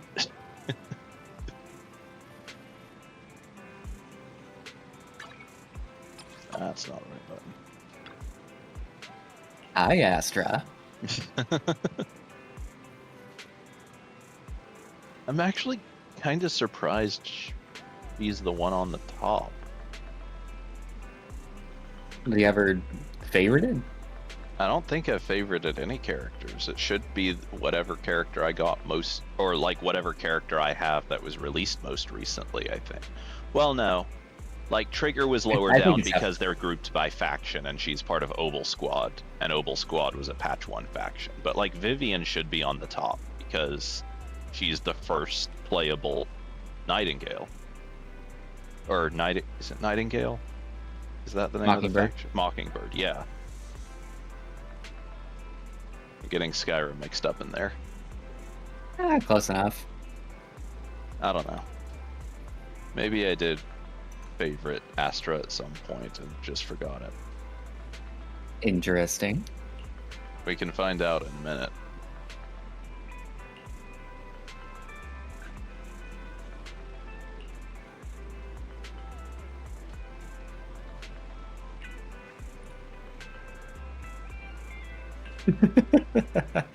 Mm-hmm. Movies are made up.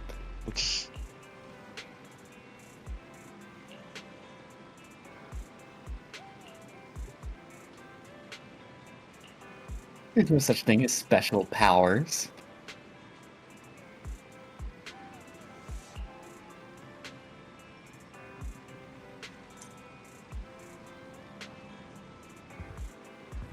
Fun fact, the things are quiet again. I should keep raising our Internaut level. Persists even when your Internaut level is maxed out, according to a thread I saw online. I think on Twitter. Yeah, I'm not surprised. They gotta put something there.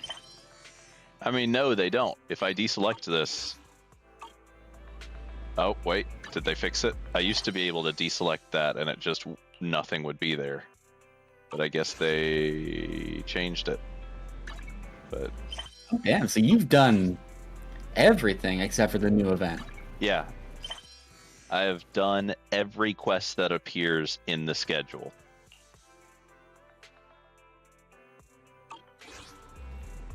I'm hoping that they've maybe added some new... That's just a trust event. I was hoping they'd add some new ones, but it doesn't look like it. None in the city.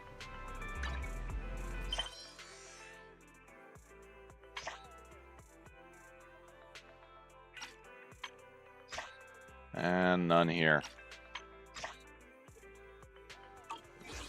What do you think is the comment that you sent Vivian that got her all riled up? What do you mean? Oh, she's on the top now. Why wasn't she before? What?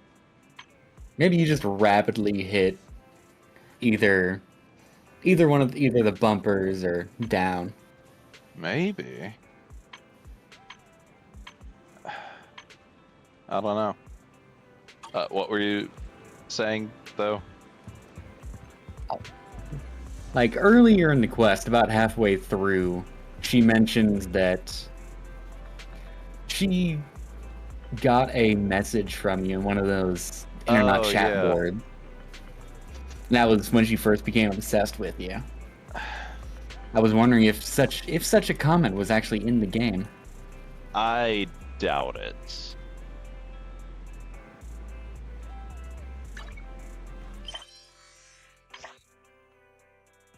My theory would be it was that one with the cat right toward the top.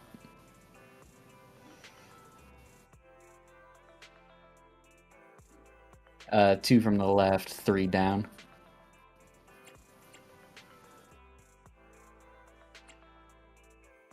It's the closest I could come up with.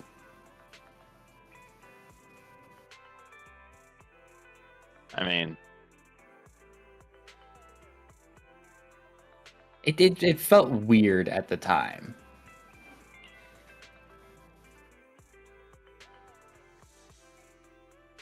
She mentioned being at the top of a building and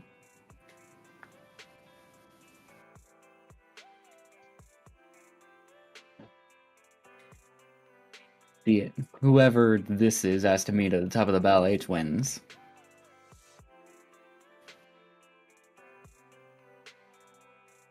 It's a stretch for sure, but that's my theory. I mean, the thing is, the way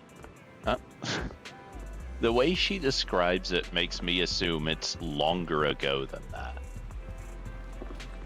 Probably. Because, like, also, if I remember correctly, that notification, like, pops up after the previous quest.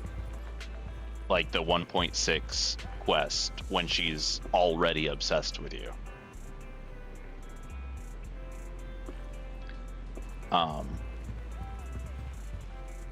My guess, though, like, I am inclined to think it's probably not something that actually exists anywhere in the game. My guess is that it's probably, like, something that probably happened before the actual events of the game. Like, somewhere in between the trigger character quest and when the game starts. Yeah, like it happened with the old account. Yeah.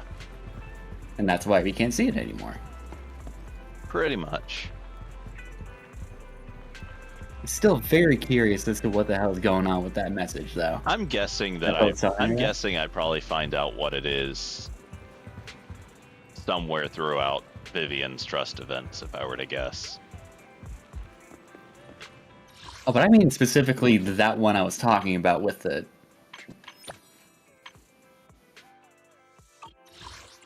Oh, you're wondering what the deal was with that one? Asking to meet. Yeah, asking to meet at the top of the ballet twins.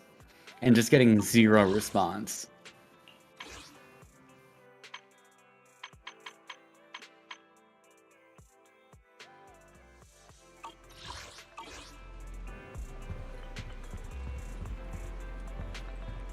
I mean, realistically, there's no way for whoever that is to get the response they're looking for.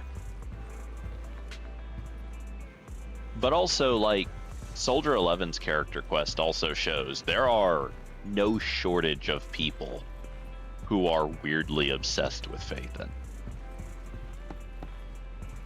Like, Vivian is certainly not alone in being super weird about them.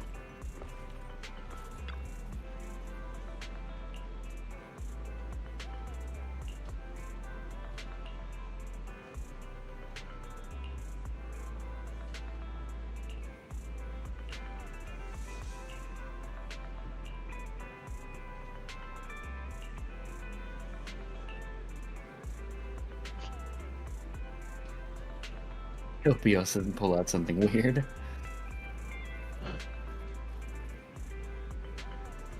A woman in a red bodysuit swings a whip around a ring. That's got to be a reference to Persona, I feel like.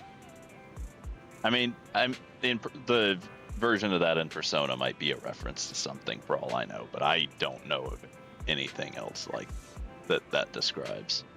The closest I can think of is, I think The Dark Knight, that scene with Catwoman. Wouldn't she be wearing black, though? Yeah. They might have changed the color, but they might not want to. They may not want it to have been to be too on the nose. Yeah. I don't know. I just know one of the party members in Persona 5 basically dresses like Catwoman, but in red. Yeah, maybe. And uses a whip.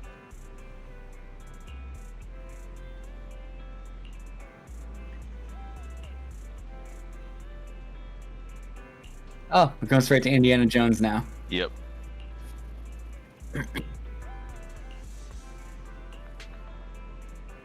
Apparently they've added a bunch of little goofy EOS interactions with the update. Oh, that's nice. Considering we don't use them... We don't have to use them too much in the Hollow anymore. Yeah. It's nice that he's able to help out around the shop. It's always funny watching number 6 just fall over. Number But 6 he's all tuckered out from having to move that door once every time. Number 6 is definitely this game's version of the little pink anteater pet I have in Star Rail. It's a tough job. He has to open the door once when you come in and close the door once you leave. Such a bother.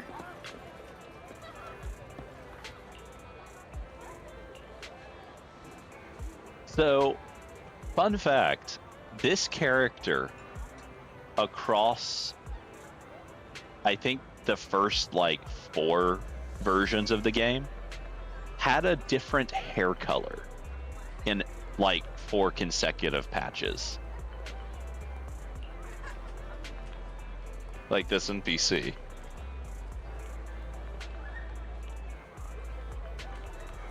Well, no.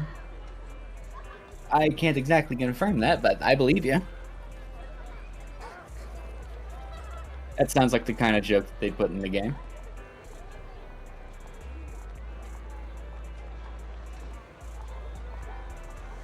Okay, maybe only 3 different hair colors.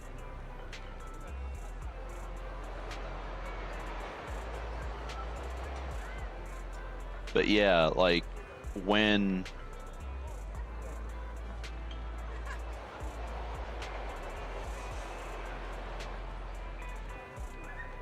Yeah, when the game launched, her hair was light blue, and then the next patch it was green, and then it was purple, and I guess it's stayed purple since.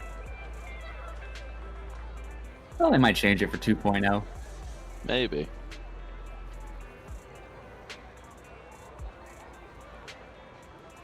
Make it neon green.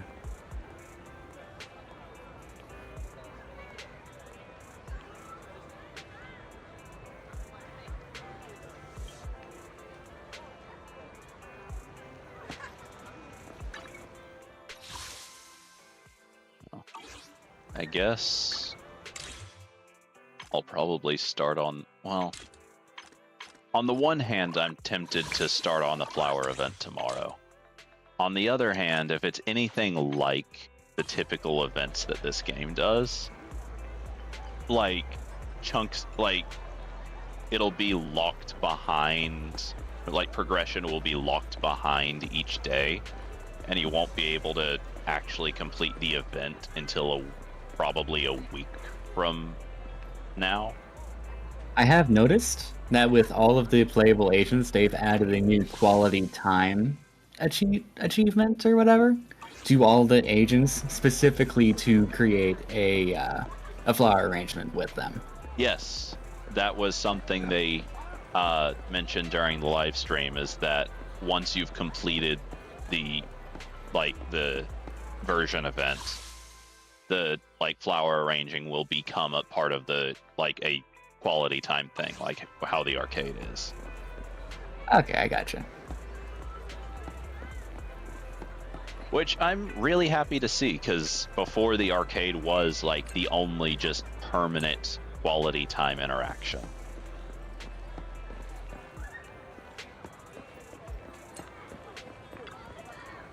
Oh, she's probably sending me to find a cat. Yeah, okay. Dolly needs a pulley. I was hoping she had a commemorative coin.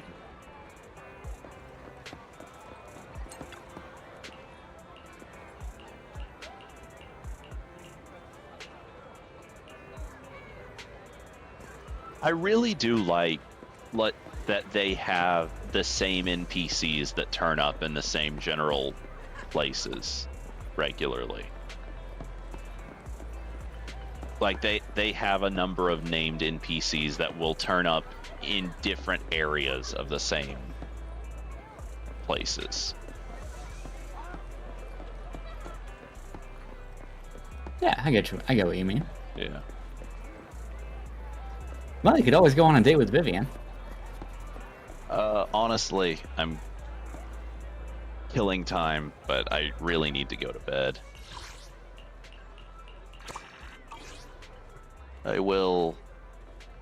Honestly, I probably will stream tomorrow and start on the flower event. And since that'll take a tiny amount of time, I'll probably do a like hang out with Vivian and then just do all the quality times to get the trust up to as high a rank as I can in one go. Understandable.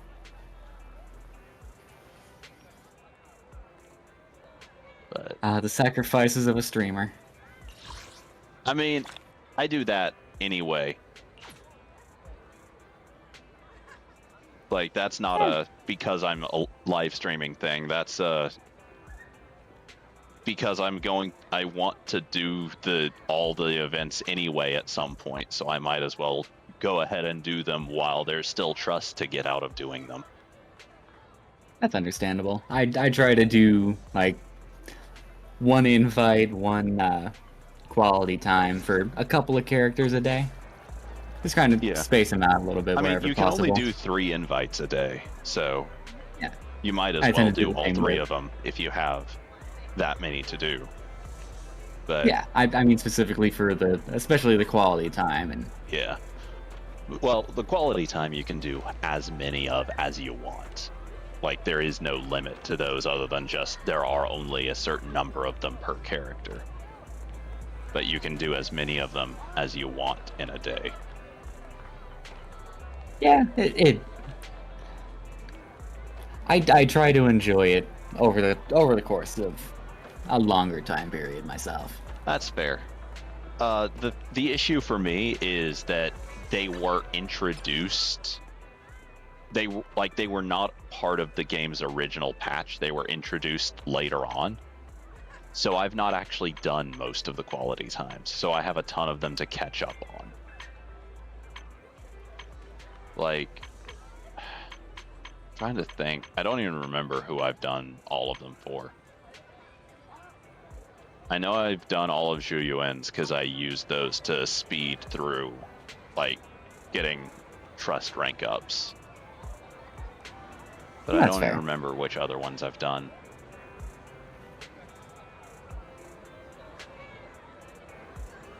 I think I've still got one I need to do with Billy. I kind of just forgotten about him ever since I got his trust rank up. Yeah, that's kind of the thing, is like, on the one hand, I want to see all of them. On the other hand, it's kind of hard to find the motivation to do them once you've gotten a character's trust all the way up. I don't necessarily think it's about motivation for me. For me, it's just, I forget. It's about motivation for me, but part of that is just the sheer volume of them that I have to do. Yeah. I would say, and the fact that colladas are worse now, but they weren't added until after she wasn't being voiced anyway, so. Well, she had her old voice for most of her Trust events, at least. Trust I haven't events done were any of all her hangouts. part of patch 1. Hangouts were Okay, added after she was not being voiced. So they probably didn't have any voice acting for the quality times, huh? Correct. I can say for sure that they didn't, because I did do one of them, and she didn't have any voiceover for it. And now it's gonna be worse. Possibly. I don't know. We'll see. Like, you know what's, like, the weirdest part? I am actually going to go ahead and end my stream and keep talking for a little bit, but... Have a good night, everyone. Yep, if anyone's watching, I'll be back tomorrow. It looks like there are 2 people watching.